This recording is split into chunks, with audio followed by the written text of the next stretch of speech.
What's up, Mets fans, and welcome back to another live stream during the Mets game right here on Talking Mets and Rob. How is everybody doing on this Wednesday afternoon? Mets versus Braves game finale today, the fourth game of the series. Mets lead the series 2-1. Won the doubleheader yesterday when the Braves kind of bludgeoned the Mets in game one on Monday. But the Mets had a little bit of revenge on Tuesday with both ends of the doubleheader with a 5-4 win and a 3-0 win to take the doubleheaders yesterday. And now today, the Mets can take another series in a row for the start of the 2022 season. So once again, guys, thank you guys for tuning in to Talking Mets and Rob and hanging out with me during the watch party and hanging out with all baseball fans and Mets and Braves fans alike, hanging out on this Wednesday afternoon, watching the game with everybody. So once again, guys, don't forget to hit on that like button. It is crucial for you to hit on that like button so we can get this stream out to more people, more baseball fans, more Met fans, more Brave fans, so we can have the ultimate fan experience during this watch party for game 4 of the series between the Mets versus the Braves. So we got a very quick pregame. We start in about 15 minutes for the game. So we're going to go right into the pitching matchup, right into the lineup.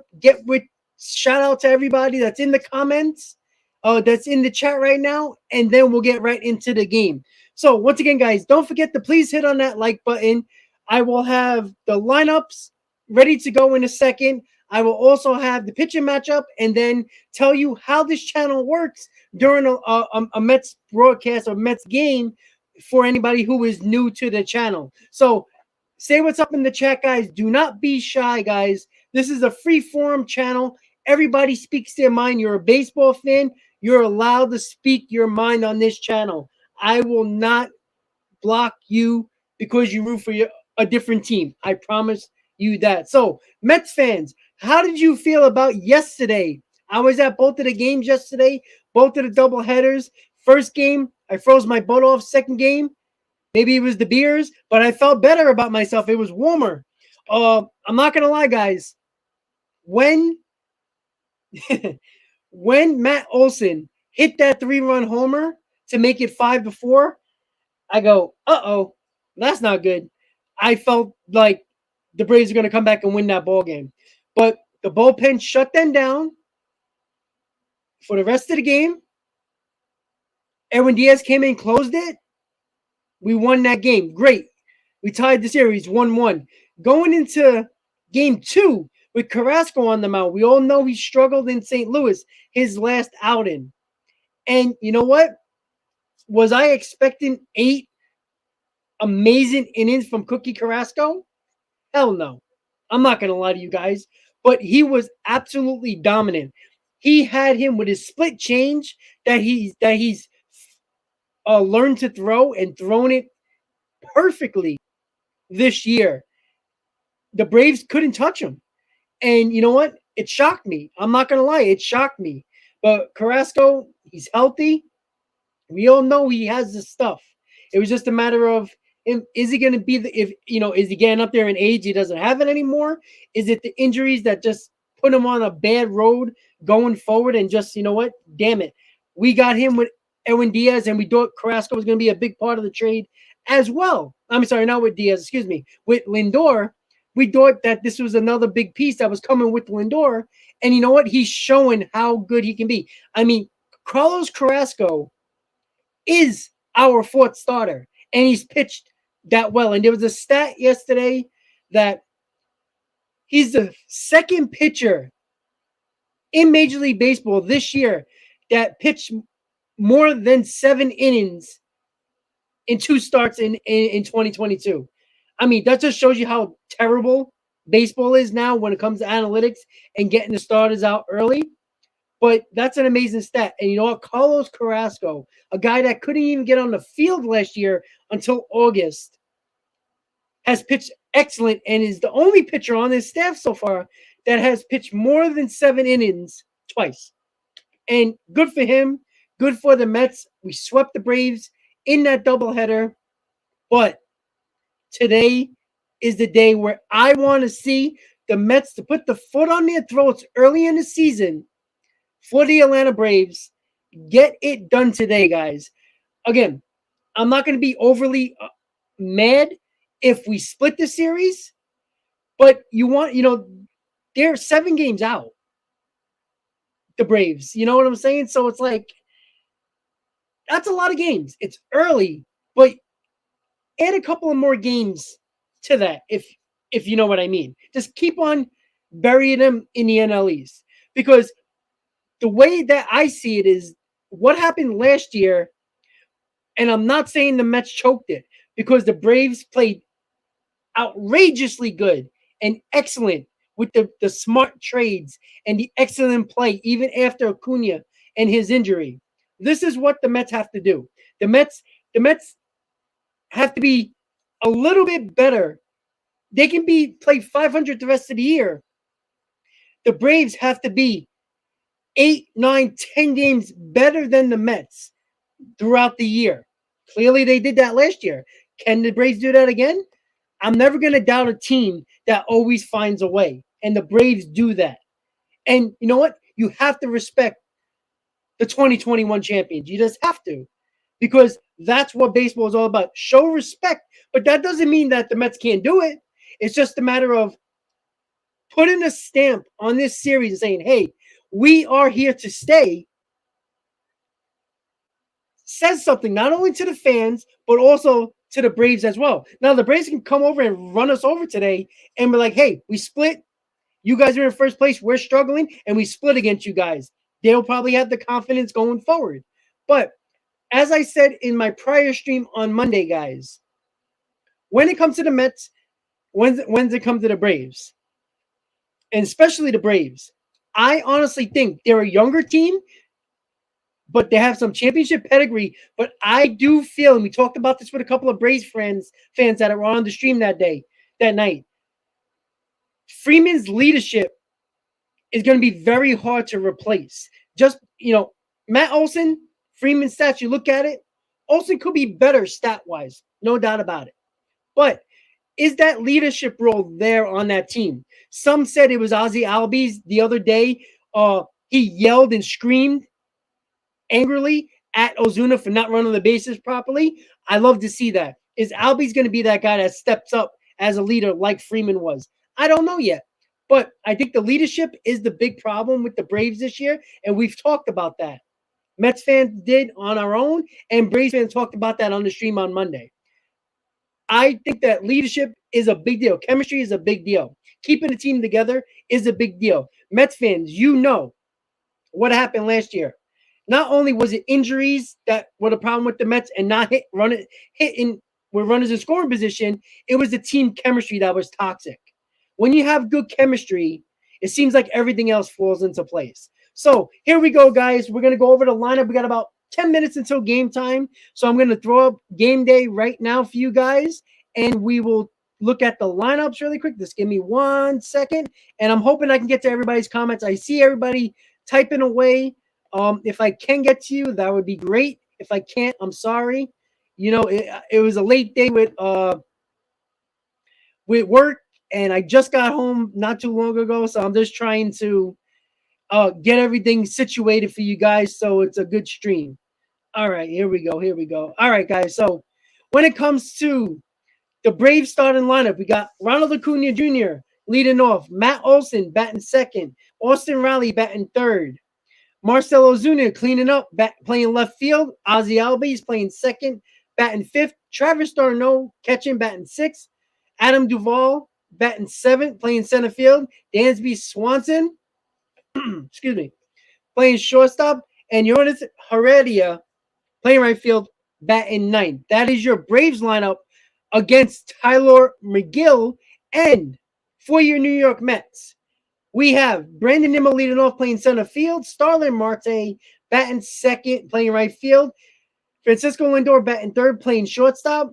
Cleaning up is Pete Alonso playing first base, Eduardo Escobar playing third base, batting fifth, Jeff McNeil batting 6, playing left field. J.D. Davis getting a start at DH, batting 7. Luis Guillorme, another start, playing second base, batting 8. And James McCann catching, batting 9. So those are your 2 lineups for today's game against the Mets and the Braves, the finale of the series. Seeing if the Mets can take 3 out of 4 or the Braves come back and take the split of the series, which I don't think either team would be mad at, honestly. Obviously, both fan bases want to be greedy and wants the game. Obviously, every win counts, but it would be nice to see the Mets win another series, another straight series against the Braves, and especially against the Braves. We beat 3 teams in the NL East already, series-wise, if we beat the Braves today, which would be really nice going forward with the Mets playing the Phillies and the Nationals the next couple of games. So that is your 2 lineups for today, guys. And I'm going to get to your comments really quick. So, because we got about less than 10 minutes until game time. So let's see who's in the chat. Andrew, John, Joe, Frank, Michael, Kendrick, Robert, Tegman, MTA, Prodigy, a member of Talking Mets with Rob, Victor, Jason, Brad, Timothy. Who else we got? The Blind Beard. Jer, what's up? Unconscious, sorry, I got a little confused here for a second. It stopped on me for a second. All right, there. So that's everybody in the chat. Listen, everybody, we got 54 people in the stream right now. There's about 15 people that said, what's up? Matthew, just saw you. What's up? Once again, guys, do not be shy. Say what, if you can, if you're not working, if you're not driving, please say what's up in the chat. I will shout you out. I will let you know that you are known. You are here. I will make sure I try to get to everybody and speak to everybody as much as I can, especially during in between innings. So how does this channel work? If you're new to the channel, listen up, guys. So what I like to do during a live stream, during a Mets game, I put the radio broadcast from the New York Mets, and you get to listen to that while I have MLB Game Day on the screen, so you can follow along the pitch count, how many people are on base, who's pitching, who's batting. You know what Game Day looks like. I have that rolling. And in between innings, I'll have my reactions every now and then during the game, during the innings, with scores, bad plays, errors, stuff like that. I will have my reactions. And in between innings, during commercials, I will pop back on and talk about the inning and hopefully get to some of your comments before the commercial break ends and goes back to the game. So that's how we do it here on Talking Mets and Rob. So keep on coming back for more throughout this 2022 season. Even if you're not a Mets fan, and if you're looking at the chat right now, guys, there is people that are Dodgers fans that are hanging out with us today. That is Robert. I believe there was somebody else here. If I'm not mistaken, there was another guy that's a Dodger fan, I believe is in the chat right now. Robert, and there's also another guy that's a Dodgers fan that subscribed to my channel and also hang out even when the Dodgers are not playing the Mets. Because I do believe, if I'm mistaken, please say it in the chat. But I feel like I am fair when it comes to any team that the Mets play. Listen, every fan base is going to be a little biased towards their team, which you should expect. But I usually tell it how it is. If my team sucks, I will tell you. I tell you that. I was already portrayed as a negative Met fan when I started this channel. So anything you're going to get from me is honest and true. And no matter if my team is doing well or doing great, I will be 100% honest with you with that. And I praised the Braves yesterday so much. On Monday during the stream, and just how much, you have to give a team like that respect, who constantly win the division, always killed the Mets over the years. I grew up when the Braves were just breaking my heart every year. The Mets had a chance to win the division. Nope, the Braves kicked their ass. The Brian Jordan's home runs, the Chipper Jones home runs, the Andrew Jones great catches. I don't want to see it anymore, honestly. Could we please beat the Braves? That's all I want. But once again, sorry, I got into my feelings a little bit here.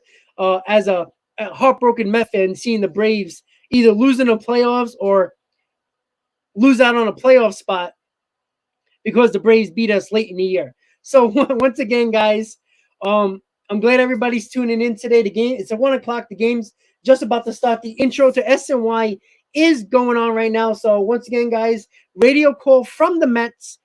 Game day will be up in a few minutes. And that's how we do it here on Talking Mets and Rob. So I see Unconscious, I see Tim, and more of Robert. So what are you guys doing? How is everybody doing? Robert to me said, I look like Max Scherzer. I don't got his money, though. All right, guys. So we're going to get, let me just make sure I got everybody that popped up in the chat. Jerry, I look at your comment. I want to post it real quick. Hi, Rob, your Panamanian friend here again. For me, this year just feels different. Always in a positive vibe and damn good energy. Let's get another series W, LFGM. I agree, buddy, and thank you for the kind words, and thank you for hanging out with us today. As you know, a Met fan, as just a baseball fan, I appreciate you guys just hanging on and cheering on your team. And if you're a Met fan, great. Yes, exactly. This does feel different. I honestly do feel that way. Don't get me wrong. I was there. I felt on Monday when the Braves beat us, I was like, uh-oh, here comes the Braves again. They're going to show, even though they're not playing well, that the Braves are still the cream of the crop of the NL East, which honestly, they still are until the Mets take them off that throne.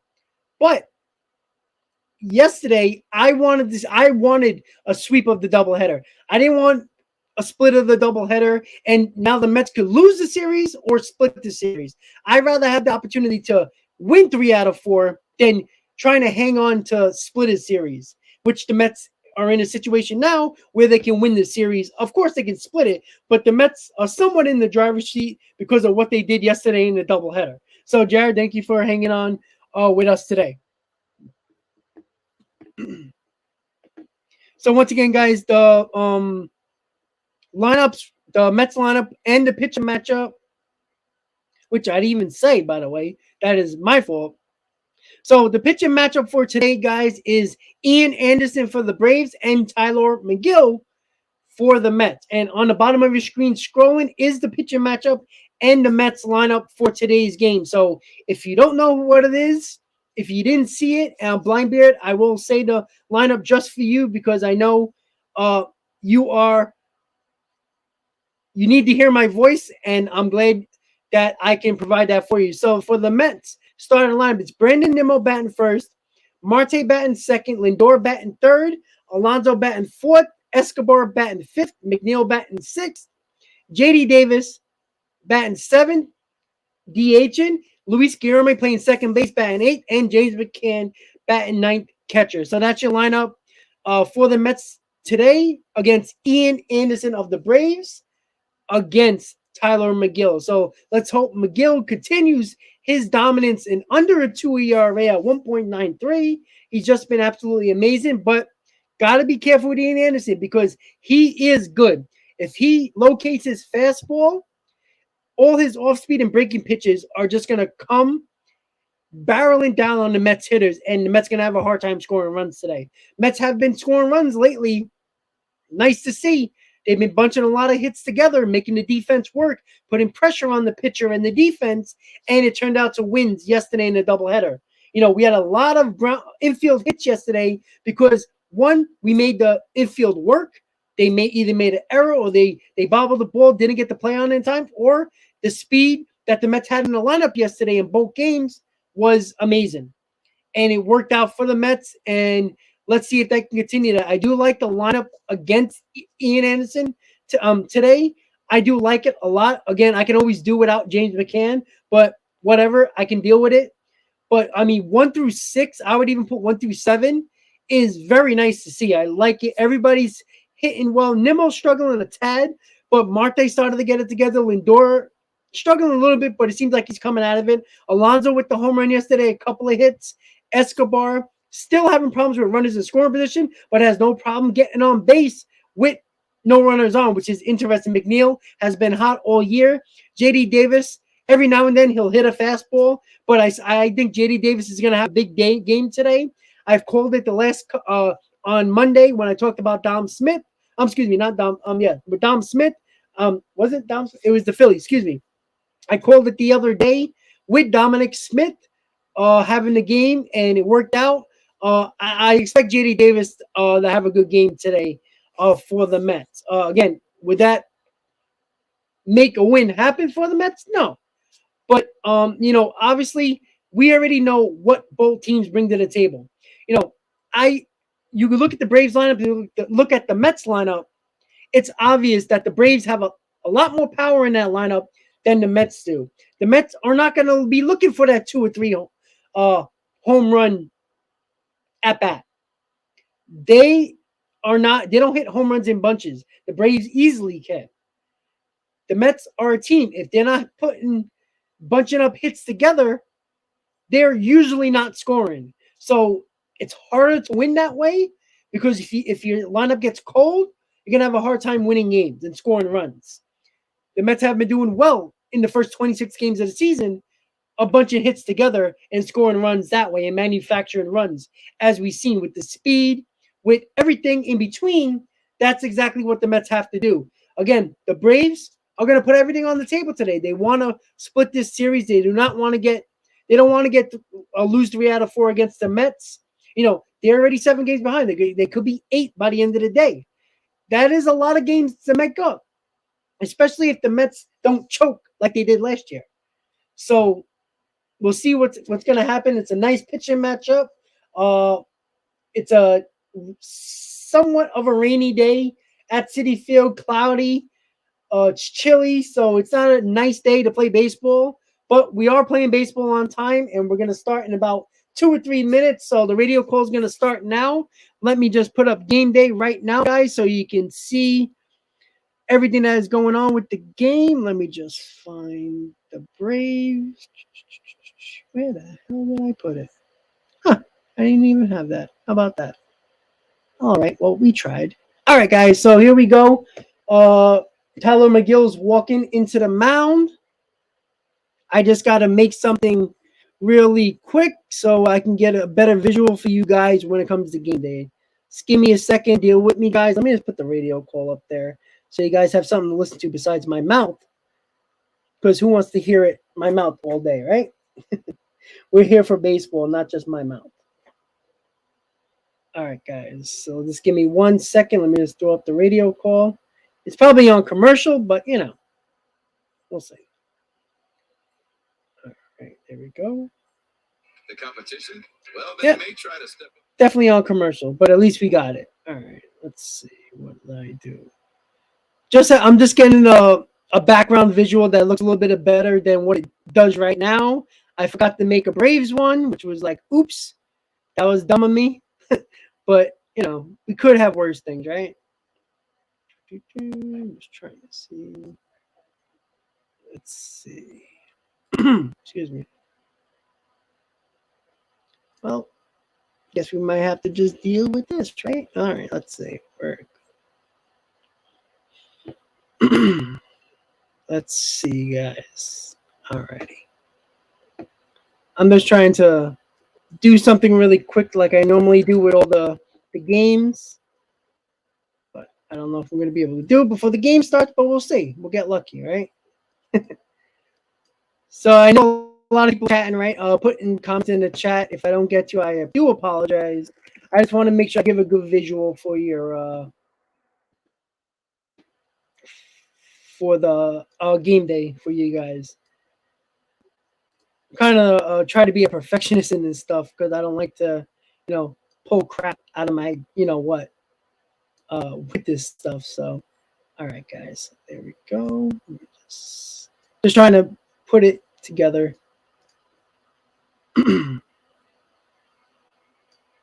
we go. Just gotta screenshot it, and I'll have a few in about a minute, right before the game, so we'll be ready to go.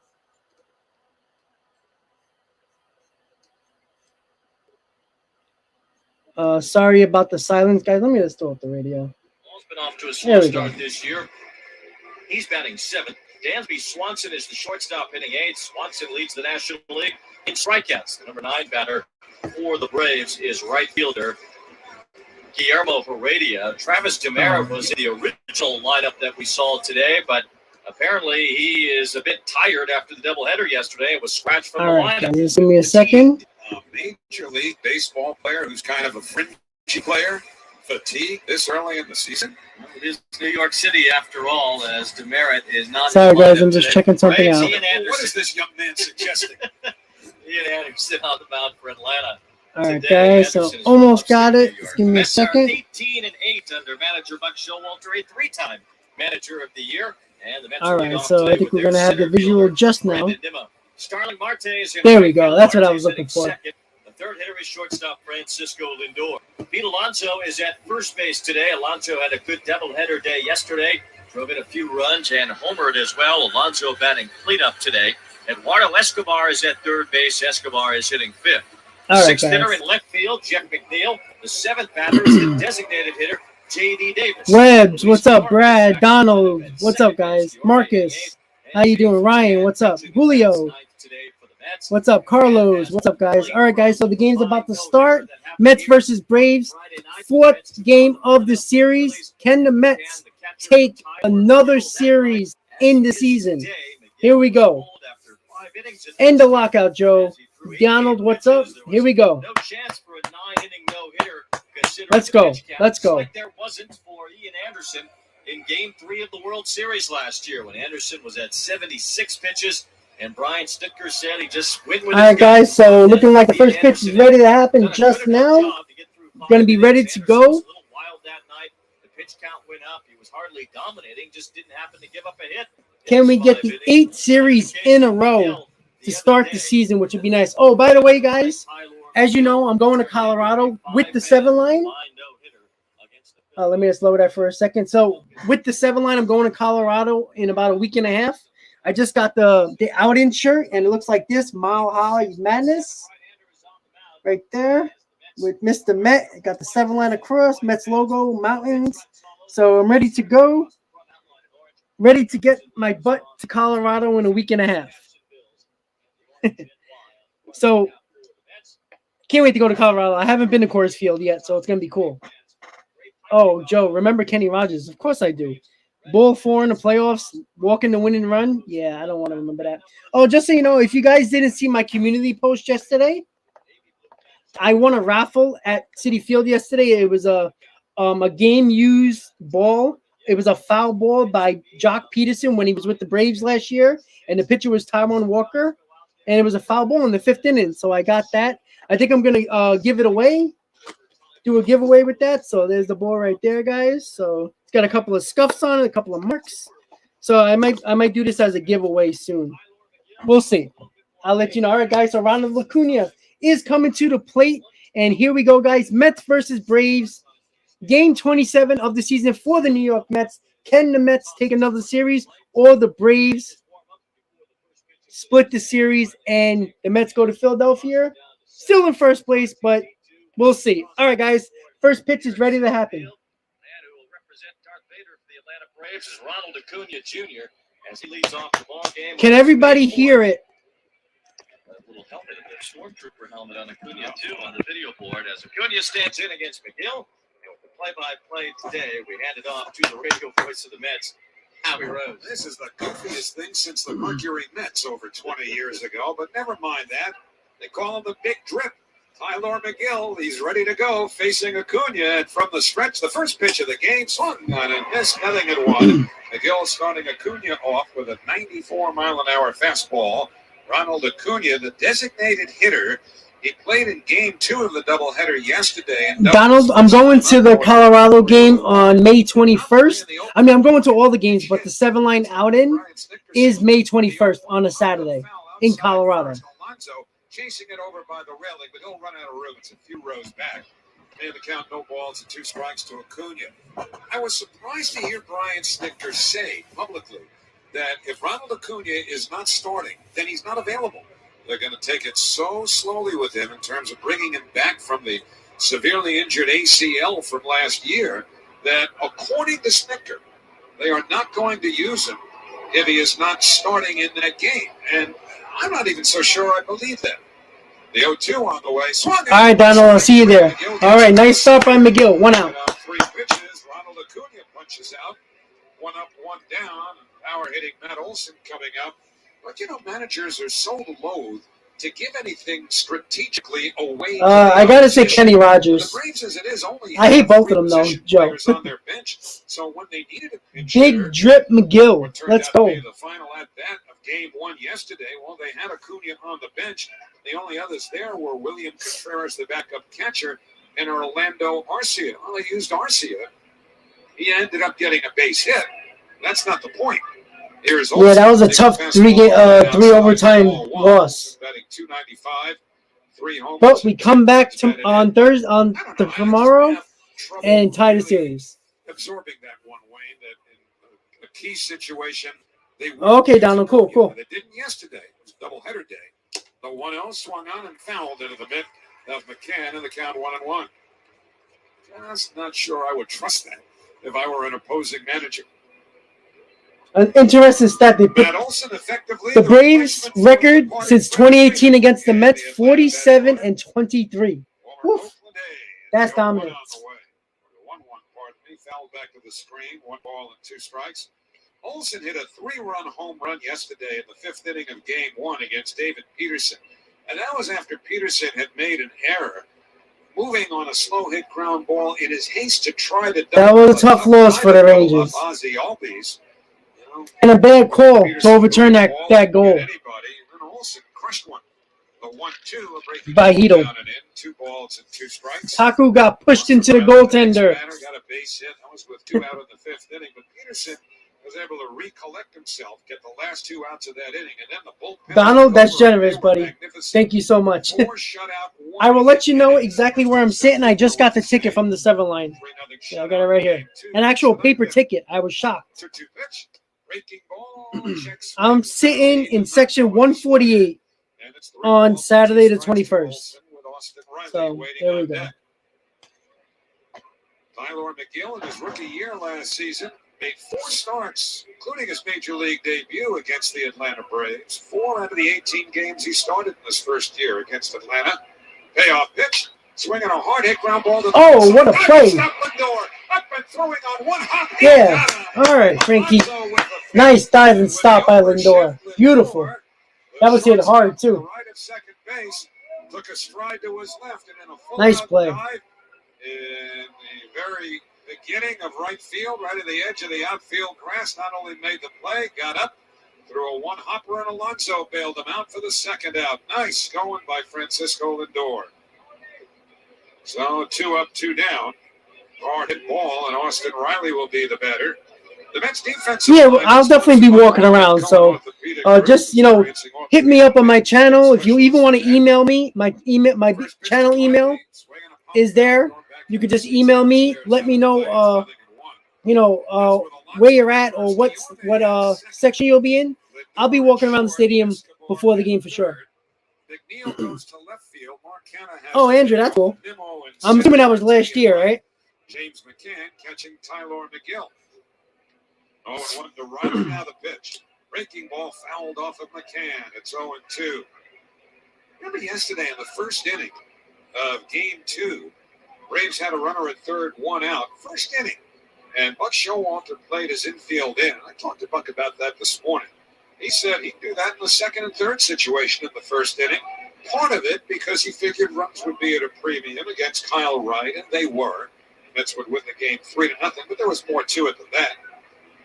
The 0-2 on the way, breaking ball low outside, 1-2. There are several reasons that factor in, but one of them that entered Buck's decision-making process was that Riley, like a lot of other hitters in that situation, they feel their best bet is to drive in a run with a fly ball, a sacrifice fly. Buck says, hey, that's not easy to do. So he kept them in, and Riley struck out. The 1-2 swung on and fouled. All right, Tyler. Struck him out here. Nice. All right, guys. So 1, 2, 3 inning for Tyler Megill. Going to the bottom of the 1st with no score. Again, Megill's just been amazing ever since he made that mechanical change in the offseason. Higher spin rate on his pitches. His fastball is 2 miles an hour faster, and he just knows how to pitch. So we're going to the bottom of the 1st. No score so far. Darwin, which game I'm going to? I'm going to all 3 games in Colorado. I'm officially going to the 7 line outing on Saturday. that has about 1,200 people in going together. Excuse me. So yeah, I'll be there the Friday, Saturday, and Sunday game for sure. Where am I sitting Friday and Sunday? I don't know yet. I didn't buy a ticket yet, but it's not gonna be sold out, so I'm definitely gonna uh, buy a ticket. Probably the cheapest one, and then I'll be walking around the stadium most of the day watching the game. So saying what up to everybody and stuff like that.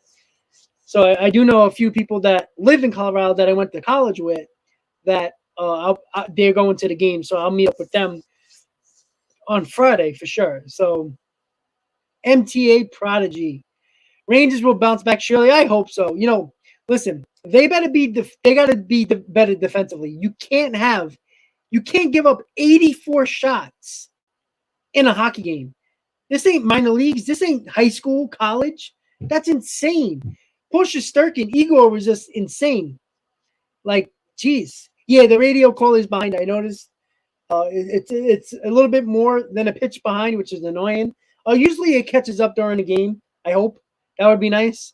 I try to keep my emotions in check before so I can hear the radio call for you guys, so I don't blow any of the anticipation. This is a 7-line jersey. It's a season ticket holder for a 7-line. If you buy the season tickets, it's like 13 game pack. You get the jersey. All right, guys. So we're going to the bottom of the first. The Mets will have Nimmo Marte Lindor starting off the first. John's watching in school right now. That's perfect. But yeah, if you got it from the 7-line, it's exclusive for season ticket members. All right, guys, here we go. Brandon Nimmo's up at the plate. Right-hander Ian Anderson has had an uneven start to the season. He's 2-1 with a 4.66 ERA. His problems came in his first start when he was really wild. Facing Brandon Nimmo, left-hand batter, and the first pitch taken right down the middle, a called strike, 0-1. That first start of his was against the Reds. He lasted only 2 2/3 innings, gave up 5 runs. He walked 5. And that's something that Ian Anderson has not habitually done. The 0-1, fastball of an ease, a called strike, 0-2. Well, he will more, even for his career, he'll walk a little. Oh, wow, Jameson, I'm sorry. I hope you get better and you get the heck out of there soon. Based on walks to the number of innings pitched, I'd like to keep it to a ratio of no more than about 3 per 9 innings. I don't care if you're a Mets fan or a Brave fan or a Yankee fan. I don't care. Just get better, buddy. Baseline 1 and 2. That fastball at 94 miles an hour, and he's had more than that before. In fact, there were some concerns early on that his velocity was down, starting to creep back. But he throws a lot of four-seam fastballs and a lot of changeups.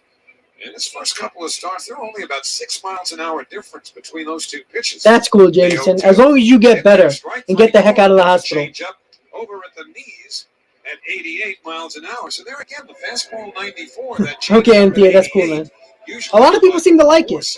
It's a different touch than what most people do on YouTube. So 1 up, 1 down. Starling Marte coming up. So we come to you live from the Bob Murphy broadcast booth, proudly presented by Bigelow Tea. Grab a mug and tea proudly. All Bigelow up today for the day game, and then a long bus ride to Philadelphia. First pitch to Marte, right-hand batter, swung out and missed a breaking ball, curveball there. It's 0-1. It'll only be a long bus ride because it'll take place, at least at the beginning, during rush hour. Generally from here, with no traffic, it's about 2 hours. The 0-1 breaking ball, low and outside, 1-1. But hey, you know New York, you live here. When do you ever see no traffic at any time of day? Yeah, there'll be some traffic, and the bus, they go slow. Yeah, so we'll pack a lunch, read a book. 1-1 to Marte, swung out and missed a changeup, but went into the right-hand hitter.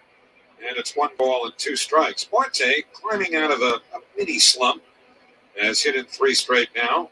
4 for his last 12, hitting .237. 0 for 7 against Anderson. And the 1-2 lined over short base hit. All right, there we go, Marte. Change up there. 1 out hit. Marte is now hitting. After the end is over, I'm gonna his first career hit against Ian Anderson. take off the radio call to see if it links up a little bit better. Because it is about a pitch and a half behind. We'll see if I don't like Marte that. wants to start stealing a little bit more successfully because he's been trying to run. Get caught. He got caught again yesterday. He's now 4 for 8 in stolen I agree, base Joe. We need to drives. know the top 6 Wayne forwards for Kirby sure. a little bit about it before the game today on pregame show. He said Starling's not getting the same type of lead that he normally does. He's about a half But step behind Panarin needs to lead. shoot the damn puck. We were wondering maybe because of the cutouts here that That's another issue. at Citi Field could be the cause of that. It's a great question. Francisco Lindor takes the first pitch down the middle of fastball, strike one called.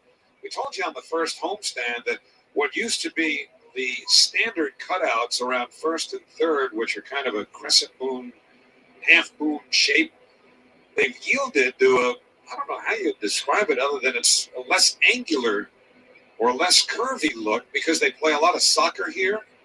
You got to resolve the field. I agree, Joe. 1 swing and a miss. And a fastball on the count 0-2. Sue Lucci, who runs the ballpark operations here, explained that to us when we asked her on the first homestand. And because I guess the furthest edge, or really the only edge to that new look, I don't know, for some reason I just have a hard time explaining how it looks, is further out than where the edge of the old cutout was, I think. The 0-2 Lindor, a changeup away, 1 ball and 2 strikes. And I think that's a great question to ask, whether or not that has previously been used as enough of a guide by the runners that because they don't have it, it affects the size lead they're taking. I would imagine they would tell us no. Well, it certainly begs the question. 1-2. Now the pitch. Outside, 2 balls and 2 strikes, a fastball. It's hard to even say what they'll think or they've even thought about it, really, because it's something how for Marte, who's new to the Mets, and even Wayne Kirby, too, that's just how it looks this year. And maybe they think it's always looked that way. But if that cutout was in normal shape like it is in some of the other ballparks and how it used to be here, would that half step that Marte's not getting be able to be had? 2-2 to Lindor. Here's the pitch. Changeup is low. So a full count. Lindor trying to break it 0 for 12 at the plate. His average at .250 with 4 homers, 15 runs batted in. We'll be on the coach's bus later. We'll talk to Wayne Kirby and whoever else might have some input on that. No, they did that a lot in the season to give up big leads. All right, first and second, 1 out. Here comes Pete Alonso. There with a changeup. And the Mets have runners at first and second with 1 man out. And Pete Alonso coming up. Take a look at the Braves defensively. They have Ozuna in the game today in left field, just going left to right. Ozuna TD, what's up? How you doing? Designated hitter. So Ozuna, Duvall, and they made a change before the game to Merritt, who I guess is fatigue, was in the original lineup. Now it's Heredia. And then on the infield, you've got Olsen, Albee, Swanson, and Riley with Darno catching. So here's a Hey, what's up, Anthony? How you doing? home run yesterday. First pitch breaking ball taken low, ball 1. Thomas, what's up, buddy? Let's get this party started. 5 home runs now, and the ties for 9th in the league. His 21 runs batted in are second. He's 1 behind the leader, C.J. Cron of the Colorado Rockies. Marte at second, Lindor at first, 1 man out. Anderson sets at the belt, now the 1-0. Breaking ball swung on and missed. Good curveball. Over the top curve by the right-hander. And it's 1 ball and 1 strike. No, man, what's up? 23 years old. He was the 3rd overall pick by the Braves 6 years ago. It was the highest draft selection they had in a quarter of a century. If Edmonton ever gives up McDavid, that would be hilarious. 1-1. In tight, a fastball backing Alonso away from the plate. 92 on that fastball, and the count 2. Nice hitters count for Pete right here, 2-1. Again, historically, Anderson has thrown harder than the 92 to 94 that he's featured with his fastball so far in this first inning. Outfield around towards right against Pete. He's 1 for 7 in the past against Anderson. He was 1-2 against the Mets in 4 previous starts. Big lead for Lindor at first, with Olsen off the line. The pitch, swinging a liner towards third, foul ball past the diving Austin Riley, who went full-out dive And that ball whistled just beyond his outstretched glove, but a foul ball. And it's 2-2 to Pete. Damn. He scorched that ball. Ian Anderson. Well, not this Ian Anderson, but the longtime flutist, the lead singer of the great band Jethro Tull. Well, they got hosed again. How are they not in the Rock and Roll Hall of Fame? Those flautists. Whatever. The guy who plays the flute, flautist, doesn't matter. Jethro Tull belongs in the Rock and Roll Hall of Fame. We'll see, TV. We'll see. A little bit low with a changeup, full count. So now, your Buck Showalter, what goes into the blender? You've got good speed aboard with Marte at second, Lindor at first. Alonso strikes out a lot. You risk to strike him out, throw him out. If Pete does strike out, we mentioned he's only 1 for 7 against Ian Anderson. So let's see if he sends the runners here on 3-2. The outfield around towards right. 1 out, scoreless last of the first. Anderson sets, they don't go, and the pitch hit high in the air to left field, pretty deep. Ozuna back, he'll have a play in front of the track. He just missed that ball. Catch, and immediately throws in on 1 hop to Riley. Just missed it. Got that ball in just enough in his hands to make him not extend. Because if he would have extended, he hit the fat part of the bat, but he had to pull his hands in, lost a little bit of power on that. All right, Mets been great with 2 out RBIs this year. Let's see if they get it done again. We thought he squared one up. Hit a fly ball to right field that off the bat, we both felt was probably on its way out. Well, it did not go out. So much talk about the balls and less, carry this year. And I asked Francisco about that before the game. He didn't think he got it. He said it came in on him just a little bit, and he felt it in his hands. Here's Escobar batting left-handed. He goes after the first pitch and pumps it up shallow right. Swanson out with Albies. They're both rolling, but it's Swanson, the shortstop, damn it. makes the catch. And that all right, going to the top in a second. Let me just reset the radio call, so maybe I'll link up a little bit better to the TV call. We will see if it works. If it doesn't, I'm sorry. All right. So we're going to the top of the second, guys. The Mets didn't score in that inning. But again, Escobar has been struggling with runners in scoring position. When there's nobody on base, he's a hitting machine. Gets on base all the time when there's nobody on base. And he's an RBI machine in his career. So it's a little weird. He basically flip-flopped from what his career stats has said. So I don't know. I think he'll get it going. He's too much of a veteran guy not to play by his stats. The back of his baseball card. We'll see. But guess what? We talked about this, right? The Mets need to bunch hits together. They're not a team where you're anticipating a 2 or 3 run homer. They're just not. It's just not happening. They got a bunch of get a bunch of hits together. And the bigger problem with that is, even though the Mets have done it well this year, is that if this lineup gets cold and they're struggling, they're not going to score a lot of runs. And, with a team like the Braves, who can, bloop and blast you all the way to the bank, can easily just, put a couple of home runs on the board and beat your ass. It's basically how it is. So, Michael, I just saw your comment. What did you say? I saw something. Okay. That's what you said. Okay. So Michael says, you're actually a cool-ass Mets fan, and that's coming from a Phillies fan? Well, I appreciate that. Again, everybody's welcome on my channel. I don't really go crazy with people from different teams like some channels do. I actually love it. I love the back and forth, but I appreciate the comments, buddy. From a Phillies fan, by the way. Andy says, Braves better win today. I mean that. Go with Braves. All right, guys, so we're going to the top of the second, no score. Let me just put up the radio call. Again, I was just resetting it. I don't know if that's going to work, but we'll see. So the radio call is going to be. All right, let's see. Yeah, it's still about a pitch behind. Sorry, I tried. Megill 2 strikeouts, retiring the side in order in the first. The infield overshifted against the right-handed Ozuna. Atlanta Thrashers. They never were able to draw fans. It's crazy. The count 0-1. Also features a slider and a good fastball. It gets up into the high 90s now. The 0-1 to Ozuna. It was a slider low and away. 1 ball and 1 strike. Buck Showalter said that early in spring training, when he was getting his first looks at Tyler Megill, he saw a little bit more than, for whatever reason, he'd been led to believe that he would.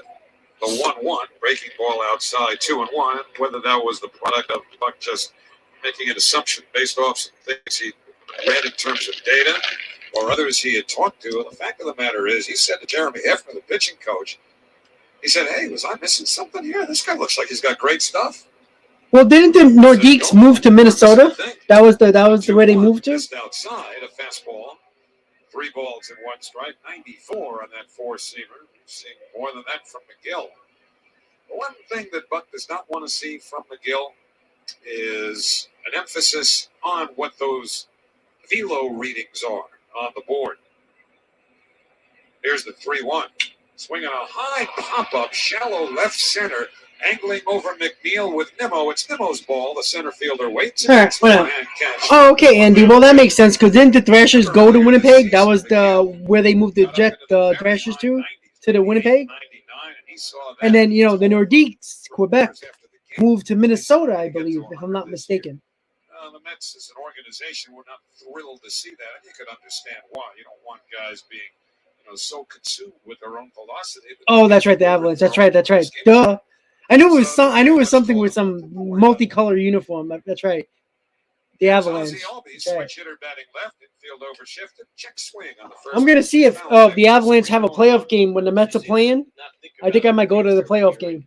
That would be cool. It's early in the year, and in Tyler's case, trying to make an impression on this team, but the Mets know where they expect to end up by the end of this season, and they have to protect themselves for a long haul here. Joe Sakic. Megill, who pitched way more innings last year than great player. What about Peter Forsberg? Got to manage that too. And he had a Hartford Whalers on the Hurricanes. Yes. Breaking ball, chop foul right off of the catcher, James McCann, and that might have nipped the home plate umpire as well.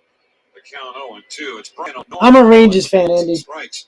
Chad Unfortunately. At first, Jeremy Riggs at second, and the crew chief Laz Diaz at third. At least I don't have to hear the 1940 chants. I only have to hear the 1994 chants from Islander fans. But depending on Megill's innings and how he fares the rest of the year, think of the weapon he could be in a different role. 0-2 pitch. In the air, foul off to the third base side, out of play. If DeGrom comes back healthy and pitches in rotation, that's a big if right now, but let's say he does. And you've got DeGrom and Scherzer, presumably Chris Bassett, Taijuan Walker, Carlos Carrasco. Can you imagine the weapon that a guy like Megill could be out of the pen when starts are generally short in the postseason? Yep, Minnesota North The 0-2. Swinging a high pop foul outside third over by the dugout. McCann giving chase, but it hits the protective netting and is out of play. So it remains 0-2. And certainly have a lot of depth in terms of a short series if their rotation is healthy going in. And Jacob DeGrom is a part of that. And Scherzer, of course, and some of the other veterans they have. So not only Megill would be an option for that, but maybe a guy like Taijuan Walker ends up as an option for that as well. You don't need all 5 of your starters when the postseason rolls around. But Mets have to make sure that their arms are in good shape once it is September and October, and they're trying to make that push. Think Sid Fernandez, his role in 1986 in the postseason. That's vital. Mets have been good. Ooh, what a pitch by Megill. Fastball at 95. That's the third. Well, you know what? I think the Rangers are better than Pittsburgh.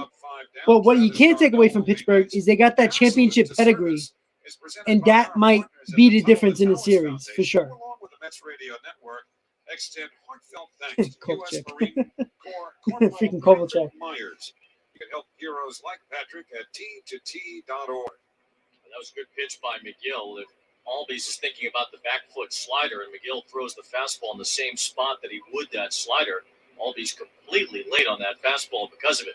Well, here's Darno, right-hand batter, swings at the first pitch, pops it up foul, outside third, over by the dugout again. Escobar with McCann, but it falls. Yeah, it hit a security guard in the head. Well, I don't think it's a camera well technically, but maybe the authenticator's box adjacent to the third base dugout. Somebody might have gotten clocked with that. Yeah, one of the security guys down there, blue board. Seems like he's little bit stunned Ow, by it. that hit him right square in the head. Seems okay. Ouch. Having had very Ow. rare experiences Damn. as a fan to be Even seated Darno was at like, four oh down no, on but he Paul looks like he's Bird. okay. Paul Bird is sitting with the security guy. Paul Bird, former Mets pitcher now, broadcaster with the Braves. Oh man, he got it right on the coconut. Ouch. Oh, Travis Darno saw that, put his hands to That his definitely head. hurt, for sure. Attending to that security person right now. Like, I don't know why he didn't look for the ball. He just put his head down like the ball was going to miss him. Like, look up so you can at least get out of the way. That ball comes down really fast. Pitch by Megill, foul back to the screen, 0-2. Do you have a box seat downstairs someplace and you track a high pop foul like that? And it doesn't appear to be that big a deal until it starts coming down in your direction and you're thinking, holy shnikes, I either got to get out of here Exactly. or get my hands up in self-defense. You got to love Howie Rose. Now that security guard is being Right on the walked off coconut. with another for observation. The 0-2 foul back to the screen. Oh, Count man. 0-2. Either that or There's nobody like Howie, I swear. Said enough of this. Here, you do it. Yeah. Good job to somebody else. I'll park cars here.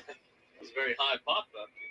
Miguel got 26 pitches in the second with 2 outs. Not bad at all so far. 0-2 to Darno. Swinging a liner foul. First base side downstairs out of play. Darno caught the opener yesterday, had the nightcap off, and he had a rare offer against the Mets in Game 1, going 0 for 4, but he's still 15 for 35 against the Mets lifetime, since leaving them with 3 homers and 14 runs batted in. No score, 2 out, nobody on. Top second. Megill's 0-2 is a breaking Nice ball in there. pitch. Strike 3 called. He got him with a slider. Tell you what, Megill. All right, guys. So going to the bottom of the second, Miguel's has been looking good. No score. Andy, yeah. The reason why that there's been a lot of empty seats, it's been crappy ass weather in New York. It's been cold. I've been to, how many games did the Mets have home already? 9 maybe. I think about 8 of them has been freezing, either rain or freezing, and you know what? Most of the games, most of the series the Mets have been during weekdays, which, you know, with school and people working, people just don't go. It's cold. You never get big crowds, especially in New York. You know, Yankee Stadium always gotten crowds. You know, you get the tourists a lot of the times that go to a lot of Yankee games. So, you know, if you ever go to a Yankee game, there's, you know, they always get like 38, 39,000, maybe more, but there's about 15,000 that don't care about the game. Always. And you see that Citi Field too, the same thing. But the weather is a huge part, I tell you. I froze my ass off yesterday in the first game. The second game was a little bit warmer for some reason. But opening day was cold. It was, you know, the only game that I went to that was warm was the day after the home opener, which was a Saturday. It was sunny and hot. Other than that, it's been freezing. It's been crappy.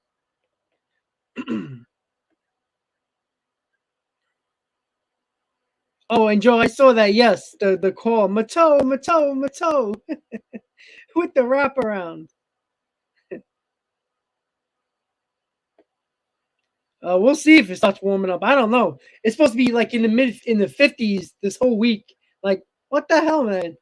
Like, I don't get a break. Like, I'm probably it's probably gonna be warmer in Colorado in a week and a half than it is in New York. And I'm staying in the mountains in Breckenridge. All right, guys. So we're going to the bottom of the second. The Mets Braves have no score at the moment. Megill has just been looking very good. Ian Anderson has been looking good too. It's not like the Mets have been hitting them hard. All right, guys. Here we go. Bottom of the second. For the Mets, McNeil is leading off. McNeil playing left field today. Mark Hanna is getting the day off. And it was really interesting to hear what went on between games of the doubleheader yesterday. This is great. Buck Showalter called both McNeil and Canna over. And he said, I'll give you guys the choice because I want to sit one of you for Game 2. First pitch to McNeil, swung on and fouled into the mid of Darno for strike 1. He said, what do you guys think? Which one of you would like the second game off? Cano looks at him and goes, oh, I'm good to go. I want to play. And McNeil, and he knew this was coming, says, well, I'm okay. I want to play. Buck said, fine, you're both in. The 0-1 to McNeil, hit deep to right field towards the corner. Back goes Heredia. He jumps. And he made the catch. He made the catch. He caught her. Wow, what a play. Nice play by Heredia. What a play. Wow. Wow. Takes a home run away from Jeff McNeil. Wow. He not only caught that ball, reaching up over the orange stripe. Wow. He hung onto the what a fence, catch. NBA style with one hand. That was a hell of a catch. It in with the other. What a catch. Wow. What a catch. What a catch. And what a bit of Holy, that was a great catch. In right field. That was awesome. On the wall, but where he caught it, I don't know if that ball even would have gone over the orange line. As Wow. Heredia scaled the fence and the ball kind of, he reached That was back a hell of a behind his catch. head a little as he made that catch while holding on the wall in right field. Nonetheless, a terrific play by Guillermo Heredia to Rob McNeil. Wow, I would have been stuck. I don't think that ball was going out, though. It looked like it would have hit the top of the wall, but that was still an amazing catch. Just the balancing act, whether that ball was going to go out or not. Not easy to make that catch. Going towards the wall in right field, you got the wall, the home run wall, you got the foul territory wall, the foul pole. That was a hell of a catch. Original lineup today. 0-1 to Davis, taken for a called strike 0-2. But just to be able Yeah, to McNeil wasn't happy. He was pissed. make that play is They showed him, and you saw his lips. He said, he goes, "Are you effing kidding me?" For the first out, and quickly it's 0-2 to J.D. Davis, who's 0 for his last 9 at the plate. Now Anderson deals and a fastball high. The Mets are hitting Anderson somewhat hard, yeah. When they do make contact, they hit it hard. Showing the replay yet again on SNY, maybe to determine if the ball would have gone out or not. But this is the way Heredia, consider how strong you've got to be to latch on and hold on to the top of that wall. The 1-2 breaking ball in the dirt. 2 balls and 2 strikes. I mean, can you imagine what that must feel like around the underarm? They're showing it yet again. I think they're tracking the ball there to see if it would have gone out. Probably not.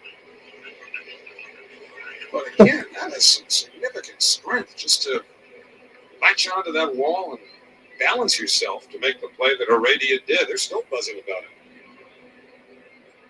it. 2-2.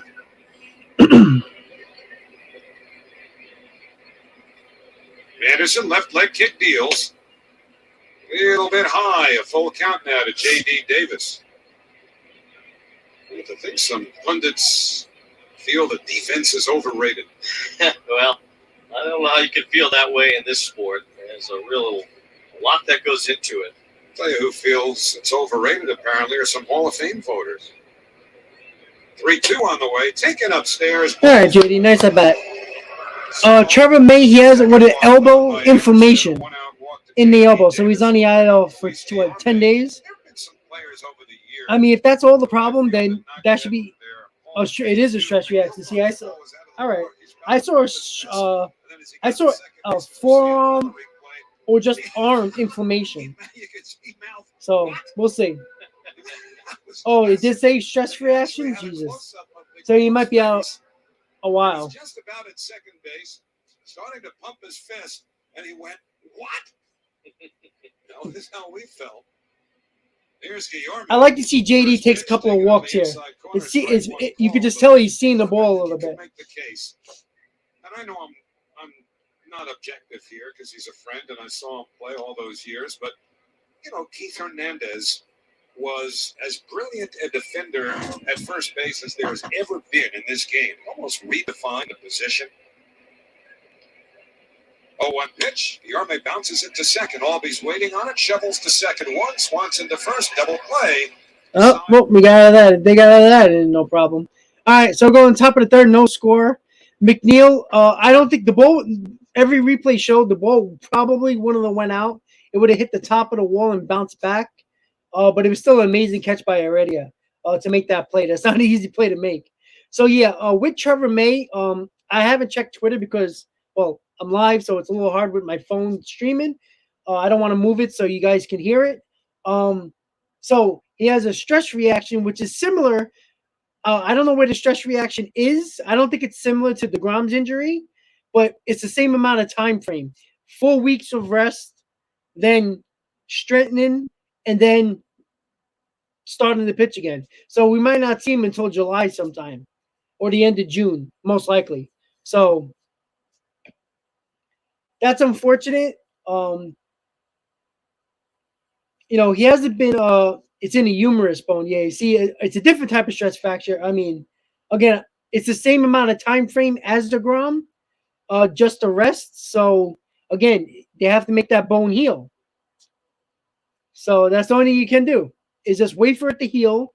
They're gonna do strengthening drills after those 4 weeks. Take a new MRI, see what's going on. If it healed itself, like DeGrom's injury, but that's unfortunate because I think May is a good pitcher. You just don't lose it out of nowhere. He was very good for the Twins. He's a very good pitcher. He does have a very straight fastball, but he usually locates it well.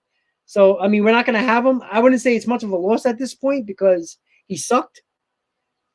And yes, Ken, Diaz is the difference with Diaz this year. One, his confidence.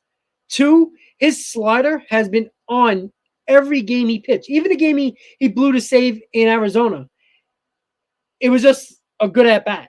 But Diaz's slider has been so on point and so sharp.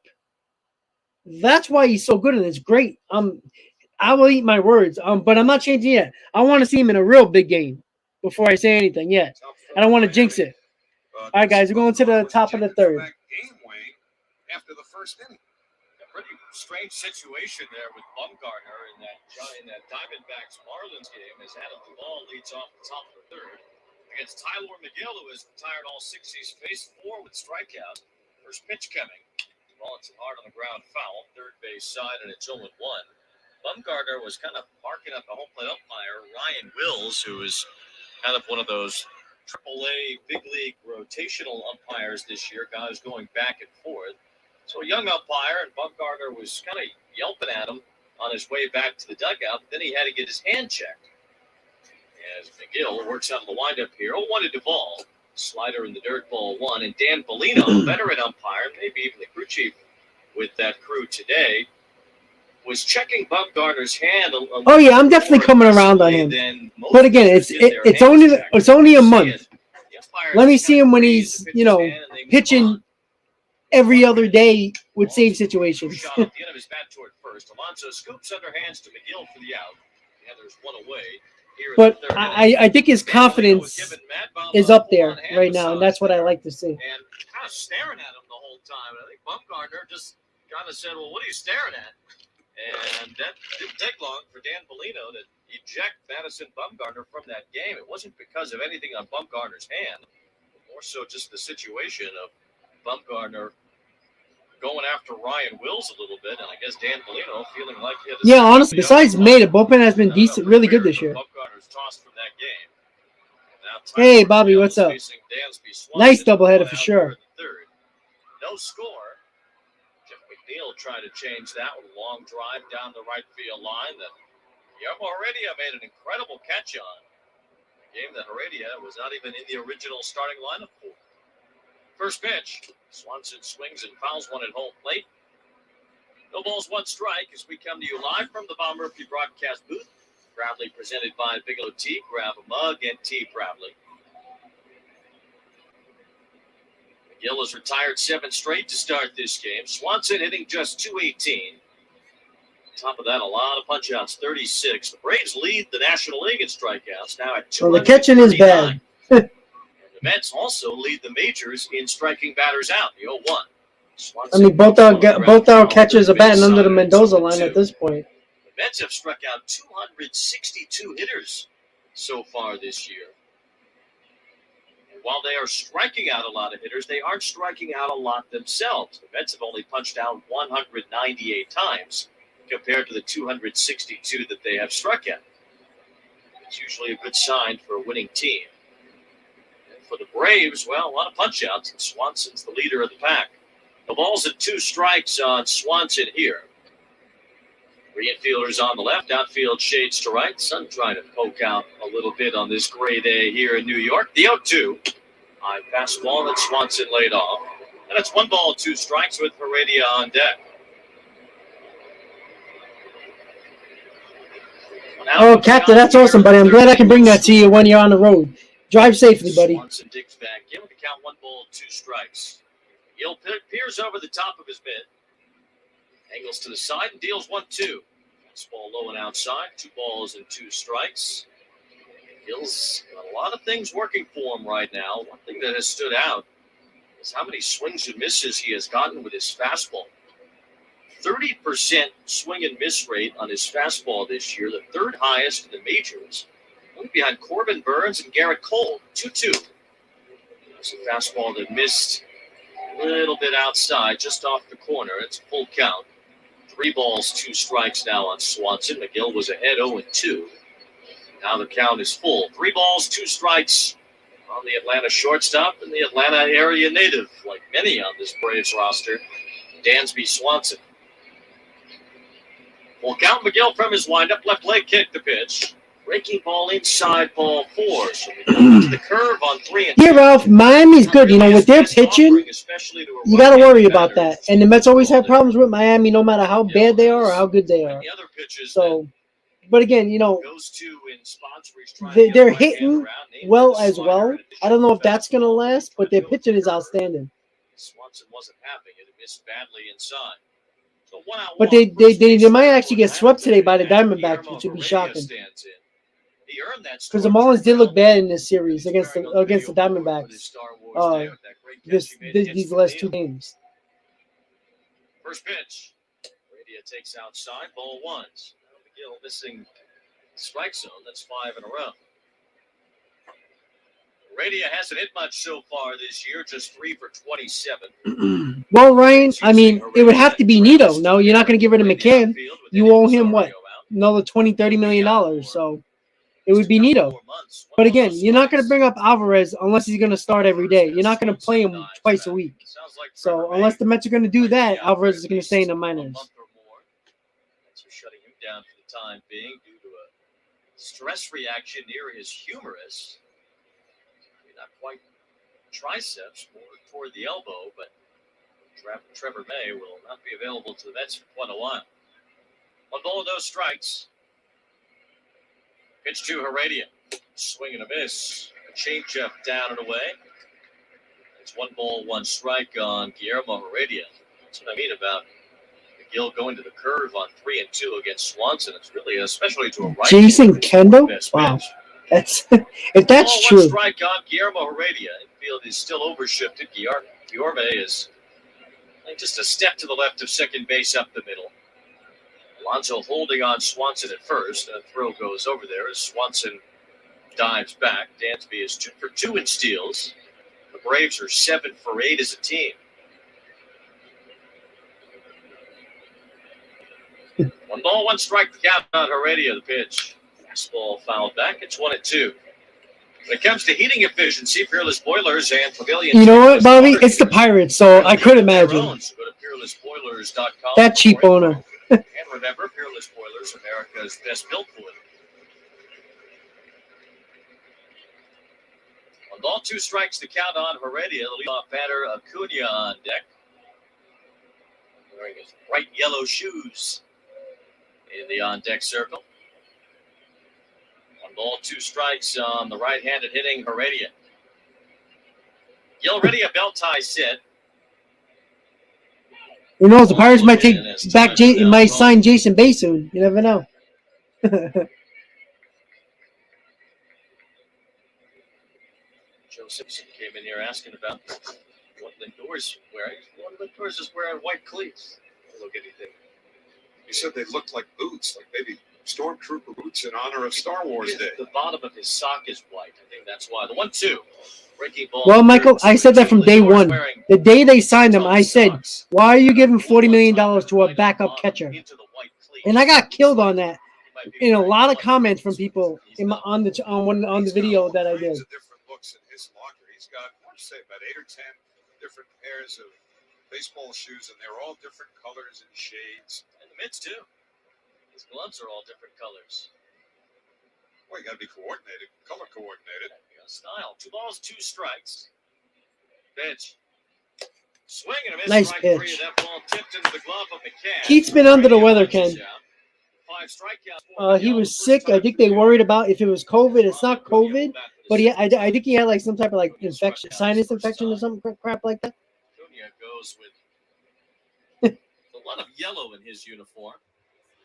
And there is a little bit of yellow in the Ryan, Braves. Real Muto wasn't expensive because logo, if you really look, Acuna he had no suitors after the Mets signed McCann. It was only Philly. Yellow sleeve. He was looking for $200 million. What did he get? Like 120, 130? I would have signed Real Muto. Honestly, I would have done it.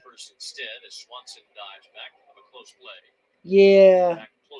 I don't know why anybody likes McCann. He's good behind the plate. He's not a great defensive catcher. If he was a great defensive catcher, great framer, great thrower of the baseball, great defensively all around, I could say fine. I could deal with a bad hitting catcher. But he's not that good to say, all right, let's not worry about your offense. Outside a fastball missed from Megill. 1 ball, no strikes. Joe Simpson is up in arms about the potential of Lindor wearing boots. He's not. It's okay, Joe. You start a trend that way. Who knows? A ball, no strikes on Ronald Acuna. Pitch. Acuna, it's a high drive, center field. Not deep, though. Nimmo's going to move to his left. Saunters over another step and makes the catch. All right, here we go, guys. Acuna flies out, and the inning is over. No runs, no hits. There was a walk and 1 left. Go to the bottom of the 3rd, no score. On the WCS Mets Radio Network. There we go, guys. So, oops. I'm trying to not destroy my phone here. That would suck. All right, here we go. All right, guys, so we're going to the bottom of the 3rd. Still no score. Megill's looking very solid. The Braves are having a hard time connecting on his pitches right now, which is nice. But let me see if I saw something in the comment that I wanted to see.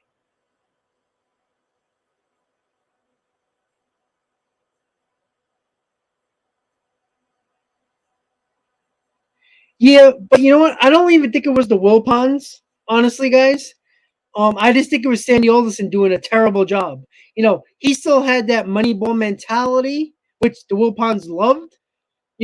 Let's get value rather than quality of a player. Like, they saw McCann have a really good 2020 because the White Sox catcher got hurt in 2020. He had a really good 2020. And then we signed James McCann. Like, I'm sorry. I just can't. I said it from day when I saw they were going after James McCann. I'm like, okay, that could be a backup plan if the Mets lose out on Real Muto. I'm not saying Real Muto was like the end all be all, but he's better. I think he's a better defensive catcher than James McCann, and he's obviously a better hitter than James McCann. But again, if James McCann was a great defensive catcher all around, I wouldn't care about his offense. But he's a good defensive catcher with no offense. And speaking of James McCann, he's coming up. How about that? All right, guys, so we're going to the bottom of the 3rd. There is no score so far in the game. Ian Anderson and Megill are pitching well. Brandon Nimmo and Starling Marte. McDonald's wants to remind Mets fans when the Mets score 5 runs today. Tomorrow, everyone gets a free small Minute Maid slushie with any purchase of $1 or more using the McDonald's app at participating McDonald's. McCann had 2 hits yesterday. He's at .318 in his career against Atlanta. Did well against Ian Anderson as well. Anderson working out of the windup. First pitch. Bounced it in there. Ball 1. McCann is 4 for 7 with a homer and a double lifetime against Anderson. Dominic Smith has a home run, too, against Ian Anderson in his career, but not the lineup today. J.D. Davis starting as the DH. Ball strikes on the right-handed hitting McCann. Anderson's pitch. Fastball grounded into the shift on the left side. Swanson backhands, pats his mitt, and throws chest high to Olsen at first. One out here in the third. Nimmo bats after station ID. Once again, James McCann grounds out. Your trusted source for news, traffic, weather, and every Mets game. This is WCBS and WCBS-FM HD2 New York. Bottom of the third inning, no score between the Mets and the Braves with Howie Rose on Wayne Randazzo. Ian Anderson facing Brandon Nimmo here in the third inning with one out and nobody on. If I'd bet out his first time. how many times I said McCann's going to hit a ground ball, them odds must be great because I would be rich if I put money down on that. It's crazy. Absolutely amazing. Then seemed to just die out there on the warning track. No, there was a lot of Mets fans who were like, oh, I like James McCann. Look at his stats the last year and a half. Yeah, okay. Thank you. That Great. felt like a home run. And then all those people are quiet now. That's the problem. It's like, come on. James McCann's not a good player. Simple. It's not that hard to see. He's been in the league, what, 7 years? 6, 7 years? Out of those 7 years, he started a year and a half. And all of a sudden, he's a great player.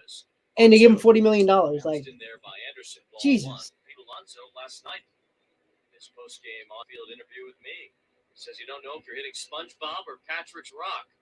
So it's certainly something that they all believe is happening. Seems to be an inconsistency with the baseball.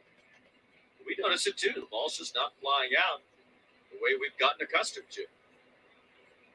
Ball and 2 strikes. Yeah, exactly, Robert. 4 years. Like, I can get 2 years. Fastball is high. 2 balls, 2 strikes on Nimmo. Well, the one for me this And year, 2 years makes more sense when they sign him because Alvarez is on track to be here if they bring him up late this year or definitely next year. So 4 years didn't make no sense to me. And what Alderson said, the Angels were going after him hard. Great, you should have let him pay more, you dummy. Why do you think the Angels, so stupid spending money, didn't give him 4 years? Amazing. Yeah, 230 would be perfect. I'd take that. He's batting 162. God, it's just sad. Donald, you're 62. Exactly. You want to catch? Get behind the plate. Let's go. Let's get it done here. In some cases will work out just fine. 3 balls and 2 strikes on Nimmo. He said, he might have been hesitant before to bunt because the ball was flying so much that if you put a good swing and hit the ball hard, well, home run's going to help your team out a lot more. But now, if there really aren't going to be that many home runs, bunting is not a bad call. 3 balls and 2 strikes the pitch. Nimmo lays off and takes ball 4 home. Nice one-out walk by Nimmo. As Nimmo came back from an 0-2 count. Get on base in front of Starling Marte here at the bottom of the third. Yeah, Danny, that's exactly what I did. Now, when I heard about McCann being a free agent and the Mets might be in on him, I didn't know much about McCann. I'm not gonna lie. So I looked at his stats. I'm like, this is what we're going after? Really? Wow. Field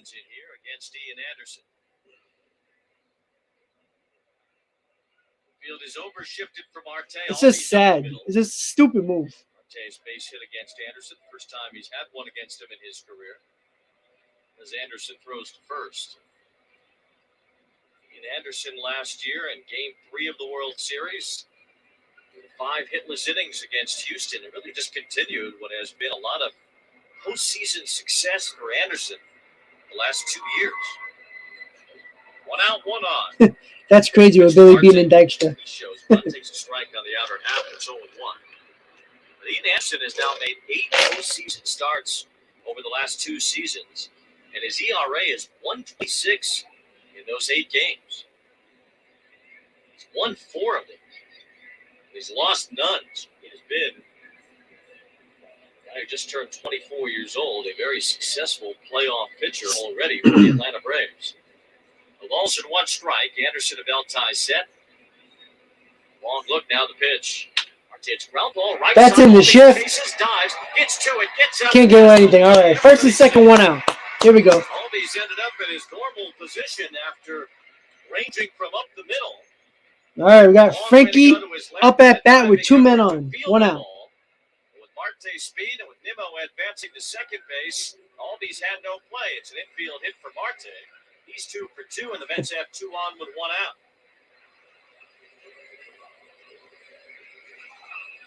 Here is Francisco Lindor.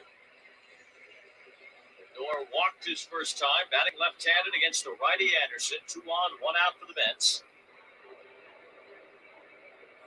Nimmo, the runner at second base. Marte at first. So good speed out there for the Mets. 2 of their fastest base runners. Anderson's pitch. Lindor takes in the dirt. Darno smothers it, keeps it in front. Ball 1. This is a window of opportunity, and it's presented by Window-Rama. Window replacement experts. Let your project be their passion from start to finish. Visit windowrama.com to set up a free consultation. A hit could give the Mets the lead.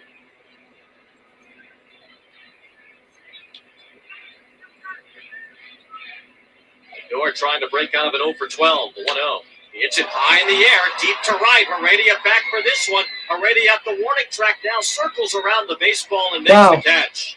Nimmo tags up from second. The wind must be blowing in because he hit that. I mean, he hit it high. He definitely got under it, but I thought he got enough of it. Heredia went back, looked like he was ready to scale the wall again, and then he started to come in a few steps as he surrounded the ball and made the catch on the warning track to retire Lindor. So 2 outs now, runners on the corners with Nimmo going to third.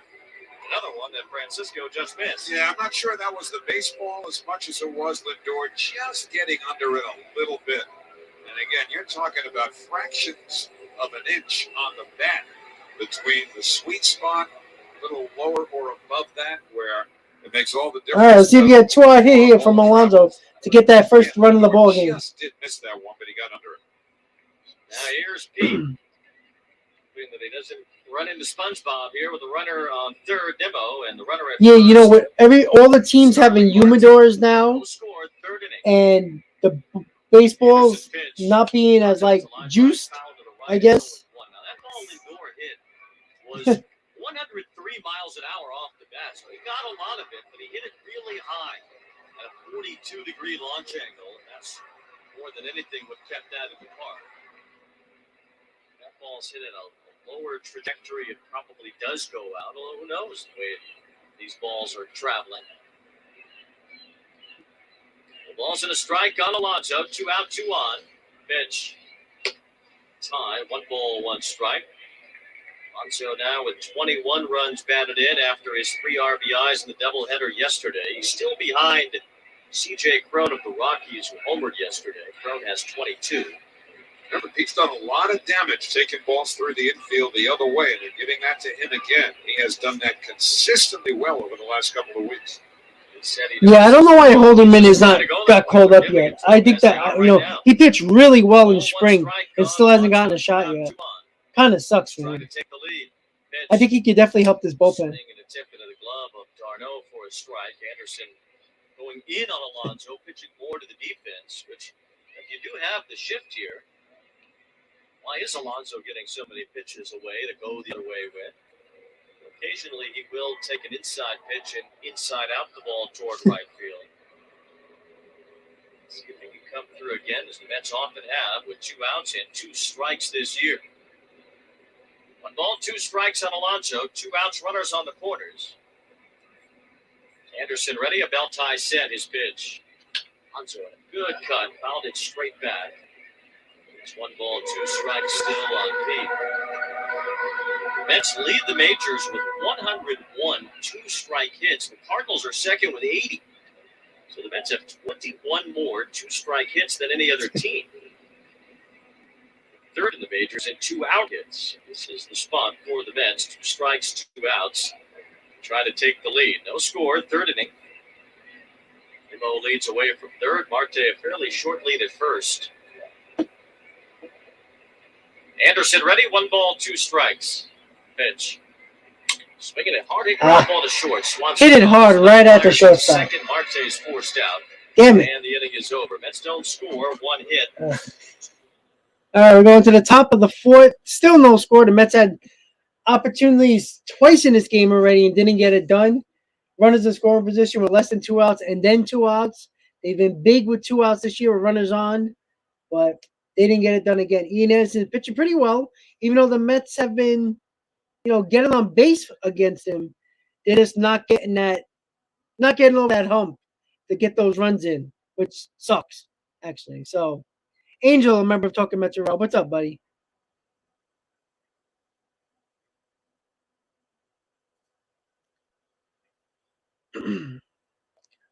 But yeah, again with McCann, like I always had a problem with McCann. The day they signed him, I'm like, what are they doing? It just didn't make sense to me. Just didn't.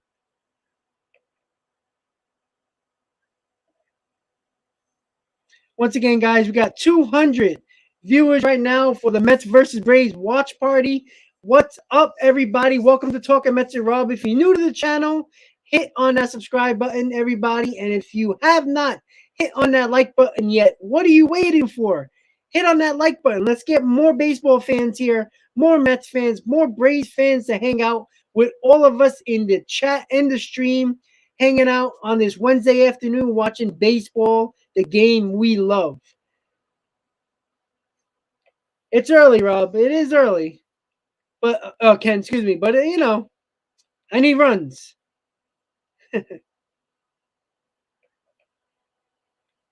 Victor, let's get it. Let's get that W.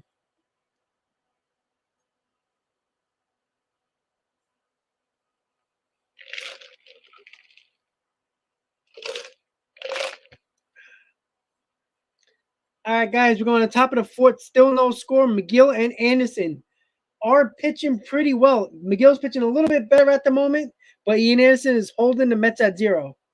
Megill went through 5 his last start against the Phillies with no hits. He's 3 today, so that's 8 straight hitless innings for Megill. And Matt Olson stands in, ground down. What's up, Alex? Shortstop on the second base side his first time. First pitch. The ball is high, ball 1, and the door is shifted over again with Matt Olson, the left-handed hitting slugger at the plate.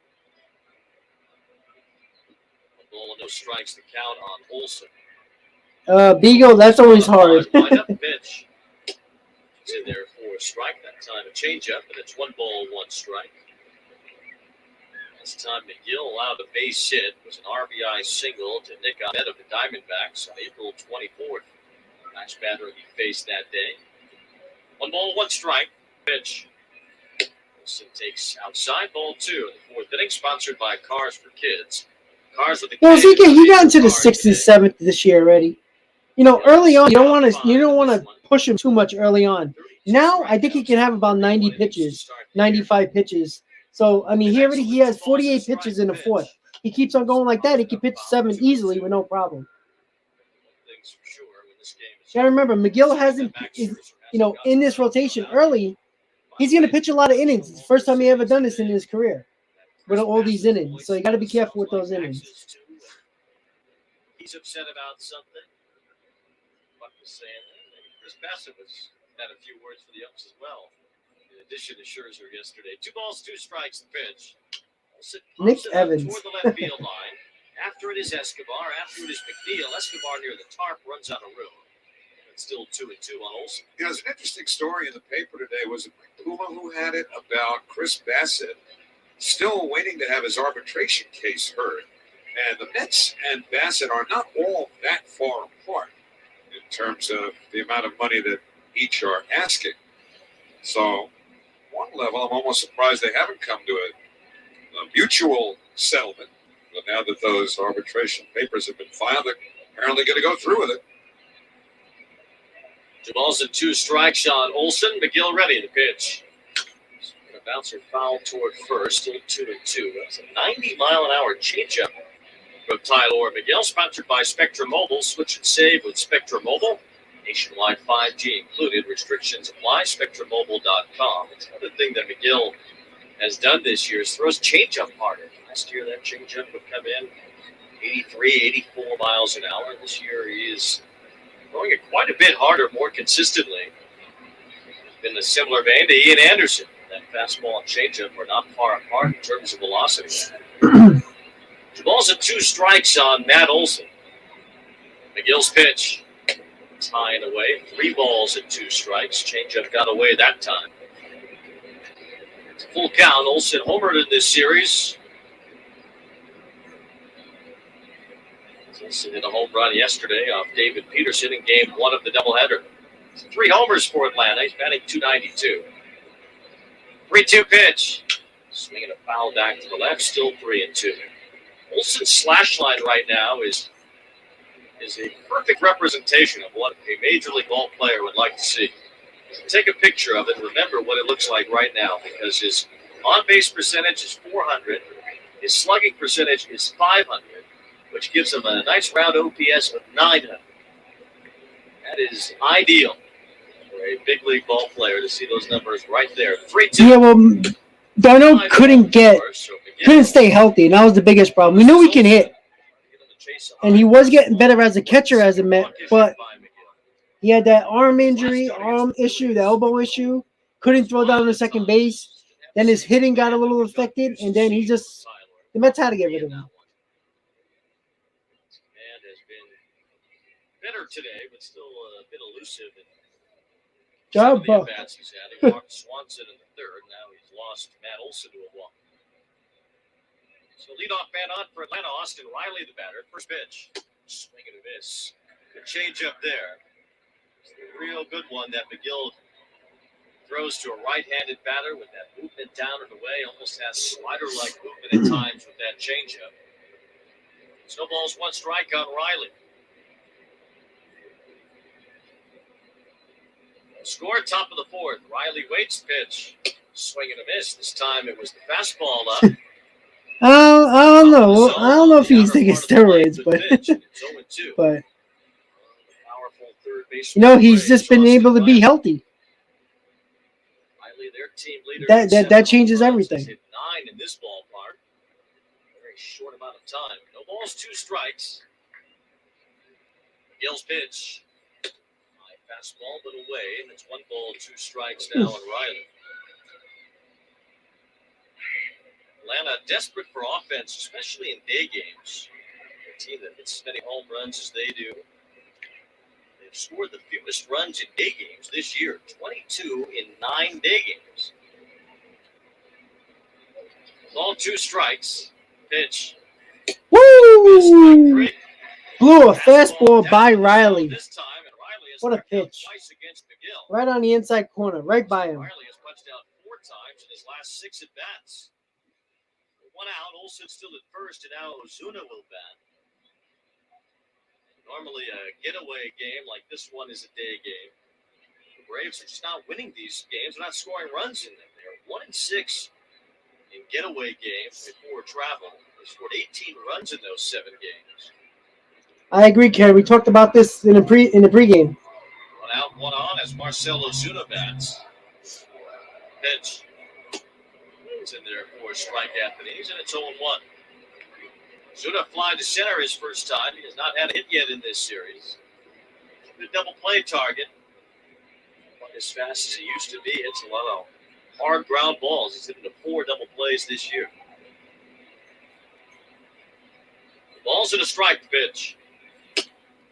On the outside corner as Megill pops the fastball in at 96. Ozuna didn't like the first pitch and didn't like the second one either. The first one was low, thought the second one was outside. I think he's not going to get his hand checked by Dan Bellino at any point today. Ball's 2 strikes, 1 out. Megill ready from a belt tie set pitch. That's in there. What a pitch. I ain't gonna lie, guys. I'm not sure any of those were strikes. Dang, none of them were strikes. That ball was definitely outside. In a fashion that can get you thrown out of the game for showing up the ump by pointing to where he thought the pitch was. Washington was headed toward home. Criminal? I don't know. Hopefully, middle of June. I hope. The Braves have a very short bench. Travis DeMera was too tired to play today, so. Well, maybe he's taking a nap and they can wake him up in case somebody gets thrown out. Yeah, the Mets have sleep rooms now inside of the home clubhouse, but I don't think the visitor side is fashioned with any of those. 2 outs. Oh, yeah, those were terrible calls. ties the season high. I mean, it benefited the Mets, but none of those pitches were close. Out, taps the ground ball to the right side. Yarmay charges, grabs it, and off balance throw to first in time. All right, that was a nice inning for Megill. Going to the bottom of the fourth, still no score. Those three pitches were, I mean, okay, they were close, but they weren't strikes. I mean, geez. I mean, it benefited the Mets, but can these umpires get it right? Somebody said something in the chat. I think it was. Let me see if I can find it. Donald. I think you need to broadcast more games. Well, I'd love to do every game, but fortunately, I do have a job. I can't do it every day. I would love to do that. Believe me, I'd love to do this. Watch baseball every day and be live every day. It's fun, but it's nearly impossible to do every game with my job. You know, I try to do as many as I can a week. You know, I try to do 3 or 4 a week. Again, I don't know. The next one might be it'll probably be on Sunday because of every other game is a night game. So maybe Saturday is a day game. If it's a day game, I'll probably do Saturday and Sunday. But because of my late work schedule and going in overnight, it's kind of hard doing night games. So I do need to sleep every now and then. But I'd love to do more, but it's almost impossible.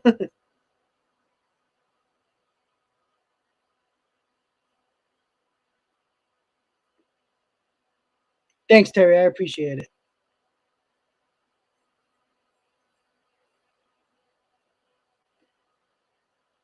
Yeah, I agree, Angel.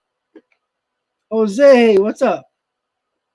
Yeah, that's why when some people said, "Oh, Guillaume is going to be the one being sent down," I'm like, what?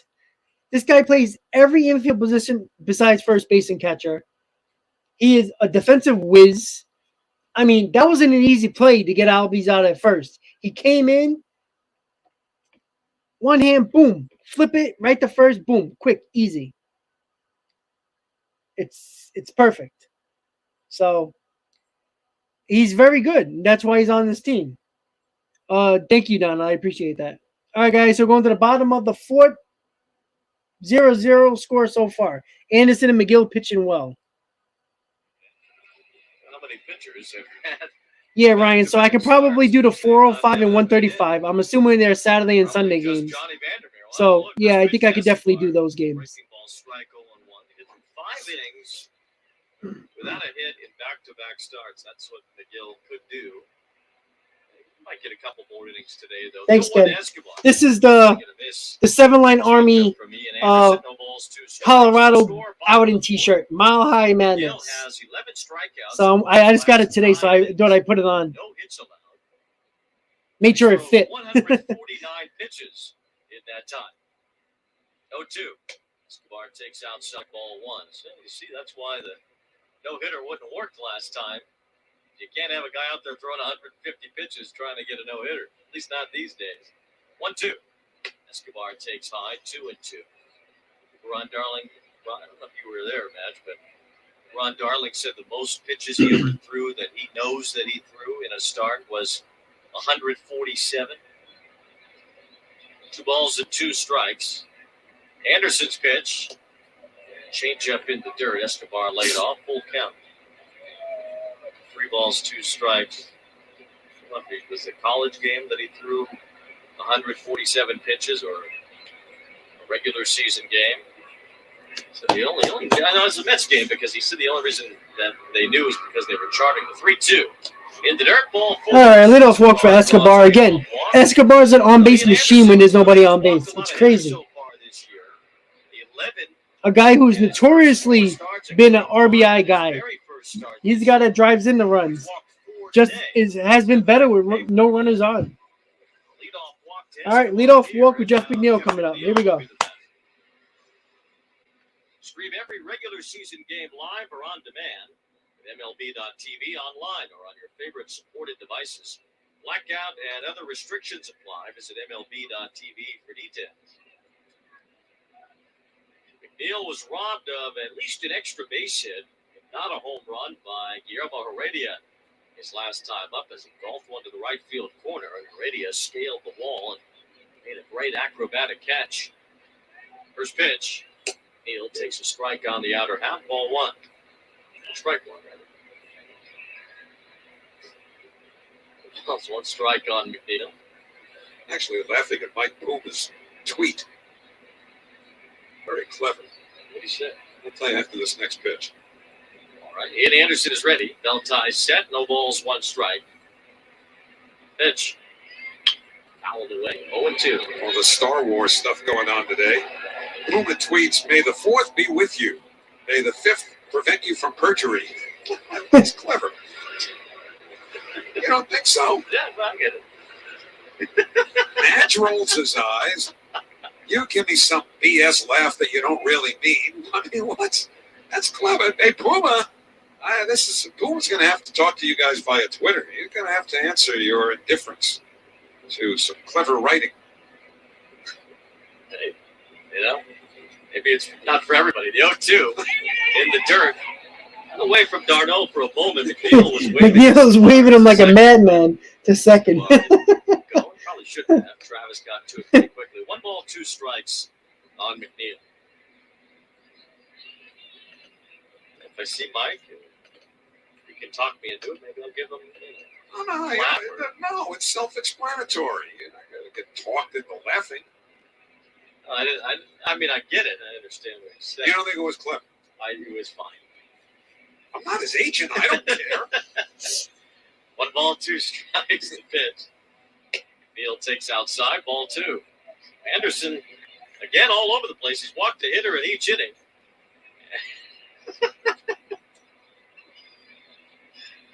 2 balls, 2 strikes to count on McNeil.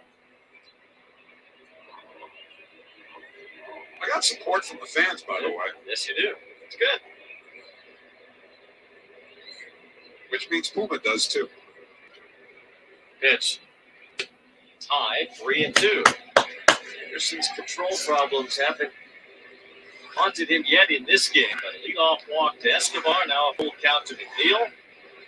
That's 3 balls, 2 strikes. No score, bottom of the 4th. J.D. Davis waiting to bat next. The field is spread apart. The left fielder, Ozuna, near the line. Let's haven't really tested Ozuna out there in left field yet. 3-2. McNeil's pitch. Line towards center. It hangs for Duvall right. Hit it hard again. The one-handed catch, chest high. McNeil hit it well. Right to Adam Duvall. There's 1 out here in the 4th. Davis will bat after station ID on the WCBS Mets Radio Network. Hear every Mets game, plus the news, traffic, and weather you need every day. Count on WCBS and WCBS-FM HD2, New York. All right. 1 out, 1 on. J.D. Davis at the plate. No score. Bottom of the 4th. Tomorrow. Road trip begins with a 4-game series. Philly off day Monday, and the Mets are in D.C. next week for 3. When they come back home to play Seattle for the first. As Escobar dives back, we will see the rare Seattle Mariners trip to Citi Field next weekend. Although it will start to be less rare beginning next season. We'll see a lot more of the Mariners in the American League. I agree, Michael. I was down on McNeil. I was one of the ones that thought they should have. He made me eat my words, that's for sure. First pitch. Swing and a miss. Fastball up, 0-1. But maybe not the way Kelnick has played. He could be due for a trip back to AAA. Seems like Julio Rodriguez is starting to come around a little bit. We'll see the Mariners next weekend. No balls, 1 strike on Davis. It was DH today, not Dominic Smith. No Mark Canha in the lineup. Let's, of course, have all these formulas for when to sit guys, when to play guys. 0-1. Davis lines toward right field, coming in. 2 balls right at the catch. Right at the guys. Already is everywhere out there. Damn it. Well struck ball by the Mets. It turns into an out. Back-to-back line outs to the outfield. That's the worst type of out. 2-way, now Fiorme will bat. Hit that ball hard, but right at Heredia in right field. Is that because the Mets have the first base side dugout here at Citi Field, that the left fielder is actually getting taxed more from the performance staff than the right fielder, because there's fewer steps for the right fielder to run back and forth between the dugout and the outfield than there is for the left field. In hockey, they call it the long chain. First pitch to Guillorman. Fouled away to the left. No balls and 1 strike. Definitely going to be a low-scoring game. It looks like it. A long time Both for pitchers the have been change in pitching that well. hockey game last Even though night. the Mets have been hitting Anderson You guys hard, ready to talk about it they yet? haven't been getting a lot out of those hits, though. There's always the next one. It's that game, too. Tomorrow night, right? Kind of like the NBA where it's a week between games. Well, it's way better than the NBA. No balls and 1 strike. Pitch. Guillorme takes a strike at the knees, and it's 0-2. Yeah, Noberto, I think 2 outs, Escobar they at first. screwed Ian Anderson up has pitched McNeil around 4 walks so in much the 4 last innings to couple this of point. years. I honestly think that he wasn't going to turn back to the play he was in 2018, 2019, and parts of 2020. 0-0 But, 2 outs, 2 hey, strikes. On prove me Guillorme. wrong. You can shut my mouth any day. I root for the laundry. That's the way it is. He shut me up, and I'll take the heat for that. But Escobar, no he's bat been great. gloves. defensively as Sticky well. tape on the bottom of his bat that he wraps around the handle of the bat. Pine tar. It's good without the batting gloves. A colder day, and this is kind of a colder one. 1 ball, 2 strikes pitch. Okay, breaks his bat, rolls one up the middle. Near second, it's grabbed by Swanson, who steps on second to end the All right, guys, we're going to the top of the 5th. Still no score. The Mets hit a couple of balls hard in that inning, but right at the center fielder, right at the right fielder for McNeil and J.D. Davis after that leadoff walk by Escobar. So, again, it seems like it's going to be a low-scoring game. Again, any minute, things can go crazy. But both pitchers are dealing right now, and look, it's going to be a tough way to, it could seem like 1 or 2 runs can win you the ball game here. Well, Anthony, we're not going to lose the series no matter what. If the Braves win, we split. So we still haven't lost the series if we lose. Again, of course, you want to take 3 out of 4, but it ain't the end of the world if we lose today. It's not the end of the world.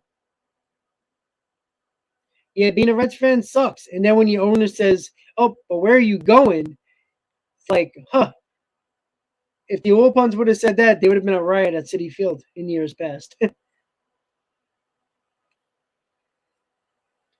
But you know what? The Mets have been putting the bat on the ball. They had a couple of chances with runners on, didn't get it done. You keep on waiting longer and longer. You get into that really good Braves bullpen. It's going to be even harder to score runs late in game.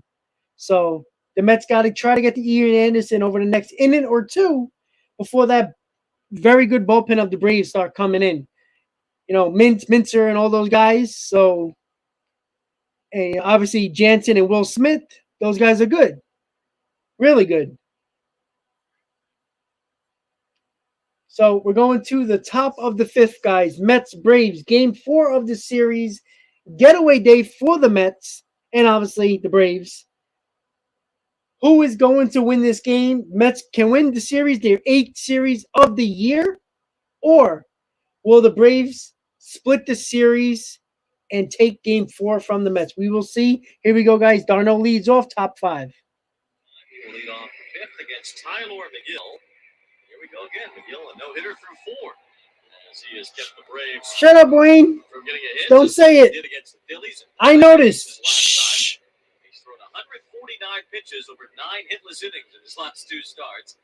As Darno leads off the 5th, and it's Duvall and Swanson with play-by-players have it. All right, thank you very much, Wayne. First pitch to Darno on the way, and it's low outside, ball 1. It is an interesting thing to contemplate. So one pitcher, a starting pitcher, and a young one making an impression, throws 9 straight hitless innings over 2 starts.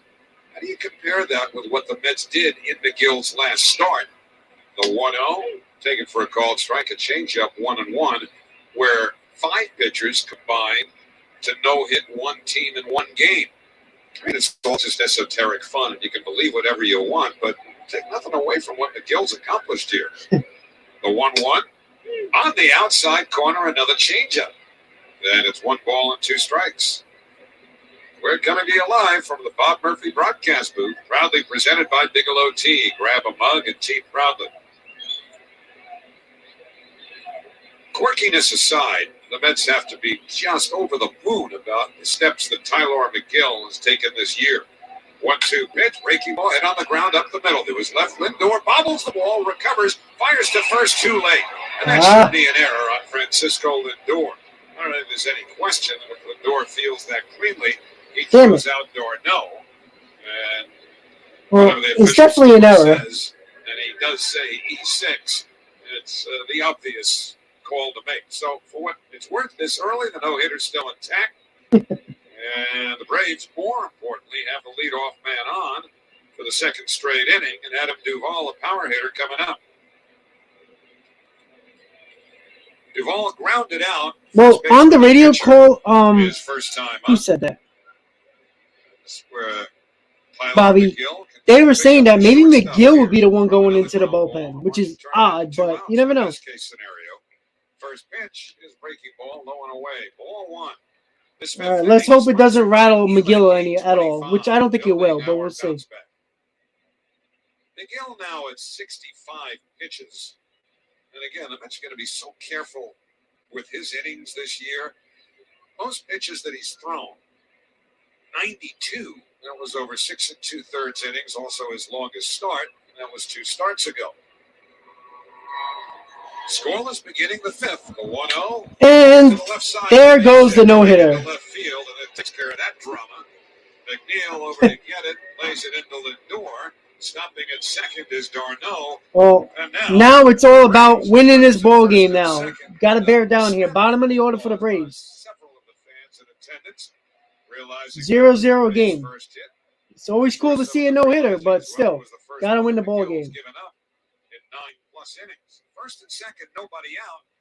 Now 8, 9, and 1 due up next for the Braves, starting with Dansby Swanson. No question, a clean single to left by Adam Duvall. And how do the Braves play it here? You've got Swanson, a number 8 hitter, strikes out a lot.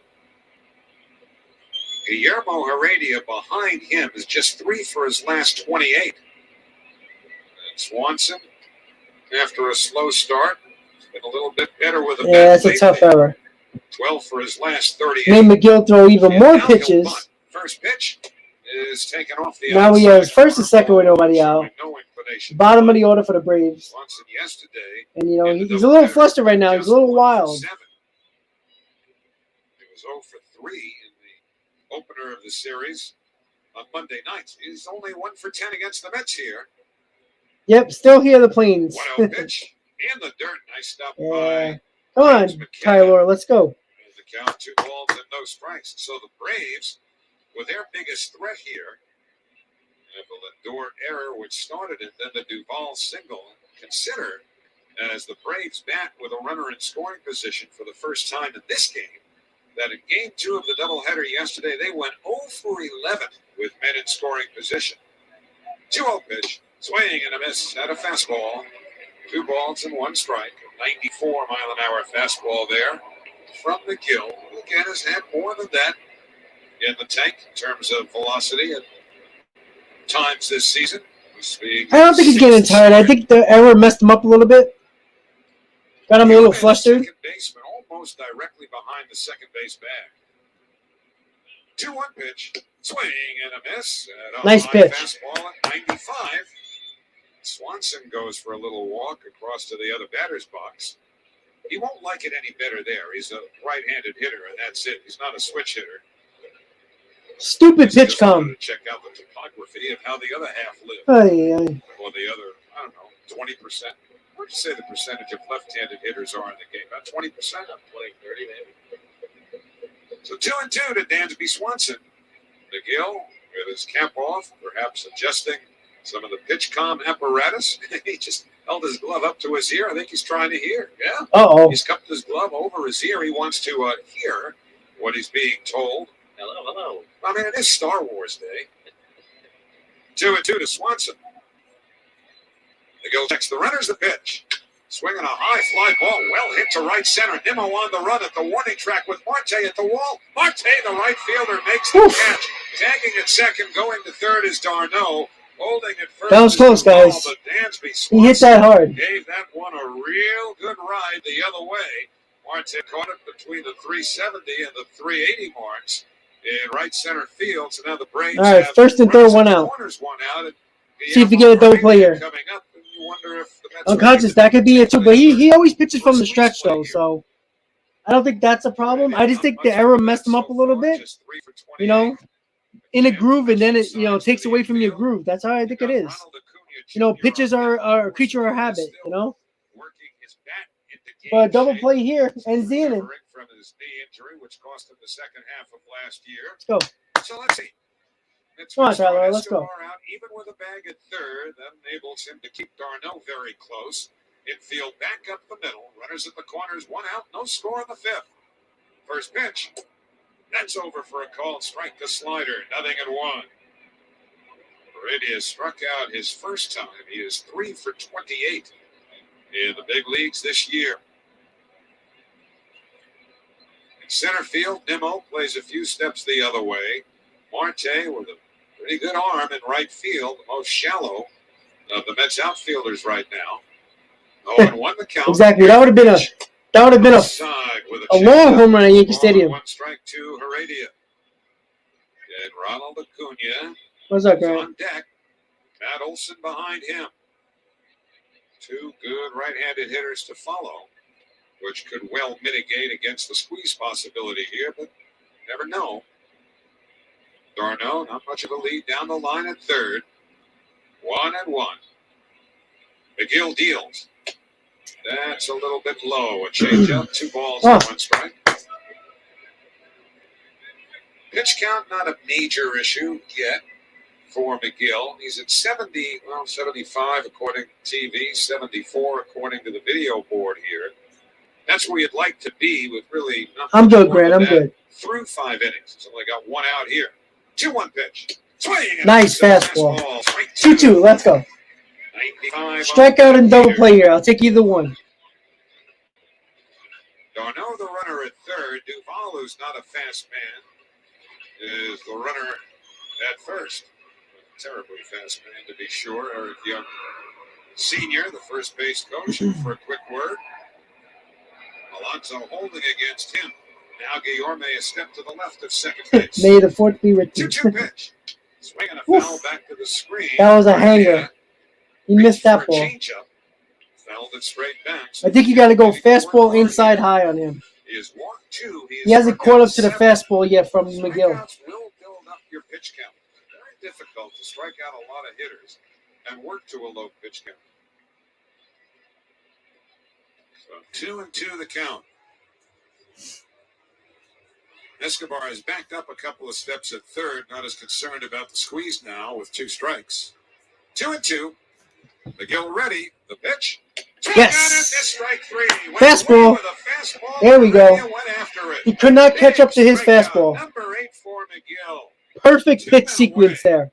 Perfect. Back to the top of the order and Ronald Acuna. That ball is well outside, but he was looking breaking ball and couldn't catch up to the fastball. Here in this 5th inning. Anything they get would be Love it. All right, here we go. Big at bat here. Acuna up with 2 men on, 2 outs. See if Megill can get out of this jam. According to the official scoring technique for figuring out earned runs, based on that, the inning would be over. But it's up to Megill and, of course, to Ronald Acuna Jr., who's 0 for 2. He has struck out and flied to center. No score. Runners at the corners, 2 out on the 5th. First pitch. Curve foul back. That wasn't a good pitch. That was a hanger. Acuna went 1 for 3 in game 2 of the doubleheader yesterday after not playing in the first. But overall, including the 0 for 2 today, is just 4 out of 22. Not a big surprise. There are some who feel that Acuna came back even a little faster than they anticipated from having torn his ACL. This is right knee that he ripped up last July.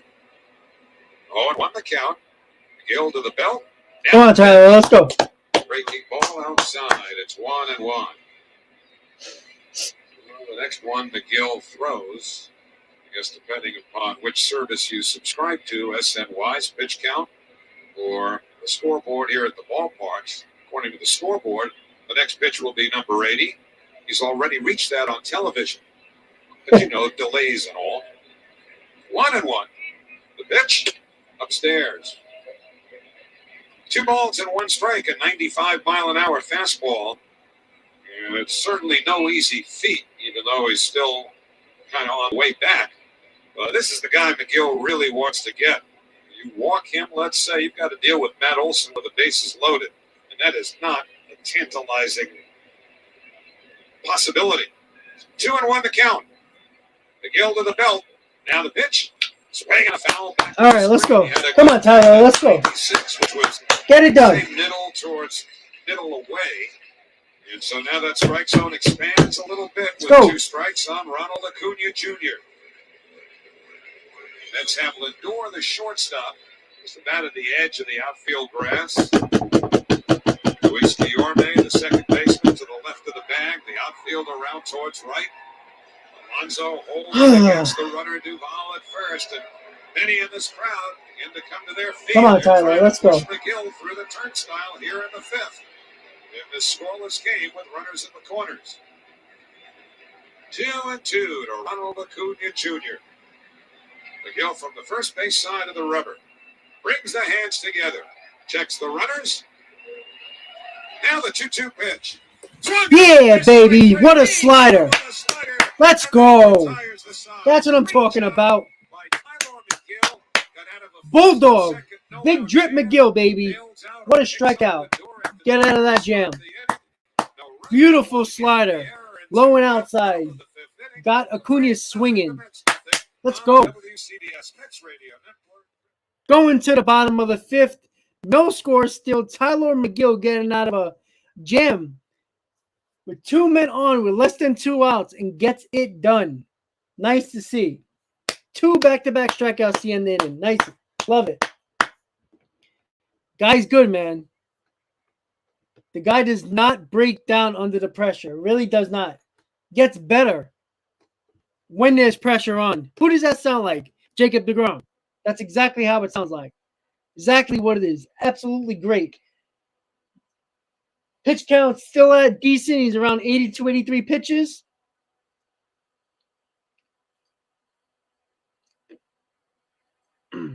So not so bad. So we can at least get the 6th. Maybe if it's a quick inning, get to the 7th. Nice piece of hitting, but we got to score some runs for the damn guy. Let's go. Let's get it done. Got to get it done, guys.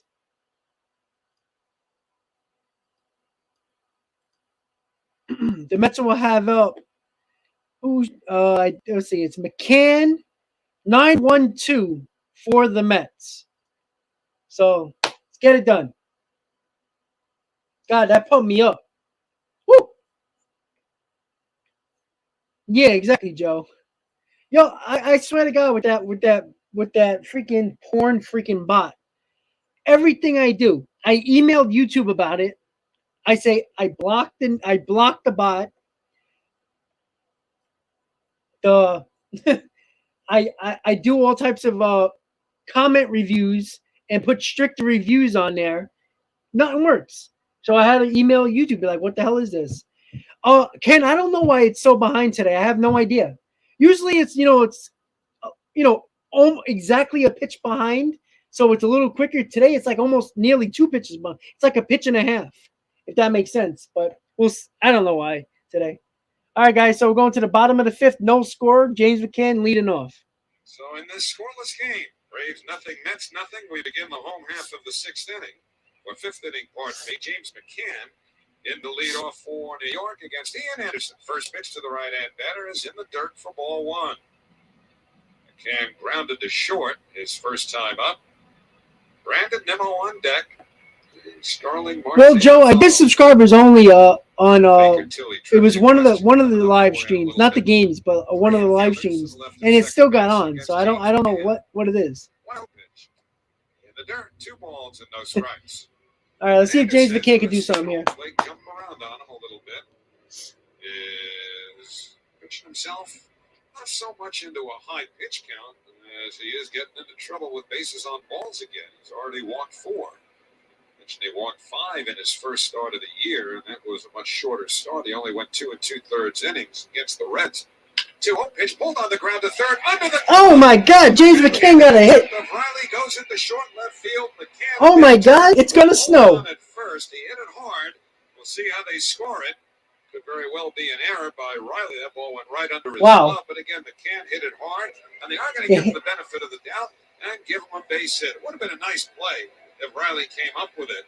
He was very deep at third.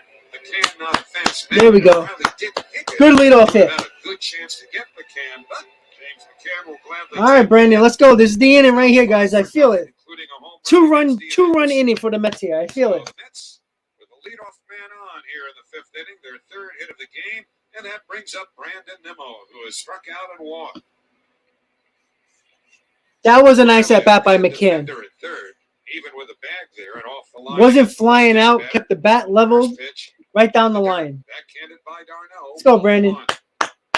Glad you're listening to us, wherever you might be on this Wednesday afternoon.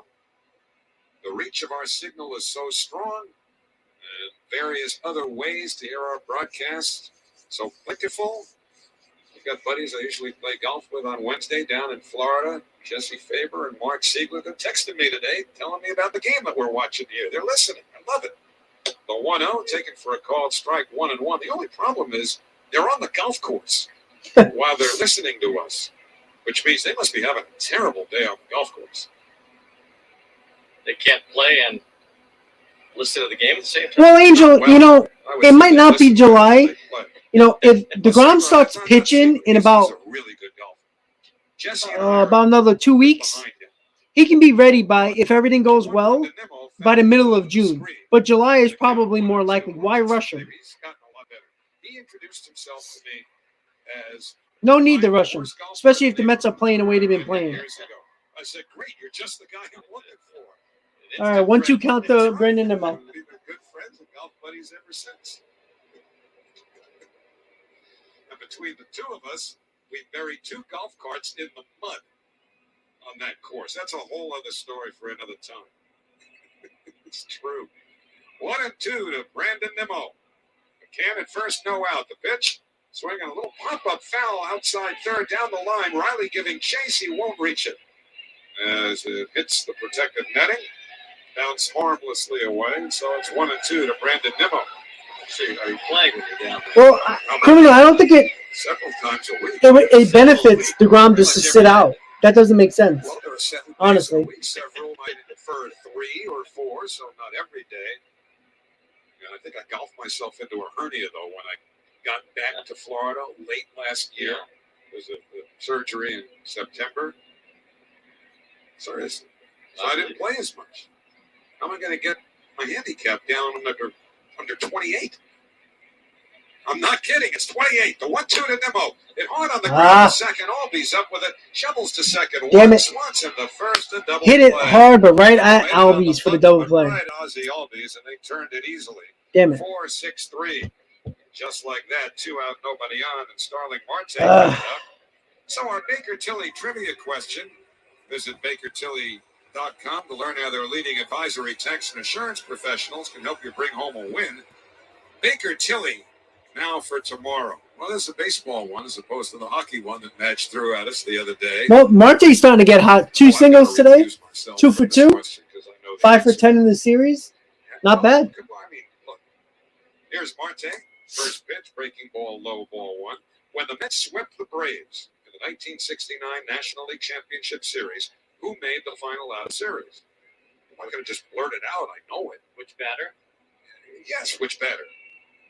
As opposed to who? Caught the final out. The 1-0. Marte hits it in the air to center. Adam Duvall will be the answer to this trivia question as he catches it. So who caught the last out of the 5th inning? Going to the top of the 6th. The Mets did nothing with that leadoff hit by McCann. Double play Nimmo. Marte flat out to center. Ian Anderson, you know what? The Mets have been hitting them hard, but they've either been right at a Brave, or they just haven't been executing and coming in clutch with guys in scoring position and guys on base. Megill got out of the gym in the top of the 5th, going to be coming out in the 6th with around 80-something pitches. So guess what, guys? It's getting a little bit late into the game. No score. we probably all agreed that it was going to be a low-scoring game. So, that crucial 1 or 2 runs could definitely be a win or a loss for sure. So, once again, guys, just to give a shout-out to Bobby Bueller, new member of Talking Mets and Rob. Bobby, I really do appreciate it, buddy. Thank you for becoming a member, and hopefully you continue to enjoy the channel going forward. For some reason, it won't let me click on your name. Oh, there we go. All right, there we go. I was wondering what was going on there. But thank you, buddy. Bobby Bueller, member of Talking Mets and Rob. Really do appreciate it. Shout out to Bobby, everybody. Well, Eric, you know what? Again, with the Mets, and we've talked about this over and over again through the Mets pre-games, during the live streams, everything. We keep on saying the Mets are not a home run hitting team. They're not a power hitting team. If they don't bunch multiple hits together, they're not scoring. And at the moment, they're not getting 3, 4, 5 hits together in a row. And that's why they're not scoring runs in this game. It's just very simple. If they get 3, 4, 5 hits in a row, they're gonna score some runs. But when you only get 1 or 2 hits in an inning, you're not gonna score runs unless they're a home run. So, Bobby, once again, thank you for becoming a member, and I really do appreciate it. And we're going to the top of the 6th, no score. Megill still on the mound. 83 pitches. 10 to 15 degrees warmer than that, but it's not. Bats are kind of cold, though. The Braves and the Mets are scoreless. Tyler Megill's given up 1 hit. The Mets have 3 off of Ian Anderson, and Matt Olson leads off the 6th for Atlanta. Left-hand hitter with power. Megill's first pitch, a curveball in for a called strike. And it's 0-1. Olson grounded the second, play on which Guillorme made a very nice play. And also drew a walk. Yeah, although I went to 6 games so far, they lost 1, and that was to the Diamondbacks on the Saturday. You're welcome, buddy. Megill at 85 pitches right now. And again, the most he has thrown so far, 92 in a start this year. Nobody up on the Mets bullpen. Pitch, swinging a high fly ball, left field, not deep. Megill moving under it, makes the catch, 1 man out. And Austin Riley coming up. The answer to that Baker Tilly trivia. Gotta be careful here with Riley. He can definitely jack one over the wall in this spot. One by the name of Tony Gonzalez facing Nolan Ryan with the Mets 1 out away from winning the pennant against the Braves in 1969. So the Mets are 1 out away from their impossible dreams. And a batter comes Love that call. Tony Gonzalez. Patience. We got a pitch here coming to Austin Riley. It's on the way, and it's popped up outside first. Will it be playable? Alonso hopes so. He's over by the dugout, but it's out of play. Strike 1 there, and then back in 69. And the pitch back occurs. Chopped out to third. Garrett has the ball. A throw to first. Well, you'll have to trust me. It was Tony Gonzalez who hit that little topper to Wayne Garrett. I should say ripped up Shea Stadium again. Statute of limitations, The 0-1 to Riley, fouled straight down at home plate. Then the count 0-2. It was different in 1973. 1969, and it was the year of Woodstock. That was like a lovin'. It was a celebration on the field. Yeah, we just yanked some grass, but big deal. In 73, when they beat the Reds to win the pennant, that was scary. That was like violent. What happened between 69 and 73 that made everybody so crazy? It took too long. There have been good books written about it, though. The 0-2 to Riley. Swing on a slow hit, cover to third. And this is Escobar, not Garrett, up with it. His throw to first in time. According to the first base he's safe, guys. He beat the play. He beat the ball. Replay and review available in 1969. It's definitely safe. They do here. And I have a feeling this one's going to be overturned. Yeah, that wasn't even close. The Braves want to look at it. We're doing the same right now, and that's going to be overturned. He's going to be safe at first base. It's hard for me to fathom how Atlanta is challenging the outlaw at first base. Thank you, Laz. How we can see it from here so clearly, and the guy who's standing right there It's a tough job, I understand, especially for the home plate umpire, but he's right there. And he misses it when we can clearly see that it was the wrong call. I don't understand how that's possible. So let me ask you this, and I don't mean this facetiously at all. You have a relative who's a major league umpire, Tony Randazzo. Yeah. Have you had this conversation with him? And if you were to say this to him, knowing him as you do, what do you think his response would be? Because a lot of us feel the same way. Yeah, I haven't had that conversation with him. Chicken. A worthy one to have. The call has been overturned. The runner is safe. Yeah, that was just a bad call by the Jesus. Well, the only good news there for Laz Diaz is he's not the guy who blew the call in the first place and had to fess up to it as he did a couple of times earlier in this series. He's had a couple. No, I haven't talked to Tony about it. Tony doesn't miss calls like that. I feel like. There we go. You had time to think about the answer. That's actually a good answer, but it's not the one we were looking for. Like Richard Dawson. Here's Ozuna, who's flied to center and struck out looking. Visit BakerTilly.com to learn how their leading advisory tax insurance professionals can help you bring home a win. Baker Tilly, now 4 tomorrow. Ozuna 0 for 2. The first pitch is a fastball taken outside. I agree, Danny. They've been terrible, So 2 hits now, especially the balls and strikes. Mets and Braves are scoreless with 1 out of But the they top of the definitely 6th messed inning. up a few Should mention safe and out Steve calls as well. also listening on the golf course down in Florida. They didn't tell me he was part of that. All right, Megill got 91 pitches. This is definitely going to be his last inning for sure. But he's getting a little tired. You can see his breaking ball is not as sharp. Outside corner, 2-0. Is that your replacement? No. We're deep. I mean, you got to have depth. Even the Three Stooges had Shim. You know? We got 6 or 7 guys who combined make up a good foursome. 2-0 to Ozuna. Here's the pitch. Swinging a liner to right center. That's going to be a base hit. In to get it is Marte, and stopping at second is Riley. And the Braves now have runners at first and second with 1 out in the 6th inning. And Ozzie Albies coming up. Oh, boy. So one was a ground ball single, a slowly hit topper by Austin Riley. The next one sharply struck by Marcell Ozuna. And let's see if anybody gets up in the Mets bullpen now, because Megill is over 90 pitches.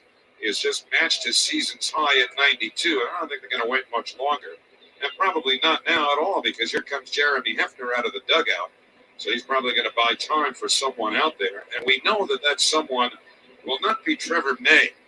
And we wish Trevor all the best, as he has been found to need some time off. He has a stress reaction around his humerus. This is our injury update, brought to you by the Rothenberg Law Firm. If you're injured in an accident, the game plan is simple.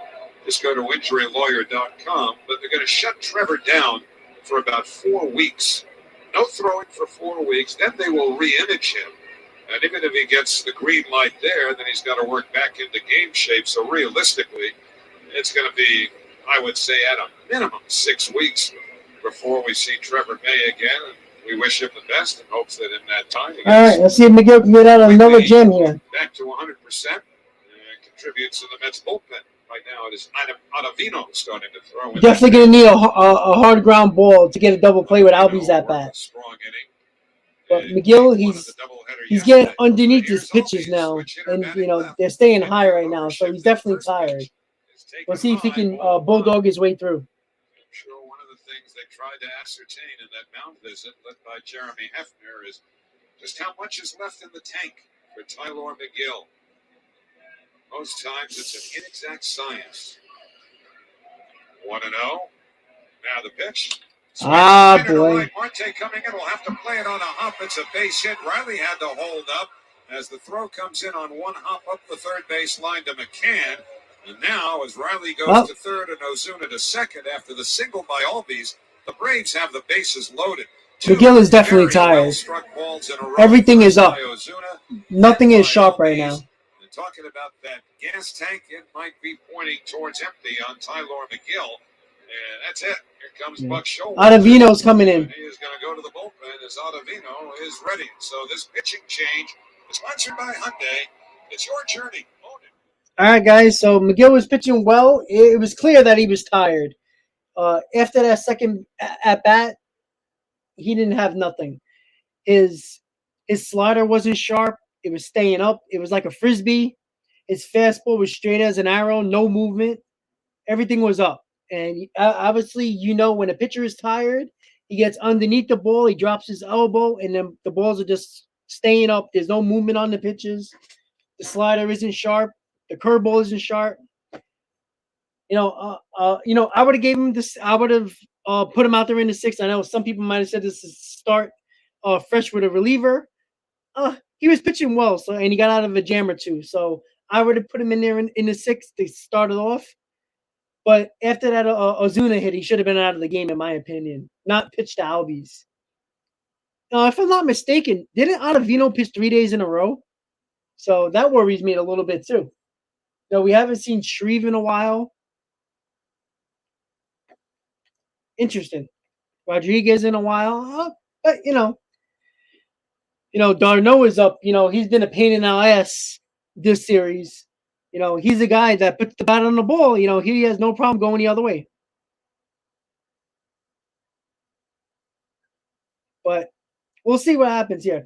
Ottavino has been pitching really well lately, besides that that bad outing he had a couple of days ago. So it is no score, 0-0. Top of the sixth. Bases loaded for the Braves. 1 out. Megill just came out of the game for Ottavino, pitching for the Mets. Waiting for the commercial break to come back so the game can get started. Again, Ottavino has been pitching well the last couple of days, but he has pitched, I believe, 3 days in a row, if I'm not mistaken. So I don't know how much he has in the tank either, but he has been pitching well. And yeah, he did pitch yesterday. He pitched in game 1. And he pitched on Monday, if I'm not mistaken. Time for a cocktail. Time for a straight shot. All right, guys. So Travis d'Arnaud, career versus Mets, 15 for 38, a 394 average, 3 home runs, 14 RBI. So this is not the guy the Mets want up in this situation. But we'll see. You never know. All right, here we go, guys. Mets, Braves, 0-0. Bases loaded for the Braves. 1 out. Let's see if Ottavino can get it done here. Rum and Coke, Arnold Palmer, anything we need here. Let's see. Bullpen has been good. Let's see if he gets it done. We talked about how you strike out a lot. He struck out 9 men through 5 innings. That pitch count gets elevated, and sometimes it means you run out of gas a little earlier than you would like under different circumstances. Well, I might have gotten to him here in the 6th today, and so now Ottavino will face Travis d'Arnaud. Glacier Freed's my best. Is the best. Scoreless. The infield is back at double play depth. 1 man out. We're in the 6th. Ottavino ready. His first pitch. Outside, a fastball, 1 ball and no strikes. Ottavino has not seen too many of these Braves hitters. He has not faced d'Arnaud before. All right, come on. Travis has struck out and reached on an error by Lindor. Here's the 1-0. Breaking ball over. A called strike. Good slider. And the count, 1 ball and 1 strike.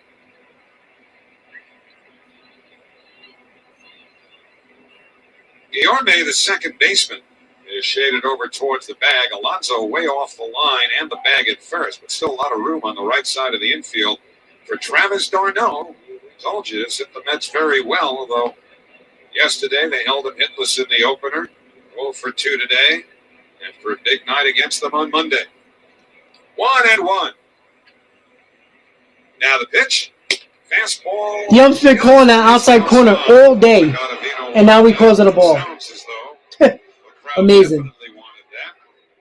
I don't get it. No consistency with these umpires. None. Ottavino without a whole lot of wiggle room here with Riley at third, Lord. at second, and Albies, the fastest of the 3, the trail runner at first. In the scoreless game with 1 out in the 6th inning.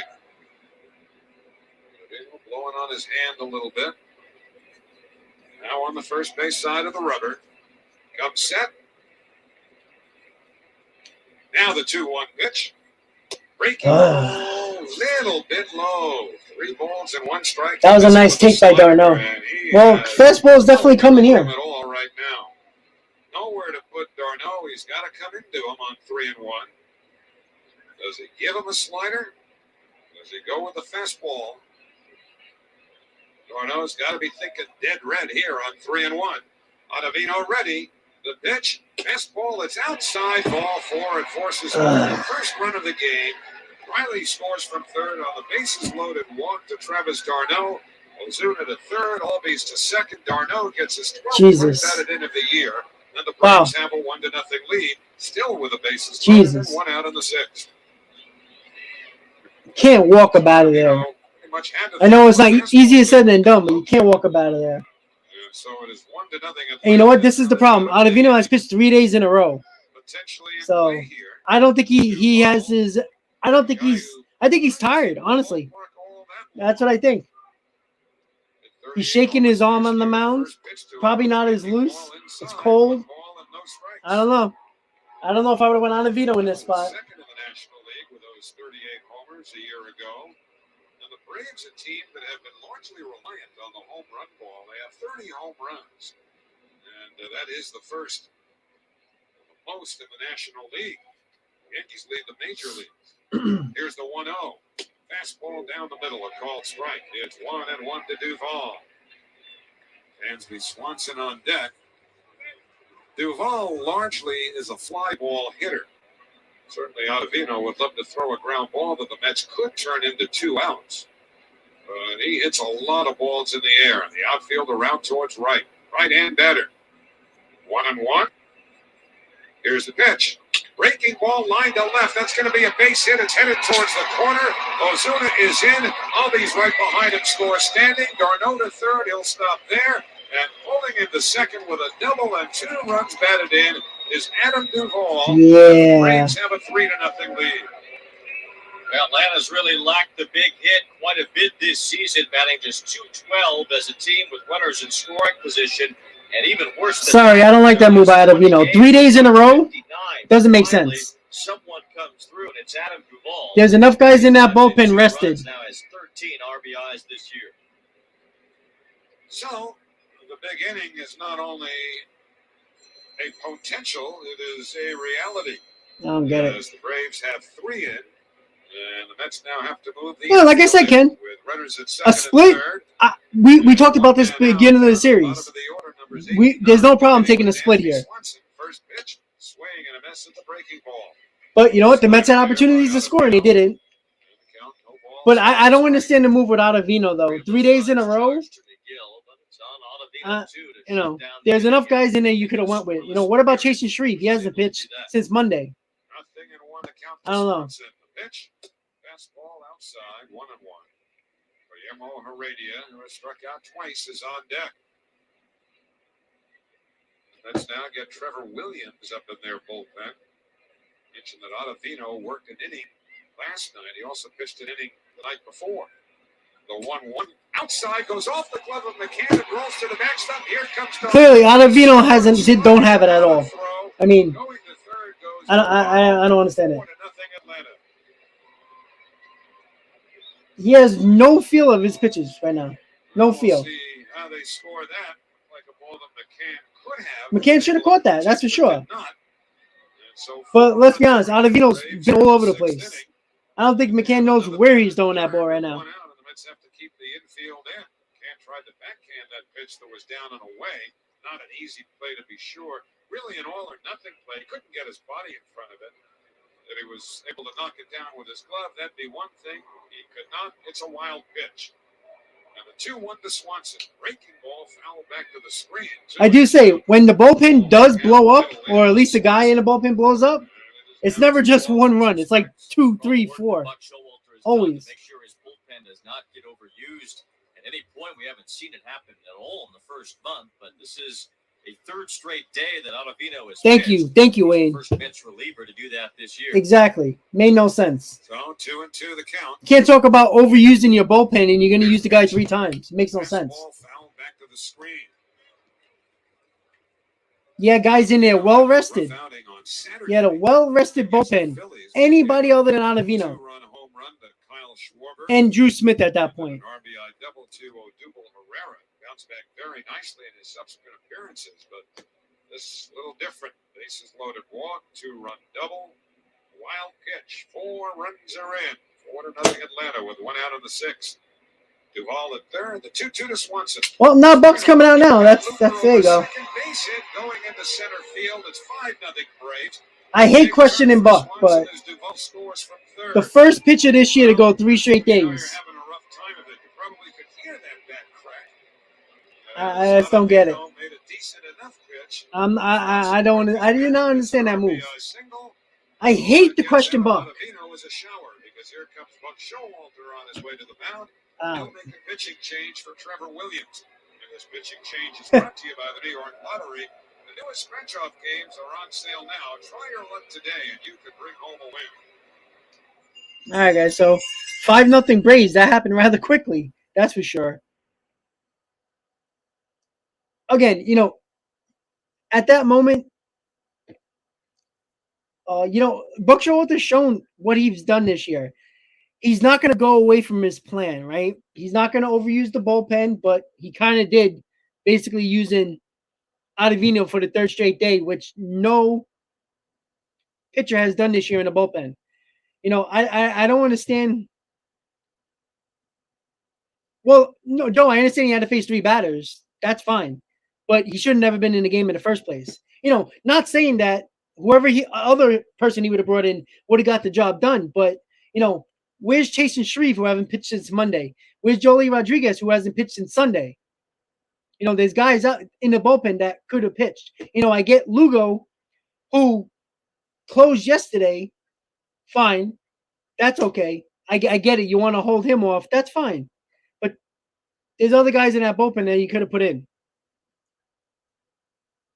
I don't know. I didn't like that move, though. Again, it's the 6th inning. The Mets can come back. But, Ian Anderson might have another inning in him, maybe. But the Braves bullpen is very good. And I don't know if the Mets are going to be able to, at the very least, score 5 runs, maybe more. You never know how much the Braves are going to score, too. So, but, again, it's not about losing the game because you split the series. It's not the end of the world. The Mets still have a pretty decent lead in the division. Cohen, I don't agree with that. Ottavino has been good over the last couple of games. I just don't think using him 3 times in a row is going to help the pitcher get it done. His fastball was down. His fastball was down. It was usually 96. He was throwing 93, 94. His slider was a frisbee. So, but we'll see. All right, guys. So Trevor Williams is in 5-0 Braves top 6. To the bullpen as early as they did today, meaning the 6th inning. Among all of their key guys, over the last 2 days in particular, with just the doubleheader yesterday, they used them all. So somebody was going to be the victim of some heavy taxation. It was Ottavino. And now here's Heredia with 1 out runner at first, and Williams' first pitch is taken low for ball 1.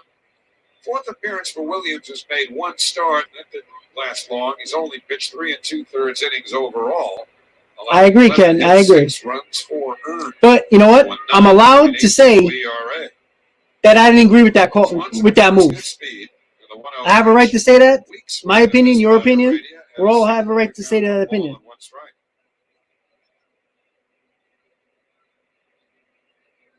Well, the bullpen is not garbage. The bullpen has actually been good. Megill was tired. You can't leave him in there. He would have got crushed too, just like Ottavino did. So far, 2 runs responsible for Swanson at first. But I mean, if you were going to use Trevor Williams in this game, put him in the 6th inning to start. He walked the first man he faced. That was Darno with the bases loaded. Also threw a wild pitch. Yeah, well, Ottavino just doesn't have it. You saw it his first couple of pitches. He was extremely wild. That's what happens, The 1-1, breaking ball, outside, 2 balls and 1 strike. Well, this isn't the first time, Ken, that Buck made a questionable bullpen move. There was one in Arizona, and there was one against the Phillies when the Mets had that 4-run lead against the Phillies, and they blew it. But this one might have put the cherry on top on this one. Oh, for sure. I didn't understand that move. If you were going to use Trevor Williams in this game and you had a plan to, put him in the 6th and start it off. Who hasn't pitched in, 6 days for Trevor Williams? end of the day, You know, if you're trying to save your bullpen, Not to me. put in Trevor Williams then if you're going to do that. you poo-poo all kinds of things. Not saying Trevor Williams will do any better, but 3-1 to Heredia. Williams deals. you know, so now what you do by putting in Ottavino for a third straight day, you're probably not going to have him until Saturday maybe against the Phillies. So now Ronald Acuna Jr. will be the 9th man to bat in this 6th inning. but ATL Stinger, it's not the point of losing the game. It's the point of how you're losing the game. That's the problem. Fly to center. The last strikeout was Tyler Megill's finest hour in this game. It ended the top of the 5th.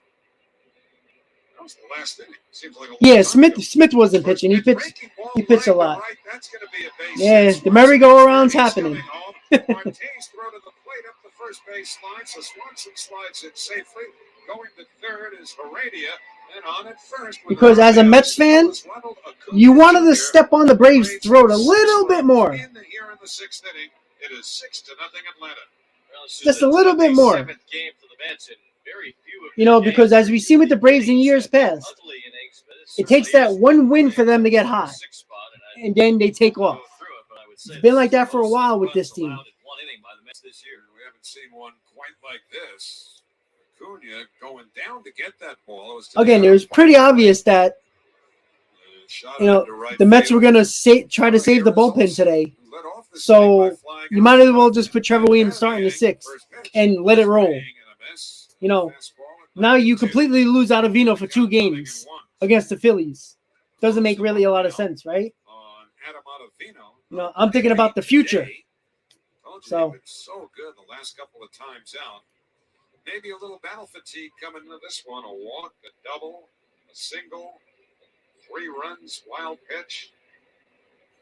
The 0-1 pitch. Breaking ball hit hard towards first. Nice scoop by Alonso. Touches first for 1. Now they've got a man in a rundown. It is the runner at first, Acuna. Alonso chasing him back. And Lindor had moved up too far. And Alonso didn't throw it to him in time. And getting down to second safely is Acuna, who does a little bicycle trot along the way. And at the end of the day, and this is what happens when this go a little bit out of control here. It makes the fielders flustered, gets them a little annoyed. What you don't want them to do is take it to the next series. This is what happens. Well, Ken, if he was going to throw in the towel, he had to start Williams in the 6th inning instead of Ottavino.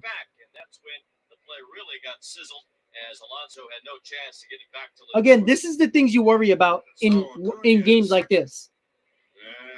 Is not only, yes, you lose the game, fine. You're not going to win every game. That's not the problem. The problem is the trickle-down effect.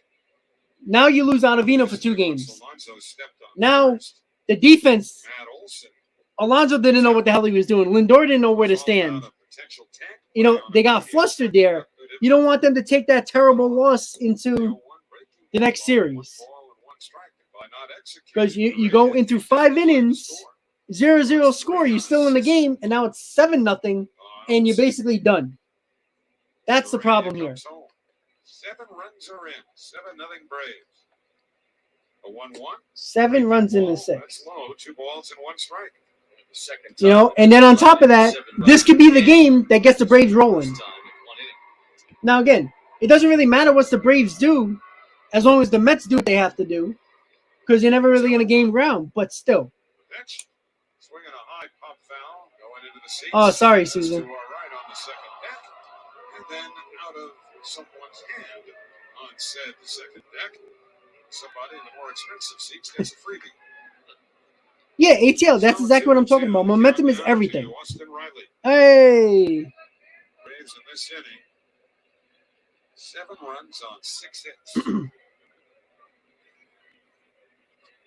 2-2. Williams deals. Swung out in the strike. Hey, in and over. Congratulations. 7 runs down. Listen, it's not about losing the game. It happens. You're not going to win every game. Again, this would have been nice for the Mets to win. You know, to step on the Braves' throats a little bit, knock them further down in the NL East. But what it can do mentally to the Braves, it can get them going. You know, this game can get them on a 6-7 game winning streak, and guess what? They're right back in the ball game. They're right back in the division, depending on what the Mets do. The Mets might take this game to Philadelphia for the 4-game series. Maybe it screws with them mentally. You never know. Not saying it will, but let's be honest. We've seen it before. Different team, more professional veteran team, could be a lot different. But you never know what the momentum can do to a team. It's just that simple. After today, it would be 6. If the Braves win the game today, it would be 6. Again, why worry about the Braves when there's 6 games out when the Marlins are, 4.5? Again, it's not about the standings at this point right now. It's about the momentum situation. Could this catapult the Braves? Could this hurt the Mets a little bit? You never know. This is the first time the Mets are not winning a series this year. The Mets haven't been through that yet emotionally. Not saying it's the end of the world. They can just brush it off as, that game sucked. Let's go to tomorrow. They seemed to, they had bad losses and came back and won the next day this year. So they bounced back. So, but it happens, But hey, what are we going to do? So going to the bottom of the 6th, can the Mets come back? Never know. We'll see. Hey, listen, if the Braves can score 7 runs, can the Mets? We'll see. As the Braves broke out in the top half, they have a 7-0 lead. So Ian Anderson, maybe on cruise control, faces Francisco Lindor. The first pitch taken for a called strike with a curveball to start him off. 0-1. Lindor 0 for his last 13 at the plate. And has walked and fly to right in this game. I can assure you, Trevor Williams is going to be in this game a while, so a lot more runs might be scored for the Braves. Now the 0-1, foul straight back over the screen. Snowball, Zach and Escobar to follow. Remains cloudy and overcast. Lights are on, taking pretty good effect. Had some rain this morning and overnight. The 0-2 to Lindor, hit in the air to straightaway center. Duvall barely has to move. Has to baby step forward. I know, man. Have a good day, buddy. The launch angle revolution might be over. It seems like every fly ball is just automatic out, just like the ground balls to the right side. You just wonder if there's going to be permanence to that, or if baseball, meaning MLB, will react, tinker with the ball again. But as long as you can hit home runs, I'd much rather see a game that features a whole lot of the other stuff rather than everybody just trying to hit the ball out and striking out as much as they have. It's largely what we have seen, it feels like, in these Mets games. There have not been really any home run derbies that we've been witness to so far. And I wonder, I don't know, maybe I'm in the minority, but I just like that brand of baseball better. We're not saying the home run's going to be eliminated. Pitch on the way to Alonso. He lines one deep. Man, that looks like a double down the line. It's headed into the corner. Rally time. What's kind of funny? Somebody brought this up yesterday at the game that I was sitting next to. Said, since the Mets cut Cano, Lindor only has 2 hits. So that's interesting. Not saying that means anything. It could just be he's in a slump. But that is kind of a coincidence around the same time. He's only had 2 hits since the Cano cut. Or DFA, I should say. Which was disgusting. Exactly. Disgusting. Well, we got 4 at-bats, four times at-bat. So, considering this at-bat. So, we'll get a better handle on this never know. When we get into June and July.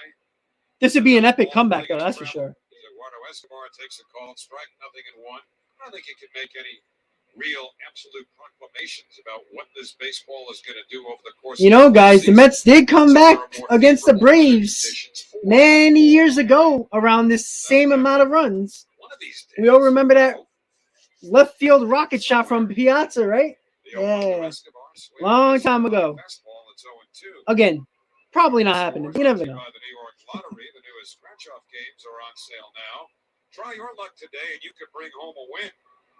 Adam Wainwright's pitching a dandy today. And all right, let's see what we can do here with a man on second base. Wainwright allowed just 1 hit through 7. 1 walk, 2 strikeouts. 0-2 to Escobar. Hey, that should be a run. All right, we got a run. Slowly but surely coming back in this ball game.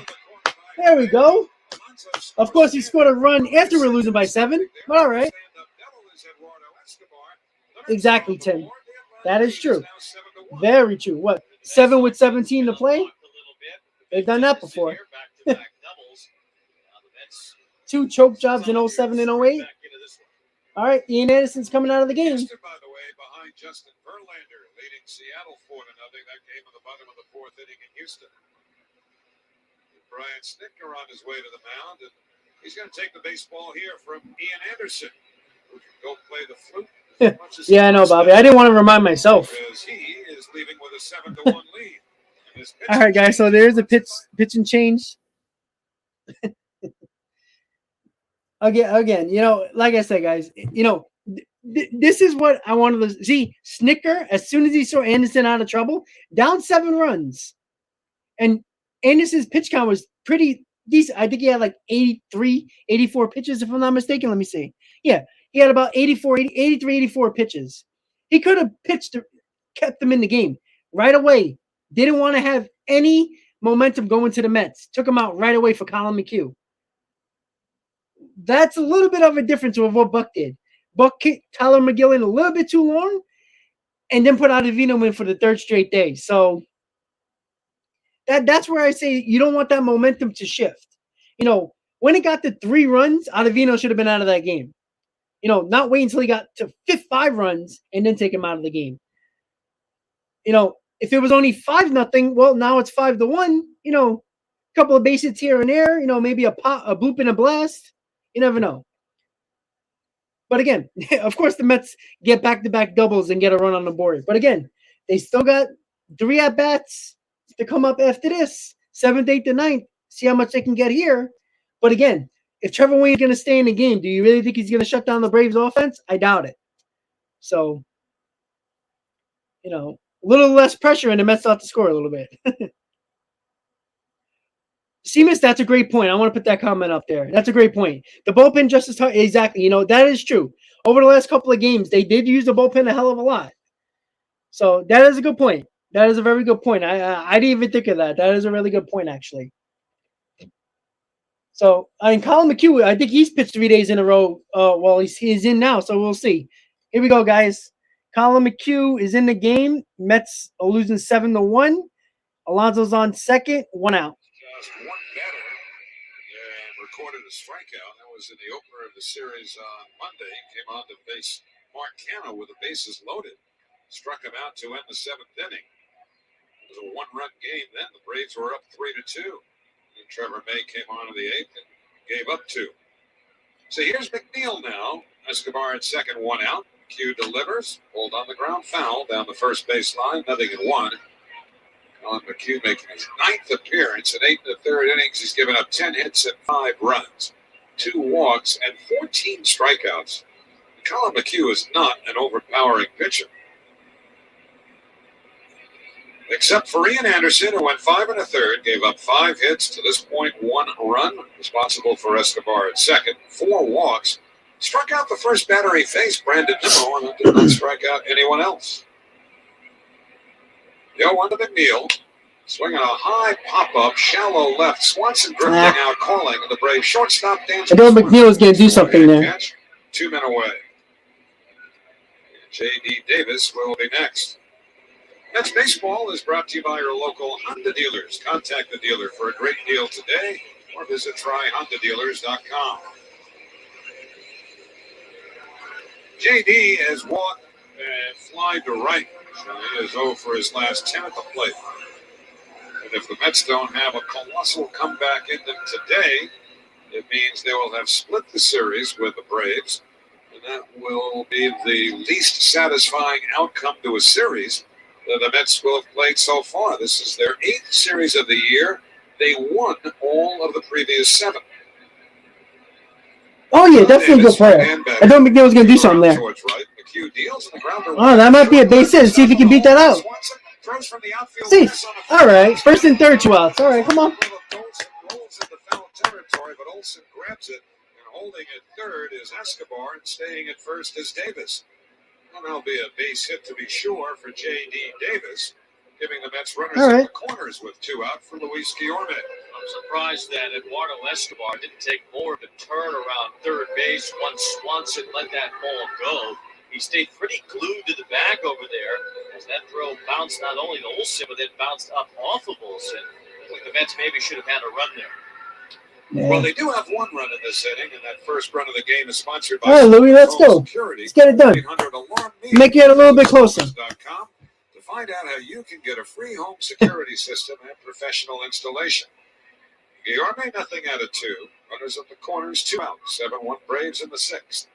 The pitch on the outside corner, a called strike. Cut fastball there from Colin McHugh. And in the count, no balls and 1 strike.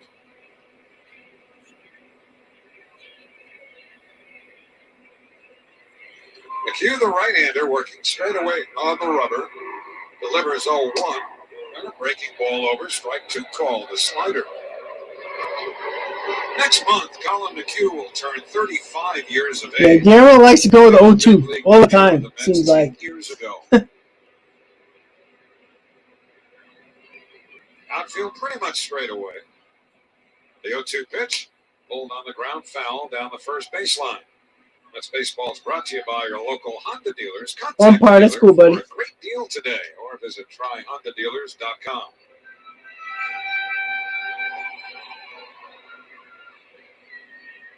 Guillorme playing second base today. Jeff McNeil in left field. Mark Canada. Michael, we'll definitely address the bullpen by design for sure. 0-2. The pitch. Breaking ball in the dirt. Stopped by Darno. 1 ball and 2 strikes.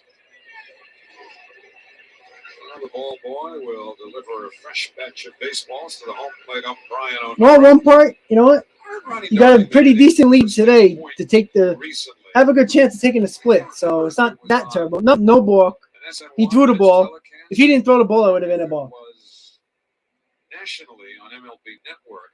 But he talked about one of the things they're talking about, again, the baseballs and providing more offense in the game. He said he thinks one way they could do it is to keep balls in play that are traditionally taken right out when they hit the dirt and scuff a tiny bit. Here's the 1-2. Breaking ball, check swing. Did he go? No. On appeal to third, Laz Diaz bails out Guillorme. That is true, Brad. That is true. Strikes. Travis d'Arnaud played it through.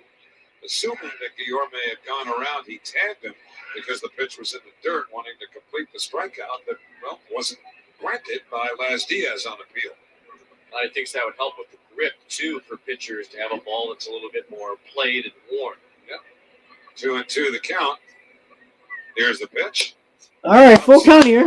Ball 3. Buck Showalter's got a pretty good idea about having just like we have a rosin bag at the back of the mound, have something akin to, say, a pine tar rag or something like that that's universal where pitchers are permitted to go and just firm up the grip on the ball. 3-2. Payoff pitch. Swung out. What the hell are Guillorme swinging at? A slider down and in. Jesus Christ.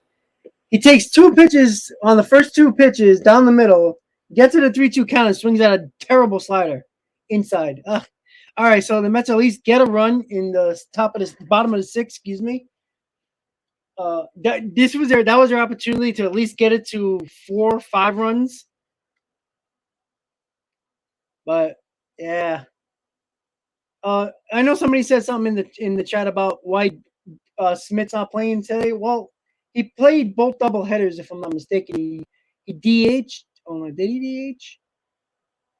I don't know why, to be honest with you. I don't know why Dom's not in the lineup. But you know, this is what Buck Showalter does. He gives everybody a chance, and that's what he does. Listen, we're all not happy with Buck Showalter sometimes with the lineups, with the bullpen arms, but you can't. it's hard to stay mad at him when your team is going to be in first place, 10 games over 500, possibly 9 games over 500. So, you can't really complain about that much. Yeah, I saw that, Christian. Gelbsy was shaking his head on that. Again, I never understood, and that was the same thing what Connor did on Monday night against the Braves. He took 2 pitches right down the middle. Remember, the Mets had runners on. They could have took the lead if he got a base hit there, and they took 2 pitches right down the middle. Exactly what Guillermo did right there. I don't understand the logic in that. Like maybe not the first pitch he was swinging at, but the second pitch was on the outside corner. He could have flicked it the other way over the third baseman's head, and most likely would have been a double. Would have definitely scored a run at the very least. I don't know. It's crazy. It is actually a little crazy. But what are you going to do, right? That's baseball. So let's see. The Braves, I think the Marlins just came back in this ball game. Yep, they went ahead against the Diamondbacks. So if the lead stayed the way they are, the Marlins would be 3.5 behind the Mets in the division. So again, early. You never want to lose ground, but it happens. All right, guys. So here we go. Top of the 7th. Last 3 innings, Wayne. That might be the plan. Trevor Williams hasn't pitched very much for the Mets this year. He's been kind of a forgotten guy down there in the bullpen. First pitch to Marcell Ozuna, rolled softly towards short. Lindor comes in to grab it. Quick throw to first. Ozuna hustling close play, and he's out. At least that's what the call is at first base for Chad Fairchild. The Braves might review this too. Braves had one overturned earlier when Austin Riley hustled down the first base line. He was called out, but after replay review was found to be safe. In this case, though, the Braves will not review on a close play. Lindor times does not put a lot on those throws from short to first. And Ozuna got down there pretty quickly, but was thrown out by a sliver at first base. So 1 out. No, they showed the replay ATL thing. He was out by a step. It was close, but he was out by a step. Mets 26 games. He's pitched in only 3 of them, and a total of 3 2/3 innings. First pitch, Albies takes low, ball 1. You look at Sean Reed-Foley, who pitched in 7 games and in 10 innings, with Reed-Foley on the injured list and Yohan Lopez gone. Williams should get more. Albies behind by the right center. I think the Marlins offense could be on or off. Very hot and cold, but their pitching scares me for sure. But the Marlins always find a way to beat up on the NL East teams, but then lose to everybody else outside the division, and that's why they're always in near last place every year for some reason. Williams' case, without Reed-Foley, without Yohan Lopez around, those roster cuts affecting the bullpen to some degree, at least one reliever less. It's going to be Williams in these sort of mop-up duties whenever the Mets need some longer relief outings. First pitch inside as Darno jackknifed out of the way and hit the deck too. 1 ball, no strikes on Travis. So there should be more work now for Trevor Williams moving forward than there has been in the first month of this season. Trevor looks like he got a little trim, too. His hair is a bit shorter. Still sticking out the back of his cap, though. 1 ball, no strikes on Darno. The pitch, swing and a miss. Good change up with some sink to it, down and in to the right-handed hitting Darno. 1 ball, 1 strike on Travis, who caught every inning of the Braves' postseason run last year. Just like he did for the Mets in 2015, he caught every inning of that postseason. 1-1. No takes outside, 2 balls and a strike. Travis homered twice last year in the World Series. He has been a pretty good offensive weapon since joining Atlanta, really since leaving the Mets behind the plate. 2-1. Darno fouls it off his foot, 2-2. Not so much last year. He was in the playoffs, but not so much during the regular season. He missed a lot of time with a tear in his thumb. Count is 2 balls, 2 strikes on Travis Darno. The first 15,000 fans at the May 15th game against Seattle will receive a Mr. and Mrs. Mets sidewalk chalk, courtesy of Bamba. Get your sidewalk chalk. Mets.com/tickets. 2-2 pitch. Swing and a tip into the glove. Well, that was a decent inning for Trevor Williams. seemed like the Braves packed their bags and like, all right, I think we should be okay here. But yeah, you never know, right? The Mets got 9-1 Tua, McCann, Nimmo, and Marte. So you never know. Only 6 runs down. Still got three innings to go to get at bats left. So you never know. Just never know. Things happen. You know, you get a bullpen arm that kind of loses it. Even though I don't think Snicker for the Braves would actually leave him in that long. But you never know. So we're going to the bottom of the 7th. 7-1, the Braves lead. It was a disastrous inning for, I wouldn't say Megill. Megill just got tired. Again, it was the right move to take out Megill. But bringing in Ottavino, pitching on 3 days in a row was kind of a questionable call. He clearly didn't have it. And kept him in there, I think, way too long. And then Trevor Williams came in.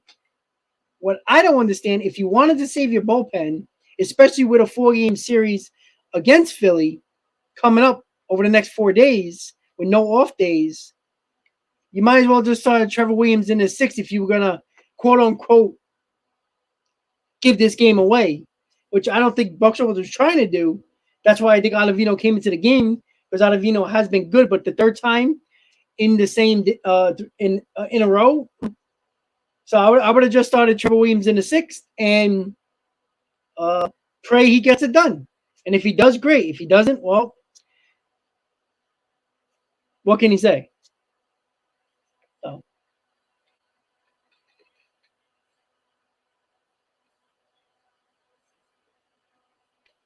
Oh yeah, Michael. I don't say that he doesn't believe in his pitches, but you know they were just talking about it on the TV broadcast that Buck even said he was trying to save his bullpen since they worked a lot over the last couple of days.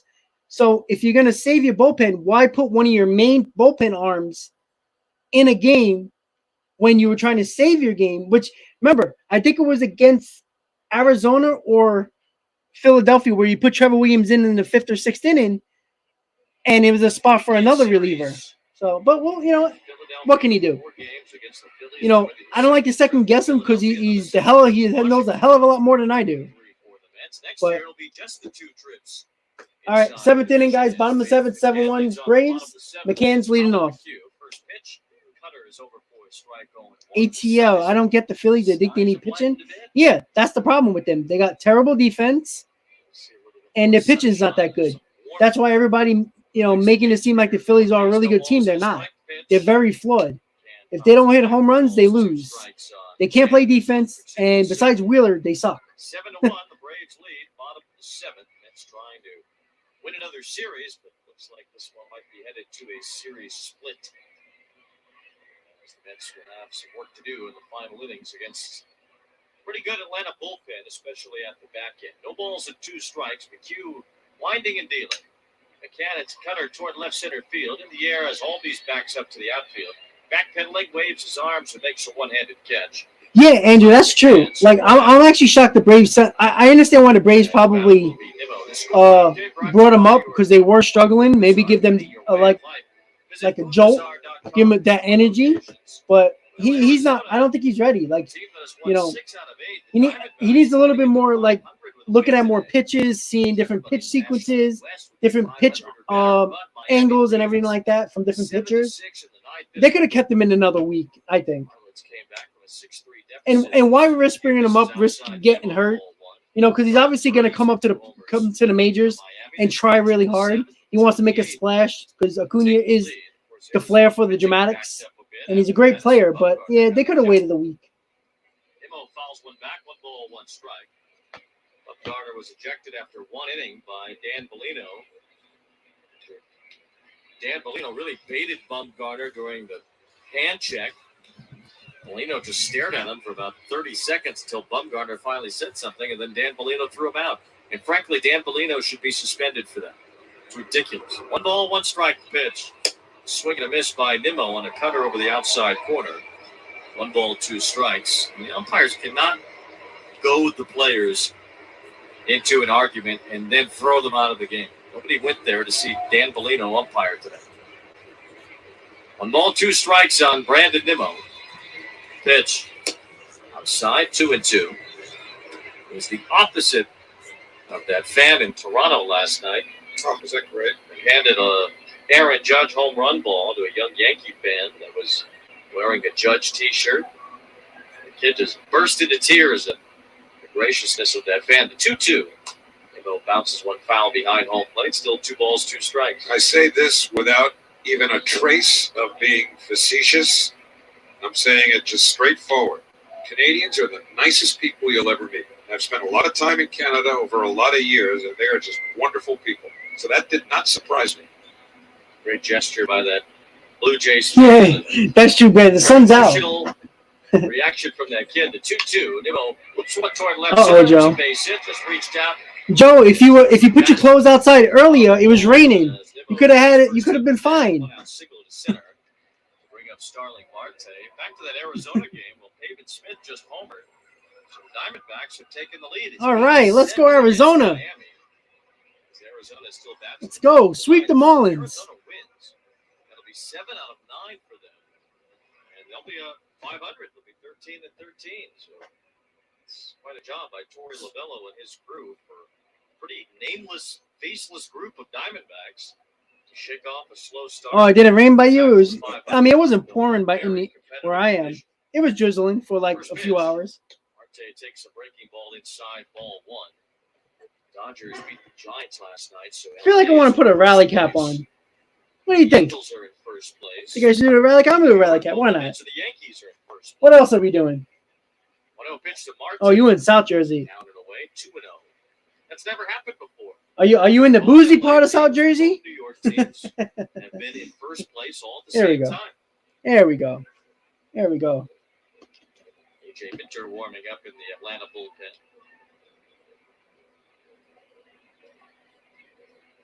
There we go, guys. There we go. Field shaded toward right. It's 7-1 Braves here in the bottom of the 7th. Well, Lugo pitched twice, 2 days in a row, so that wasn't going to happen. Drew Smith, the same thing. And remember, both of these guys had injuries last year, so you don't want to mess with them. Again, I would have put Shreve in or Rodriguez, guys like that. I would have been happy with that.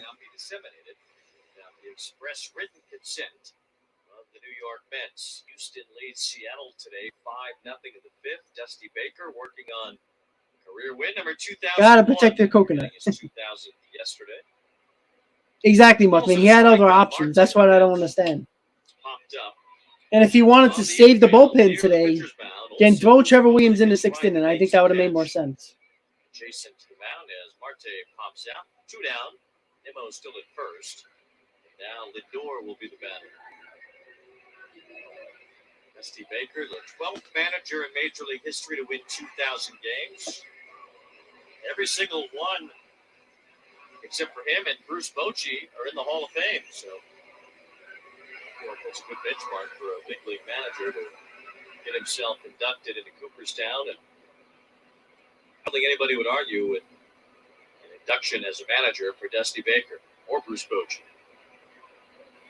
Yeah, he was pissed, but he was getting tired as well. Lindor, the batter now. First pitch. High from Megill, ball 1. Terry Francona has a shot at 2,000 wins. He's still a couple hundred or so away. Well, I don't know if Foley hurt us because, I mean, he wasn't pitching well anyway. So maybe he'll have a nice long tenure as manager of the Mets and get to 2,000 himself someday. 1-0 pitch. Swing and a miss by Lindor. 1 ball, 1 strike. Dusty Baker. Bruce Bochy's won 3 championships as manager. Dusty has not won any, but he's the only manager to take 5 different teams to the postseason. No, unconscious. It's not about Been to a couple of World whose Series. bullpen is a problem or not a problem. Not about who we'd rather have. It's about the guys we have now. It's just the fact that you don't put Ottavino in for a 3rd day.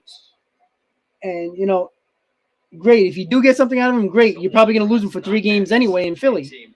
You know, Buck Showalter said before the game he's trying to save his bullpen, but still use one of his best arms out of the bullpen, knowing he had 4 game series against Philly. 1-2 pitch. Up and in, 2-2. I think he was trying to get lightning in a bottle, get a little bit extra from Ottavino, and it just he didn't get nothing. Diamondbacks, both world champions after having Buck managed them in the previous year. 2-2 pitch. Swing and a miss on the ball to dirt, strike 3. Darnell picks it up and lobs it to first. Retiring Lindor to end the inning. Francisco now over his last 15. No runs, 1 hit, 1 left. After 7, it's 7. All right, guys. So, interesting. So, you heard what Wayne Randazzo said. He's – oh, sorry. I forgot to put up game day. 0 for his last 15. Is there a coincidence? Ever since Cano got DFA'd, Lindor has 2 hits. 0 for his last 15. So, I don't think – oh, you never know. Who knows? You know, he was the one guy that spoke up and said he won't be happy if Cano gets cut. And he hasn't played well since. Again, it could be just a coincidence. Could be a problem. It is kind of weird.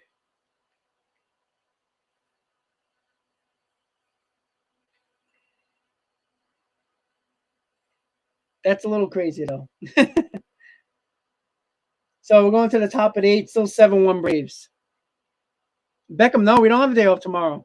We don't have a day off until between the Phillies and National Series. So we have another 4 games straight until we get the day off before the National Series in D.C.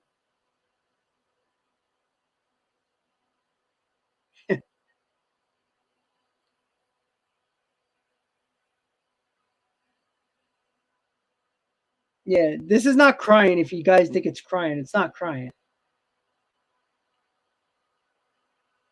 Problem is, there's too many channels that are way too positive. That's the problem.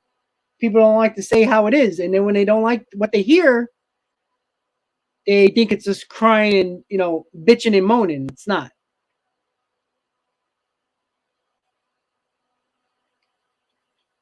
Tim, and you're trolling. So, you know.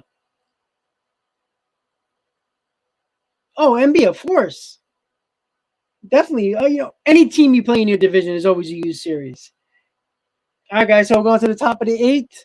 Trevor Williams is obviously still in the game. We'll see if he can continue to pitch well. Big blow for the Atlanta Braves against the Mets today as the Braves lead. And Adam Duvall starts the 8th against Trevor Williams. Play-by-play, Pat. Thank you. Thank you very much, Wayne. Duvall 2 out of 3. The first pitch by Trevor Williams is swung out and missed for strike 1.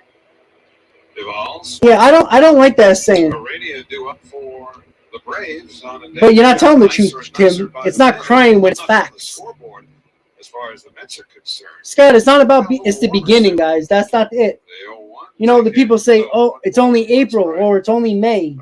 Yeah, but if you lose the division by 1 game, that 1 game in April could have bite you in the ass. After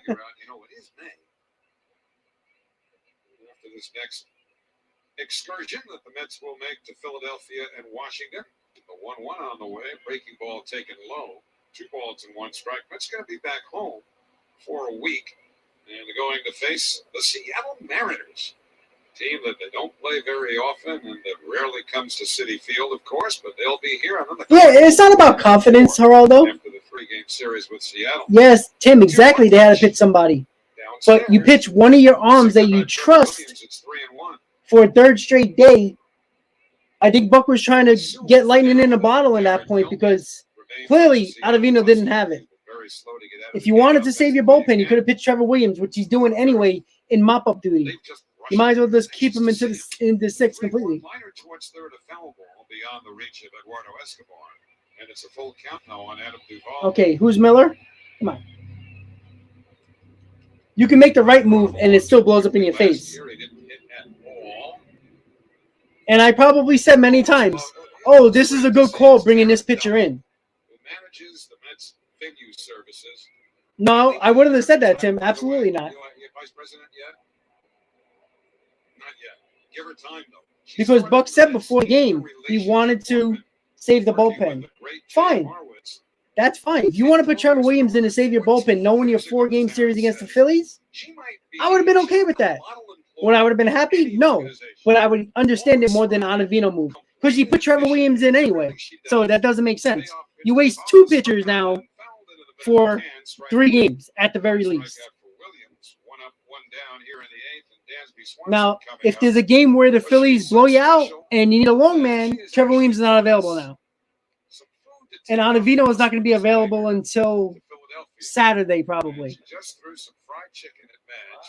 Wow. Not literally, although that might be done sooner or later. No, Trevor Williams. That's all I said. That's it. Honestly, you're going to save your bullpen. Don't put anybody else in except Trevor Williams at that point. Takes on the outside corner, strike one call. The only point I'm trying to make, Tim, is the fact that if you're trying to save your bullpen, you don't put in a guy who is one of your guys you put in between the 6th and 8th innings of a game that's crucial or a game that's close and waste him for 2 days where you're not going to have him. When you could have just put in Trevor Williams and let's see what happens. He did this in the Philly series in the first series of the year. He put Trevor Williams in a close game because the bullpen was used a lot. So if he did it in that game and not did it in this game, he contradicted himself. The 0-2 to Swanson. Little number foul to the left of home plate. Yeah, that was after he gave up the runs. Chicken, there's a chicken place across from Shake Shack now. Is that right? And the writers got traded too. So you want Joe, that's a good point. What about Medina? They brought him up. See, I told you she's a great. Could have brought him up too. He could have brought him in too. Well, Taryn, thank you so much. You have made our day, as you usually do. Always smiling. That's the thing. You know, you got All these nice things you say about her. How could she not smile? because she was always Yeah, smiling. Trevor Williams is not good, but again, you're trying to save your bullpen. 0-2 to Swanson. You're not really saving your bullpen if you're going to use Ottavino, who is a trusted arm in that bullpen. 14 years ago. Breaking And, you know, it was a 0-0 game at the That's a time. little frightening to think of how quickly time is moving along here. But she worked for Jay. You know, people broke in working for Jay and had marvelous careers in the Mets front office. Of course, the late beloved Shannon Ford, Ethan Wilson, been here for a long time. 1-2 to Swanson, a fastball outside, 2 balls and 2 strikes. Such a big part of the experience that we have here at Citi Field, and it might not mean much to you, but they provide us with certain things. Maybe I think Walker pitches tomorrow, no? that we could pass along to you. Yeah, and Walker hopefully pitches. Enhance the broadcast. 2-2. The doubleheader screwed up everything. Off the glove of a leaping Lindor and into short left field. That'll be a base hit for Swanson, his second of the game. Adam, I said that First down. with Shreve. I said that because he hasn't pitched since Sunday. So before Guillermo So, Heredia hits, we'll pause for that would have been fine, but again, Radio Network. The Dow soars I wouldn't have been mad if he put in Trevor Williams to start the inning. You know, it's still a 0-0 game. I would have probably been like, all right, that's an interesting move. But if you're saving the bullpen, you're saving the bullpen. Fine. Uh-oh. With you at Citi Field. Braves 7, Mets 1. 1 out. Swanson at first. We're at the top of the 8th inning. And now Heredia 0 for 2 with a walk and a run score. Williams deals. Uh-oh. High fly ball, well hit to right center. That looks gone. In front of the fence, he jumps, but it's gone. And there's the nail in the coffin for today's game. Well, Heredia had a game for sure. Made a nice catch jumping over the wall to catch McNeil's ball. Just hit a 2-run bomb to right center. Good game today. Was too tired. And Heredia has come in. He's made a great catch, and he's even made some contact for the first time. He was 0 for 6 with 6 strikeouts until that home run in this series. And now the Braves up by 8. You got the feeling Travis Demerit is going to feel a whole lot perkier from here on out? I would hope. Well, back to the top of the order, and Ronald Acuna Jr. You know, look, maybe that's not fair. We don't know exactly how he feels. Breaking ball to Acuna, taken outside, 1 ball and no strikes. But it's very unusual to hear a player take himself out of a game before it starts. Yeah, we're gonna miss Wheeler in that series, so that's a good thing because Wheeler's been pitching a little bit better. Under the weather. The 1-0 foul back to the screen, 1-1. Could be something totally different going on, and that's just a little smoke screen. The Mets had a couple of comebacks too, Tim, Thrown at us, during the stream. but you never know.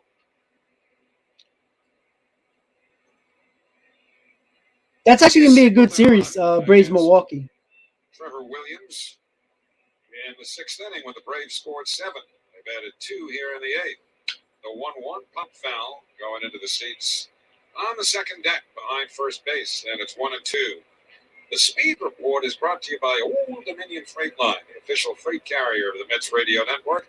Learn more at odfl.com. Old Dominion, helping the world keep promises. Tim with the win again. The Speed Report involves the question of how ATL, thank you, Mets buddy. I can get appreciate it. from Tim, Philadelphia by thanks again, for the buddy. game.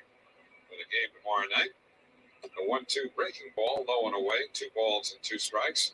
A lot of ground to cover during rush hour, but that won't matter by tomorrow when the Mets and Phillies open up their 4-game series.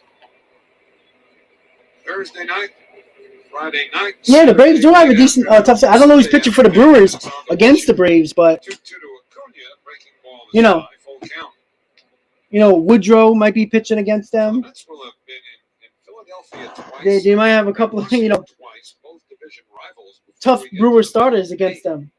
Which means only one more trip in for both of those cities by the Mets. Yeah, that's the thing. I mean, I don't think people are forgetting, but you got to remember, guys, the Braves were bad in the first half last year, and they took off. Again, the Mets didn't help themselves because they fell apart, and they basically choked down the stretch after the DeGrom injury. So it's kind of like, 9 runs, 9 hits, no errors for Atlanta. 1 run, you always have that in the back of your mind, like a team can do that. Braves appear to have action in their bullpen. One of their 3 left-handers, Tyler Petzik, AJ Minter, Will. But I still do think that losing Freeman and that leadership, I think it's going to hurt the Braves going forward, like going throughout the year. Could be wrong, but you never know.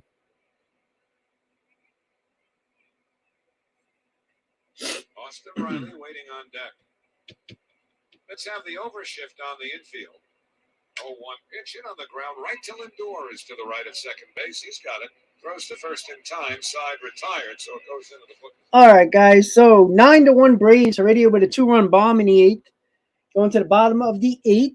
Mets are coming up. Still got 2 chances to make a miraculous comeback. Haha. But it's a split. Not, again, before the series, I think most people would have took a split. Obviously, a fan of a team who's biased always wants to get greedy and take 3 or 4. That would have been great.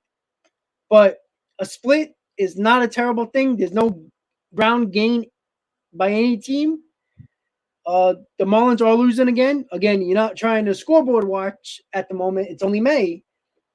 But the Mets, if the Mets lose, the Marlins lose, is still in a 4.5 game lead in the division. We don't face the Marlins until I think next month. So we face the Phillies again, and then I think we only faced them 6 more times. So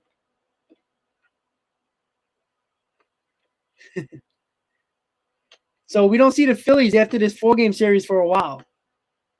We see a little bit more of the Nationals, and then we see in June a lot of the Marlins. We face a lot of out of division teams this month. If I look at the schedule really quick, let's see. What do we have? So in the month of May for the Mets, obviously 4 games with Philly, 3 games at Washington, then home at Seattle for 3. Then 4 against St. Louis. At home, Colorado. At San Francisco. Back home, play Philly. And home in Washington. So we don't have a terrible schedule. But,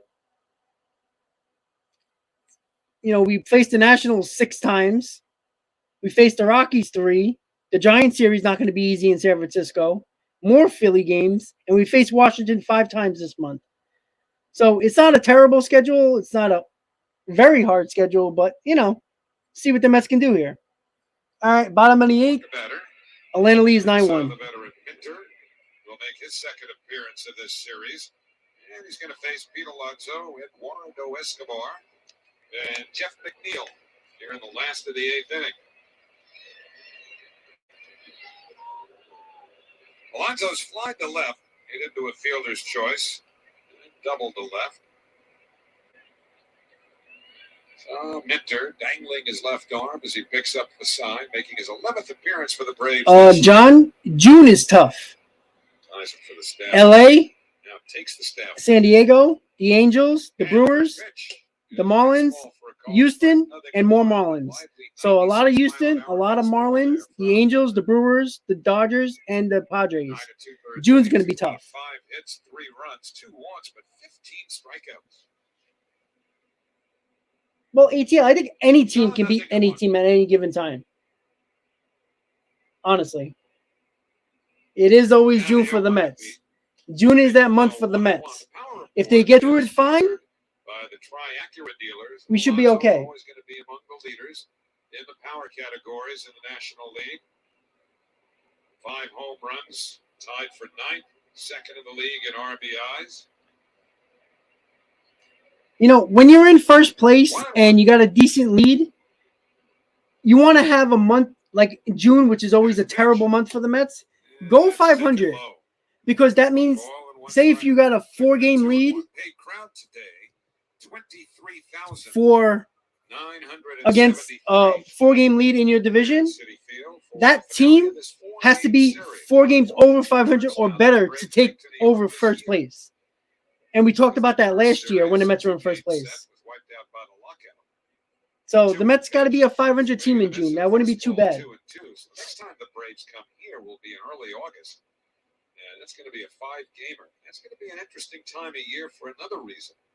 Because I believe they'll be here. Freeman did, for sure. Deadline. Let's see. August 2nd is when the deadline is this year. Hope they'll be here just afterwards.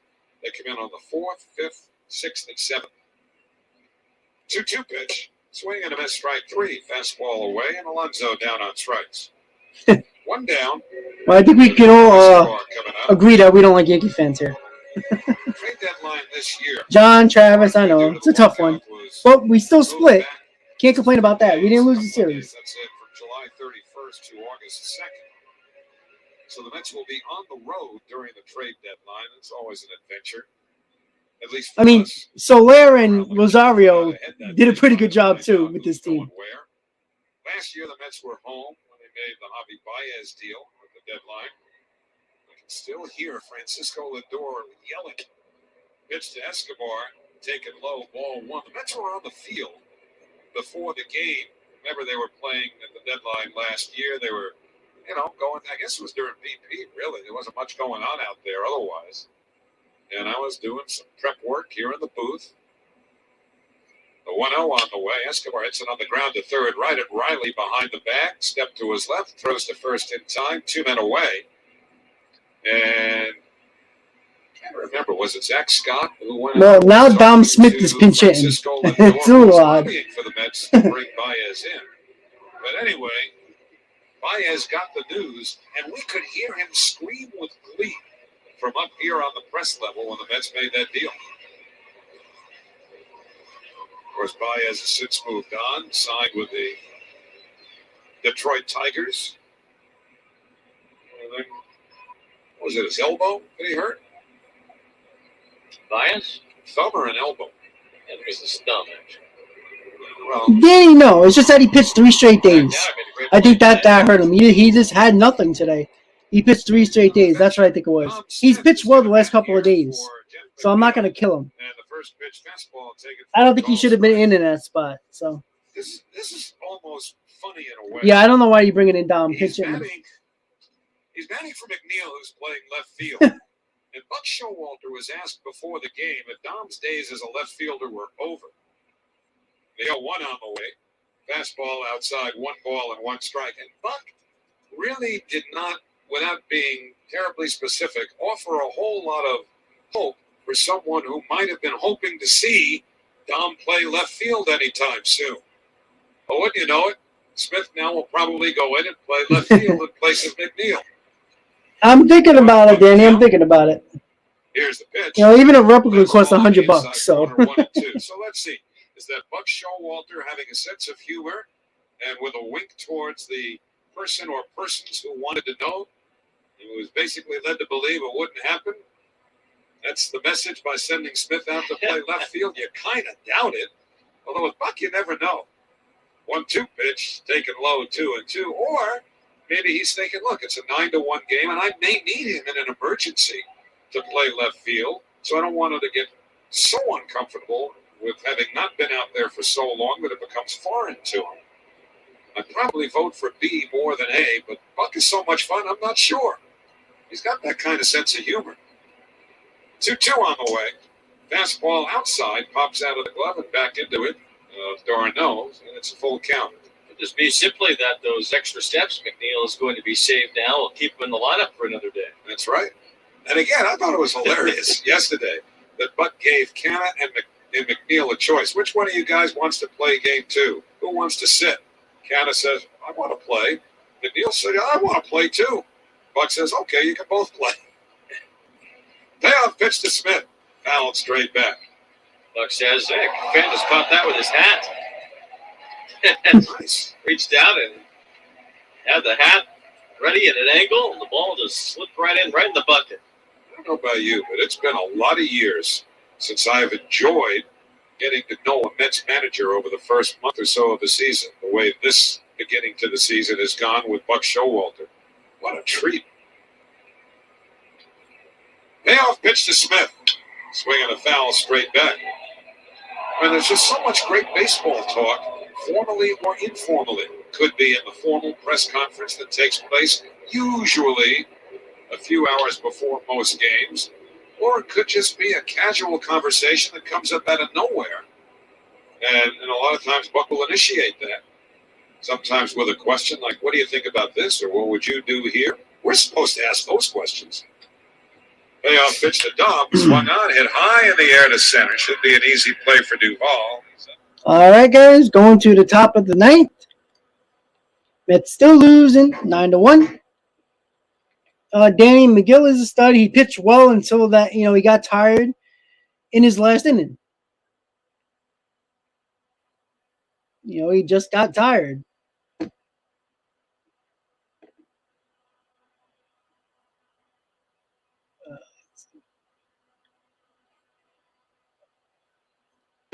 So, guys, once again, don't forget to please hit on that like button. If you're new to the channel, don't forget to subscribe to the channel so you can get notified when I go live again for another game or for whatever breaking news that might happen. Any news regarding injuries or anything like that, you get notified when you click on that bell. So make sure you do all that. And obviously, you keep on hitting that like button if you haven't as of yet. So the stream and that replay for the stream can be at the top of the list for people to check out later on in the day if they actually want to see the Mets get blown up. Travis, thank you, buddy. I agree, Travis. But we will definitely come back tomorrow against Philly in Philly. Taiwan Walker on the hill. I do think that the Mets, they bounce back all year after a tough loss. So I don't expect anything different. Another 4-game series after another 4-game series, could be a little tight on your bullpen, but, that's to be expected. We definitely need our pitchers to go a little bit deeper in the lineup, these damn bots.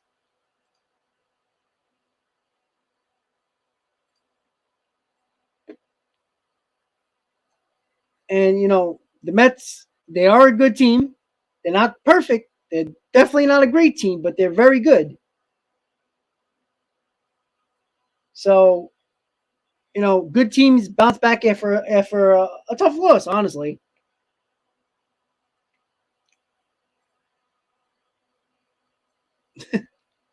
Dang bots.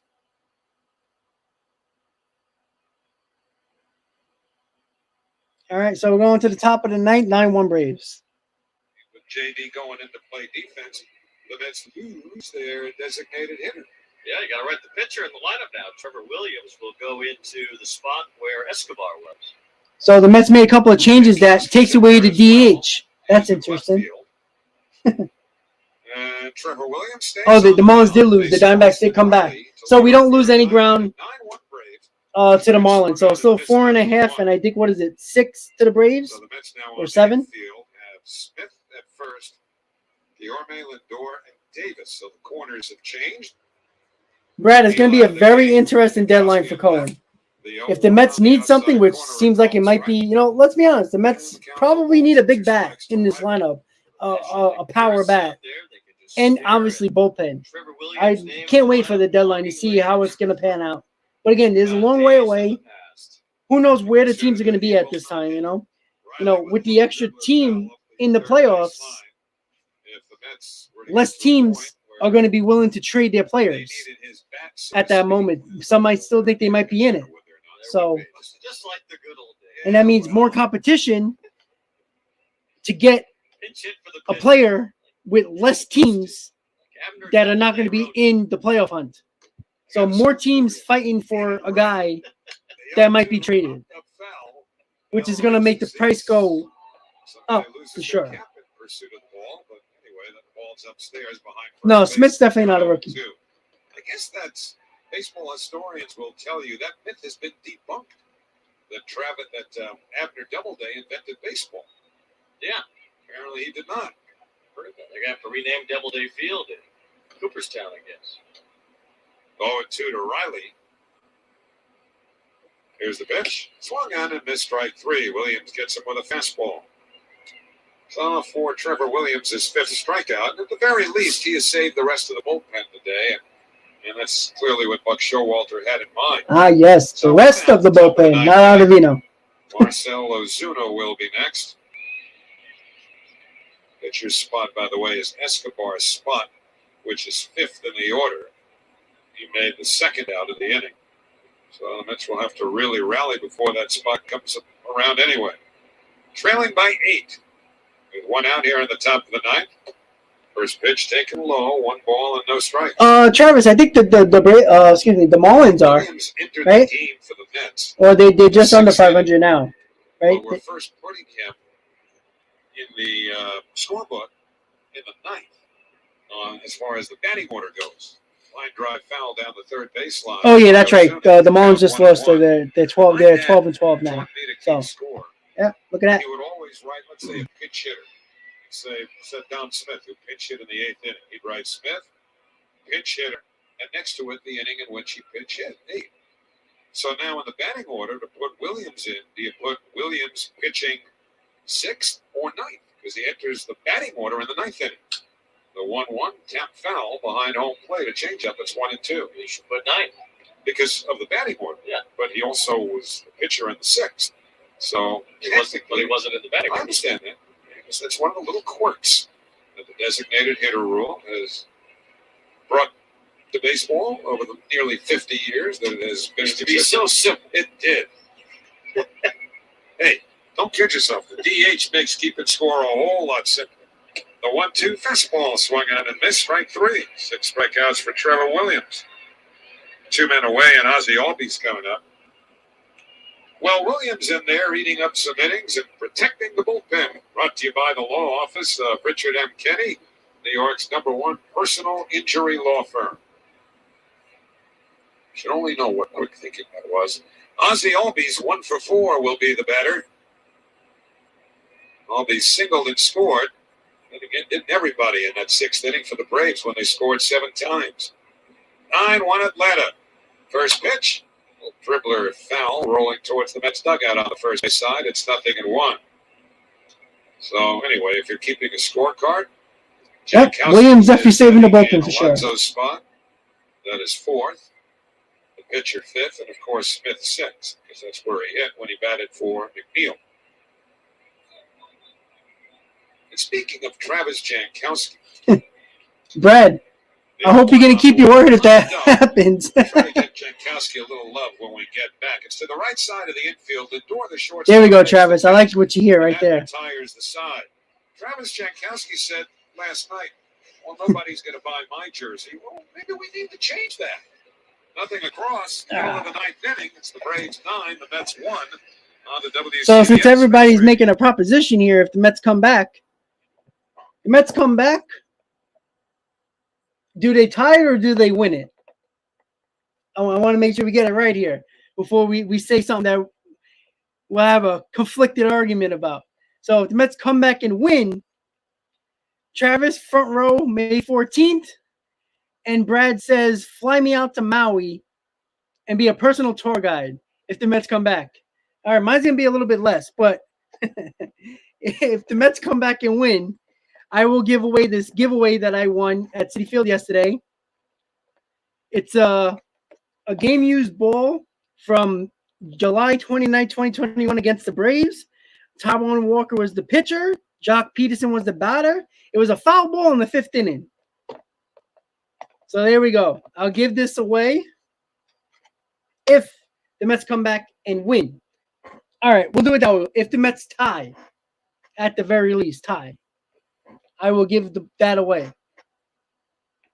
So, wishful, hopeful thinking here. A little bit of, I guess you can call it optimism more than pessimism at this point. Yeah, Michael, I agree. We do have prospects to get it done. Just if we need somebody pretty big to get, a power bat, power arm in the bullpen. Let's hope there's a team that wants to get rid of some money or a contract where a guy's playing well and the team's not in it.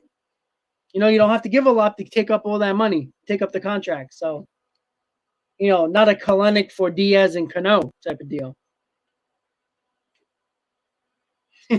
Danny, if we tie you, do your dance. Yeah, I'm going to do that. All right, Travis. I hear you, buddy. I hear it. All right, guys. So, bottom of the ninth, last licks for the Mets, 9-1 Braves. J.D. Davis leading off. Well, at least he kept everybody else having to get up and work in a game that the Braves had control of. And so as we go to the bottom of the ninth inning, a former Met, albeit briefly, Darren O'Day, side-arming right-hander, will take over on the mound for Atlanta and face the bottom third of the Mets batting order, beginning with J.D. Davis, who was the designated hitter. Then they moved him to third base for the ninth inning. So there is no designated hitter in the Mets batting order anymore, as per the DH rule. July 9th. Sound good. Better. And O'Day's first pitch, a breaking ball, swung out and missed, nothing and one.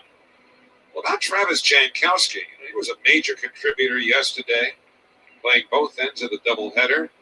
And there was a movement in a couple of different precincts on social media last night and even into today when they saw Jankowski's comments after the game saying, well, no one's going to buy my jersey, et cetera, et cetera. The 0-1 fastball in for a called strike, 0-2. I mean, the context of that was that he knows he's not a big star, but he's happy to contribute in the fashion that he is asked to do so and has been very productive in those spots. But anyway, I think Travis Jankowski deserves a little more love than that. So there have been a couple of places that I've read today that are trying to whip something up. I'm sure the 7 line will be part of that. 0-2 on the way, a fastball outside, 1 ball and 2 strikes. Now, of course, Jankowski wears number 16. And there are a whole lot of number 16 Mets jerseys that have been sold over the years in honor of Dwight Gooden. So maybe somebody puts a temporary nameplate over Gooden's name to show Jankowski. That's the cheap way to do it. Or else you could just buy a whole new one. 1-2 pitch. Hit in the air, foul. Back upstairs between home and first. Still 1-2 to J.D. Davis. But, I mean, you know what? It'd be great if we saw a couple of Travis Jankowski jerseys out here.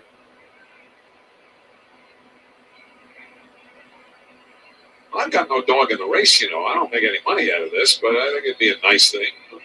If it encourages some Mets uniform sales, that's great. But it's all about Travis getting a little love. Always stay to the final out. Always. 1-2 to J.D. Davis.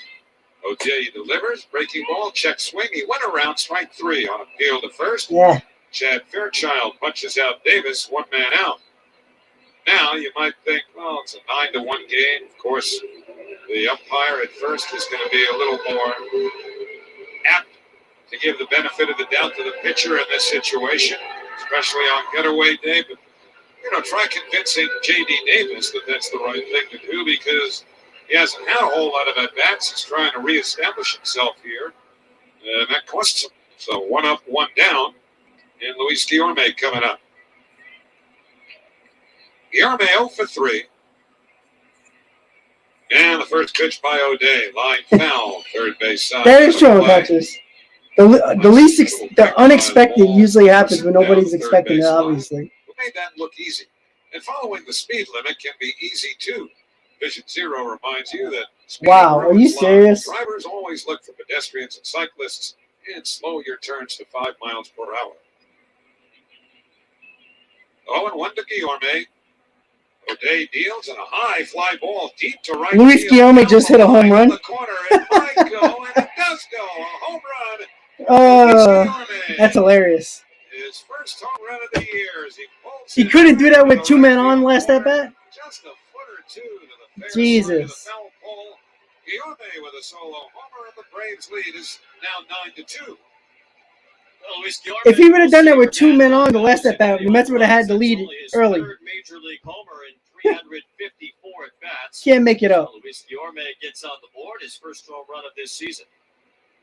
And that will bring up James McCann. Side-arming right-handers generally play to the strength of a left-handed hitter. They generally like the ball in and very often down and in. That ball was up. It was about, if I say up, it certainly wasn't down and in. It was more around the belt high and middle running in towards Guillorme. Wow. He was able to shoot it out of here. So here's McCann. And the first pitch taken low, ball 1. James McCann, 1 out of 3. 9-2 Atlanta here in the 9th inning.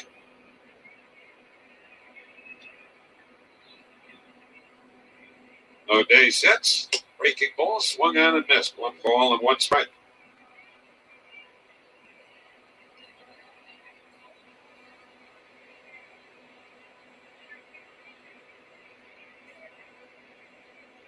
Brandon Nimmo waiting on deck for New York. Absolutely, Brad. I agree with that. O'Day, the 4th pitcher the Braves have used at Cian Anderson's game to win. And the 1-1 foul back to the screen. 2 balls and 1 strike. Tyler Megill, unless the Mets think of something extremely dramatic and quite soon, will be tacked with his first loss of the year.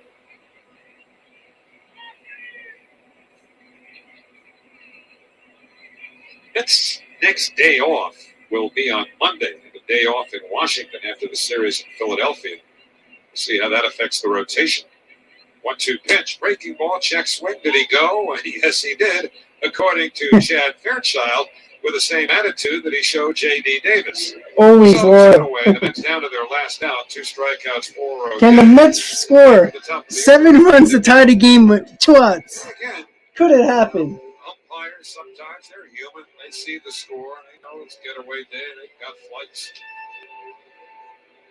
But the hitters, they've got different agendas, and that won't sit well, first with J.D. Davis and then with James McCann. Nothing was worse than that call Angel Hernandez made at home plate a bunch of years ago when he made a call at the plate that cost the Mets a game, quite frankly, in Atlanta. That was the last game before the All-Star break, if I remember right. First pitch to Brandon Nimmo, fouled into the mid of d'Arnaud for strike 1. Don't sell Angel short. I'm sure he's made a lot of calls much worse since then. Well, I don't know. That was pretty dramatic. I mean, you're right in that there's more where that came from. But certainly that one in Atlanta, that one, John Franco going wild at Angel Hernandez after the game. 0-1, O'Day and Nimmo, and that's taken low. 1 ball and 1 strike. Angel Hernandez has been around a long time now. He's been big league umpire for over 20 years. Somehow.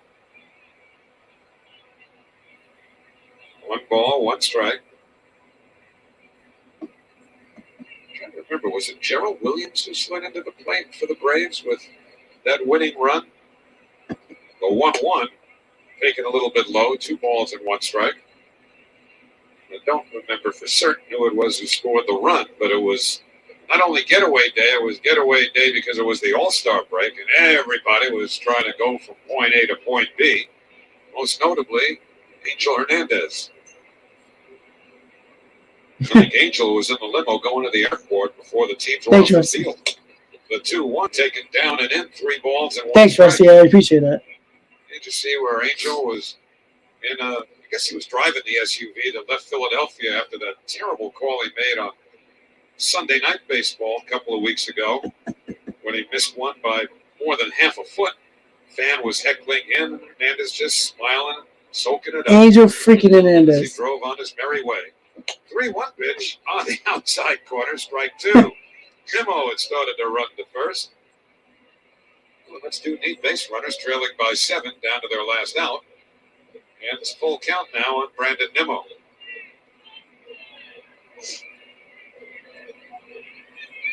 Outfield straight away. Oh, it's Michael Tucker. Thank you, Madge, who was called safe at home plate. That game in Atlanta all those years ago. Payoff pitch to Nimmo, a breaking ball. Staying alive with 2 outs. So Brian O'Nora did not call him the way Chad Fairchild was on appeals at first. Nimmo reaches base for the 3rd time in this game. That's his game. And now Starling Marte will be next. Was a walk allowed by O'Day. Marte, couple of singles, fly to center, pop to first. Braves 9, Mets 2, 2 out. Nimmo at first, we're in the 9th. See if Nimmo tries to go to second on defensive indifference, not holding him on. And the first pitch taken on the outside corner for strike 1.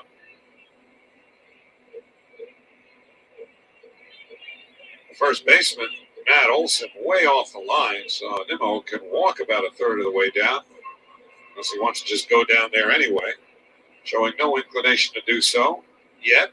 The 0-1. Marte lifts it in the air behind first base. Olson backing up right at the edge of the outfield. Oh, we tried, guys. We tried. The ball game is over. The ball game is over. Mets lose 9-2 in the finale of the Mets Braves series. Mets get a split of the series again. No games lost or gained by either team in this series, which is not terrible. Again, once again, guys, we said before the series we would take a split, but always would love a 3 out of 4. You know, it was a pitcher's duel until the top of the 6th, and then the Braves went nuts. Megill got tired. Brad, now I got to book the ticket. Damn it. So Megill got tired. Ottavino came in on the 3rd straight day. Didn't have it either. Quick bunch of runs, and then it was basically over from there. So, again, tough loss today, but you can't win all of them. I probably won't do a game. I'll probably do a game Saturday and Sunday. I always like to try to do the first game of the series.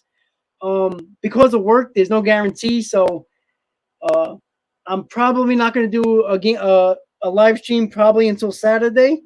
So once again, guys, I really appreciate everybody hanging in to a tough loss for the Mets. But Mets still in first place. Didn't lose any ground except for the Braves, which is it's early, so it's not too worrisome. Marlins got swept by the Diamondbacks, so as hot as they were, they lost 3 straight.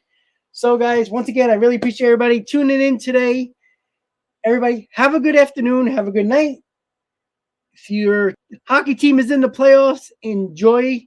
Hopefully your team wins, unless you're the Penguins. If you're a Rangers fan, hopefully the Rangers take game 2 tomorrow. So, once again, guys, everybody, have a good night. Mets lose 9-2. As always, Mets fans, let's go Mets. Good night, guys.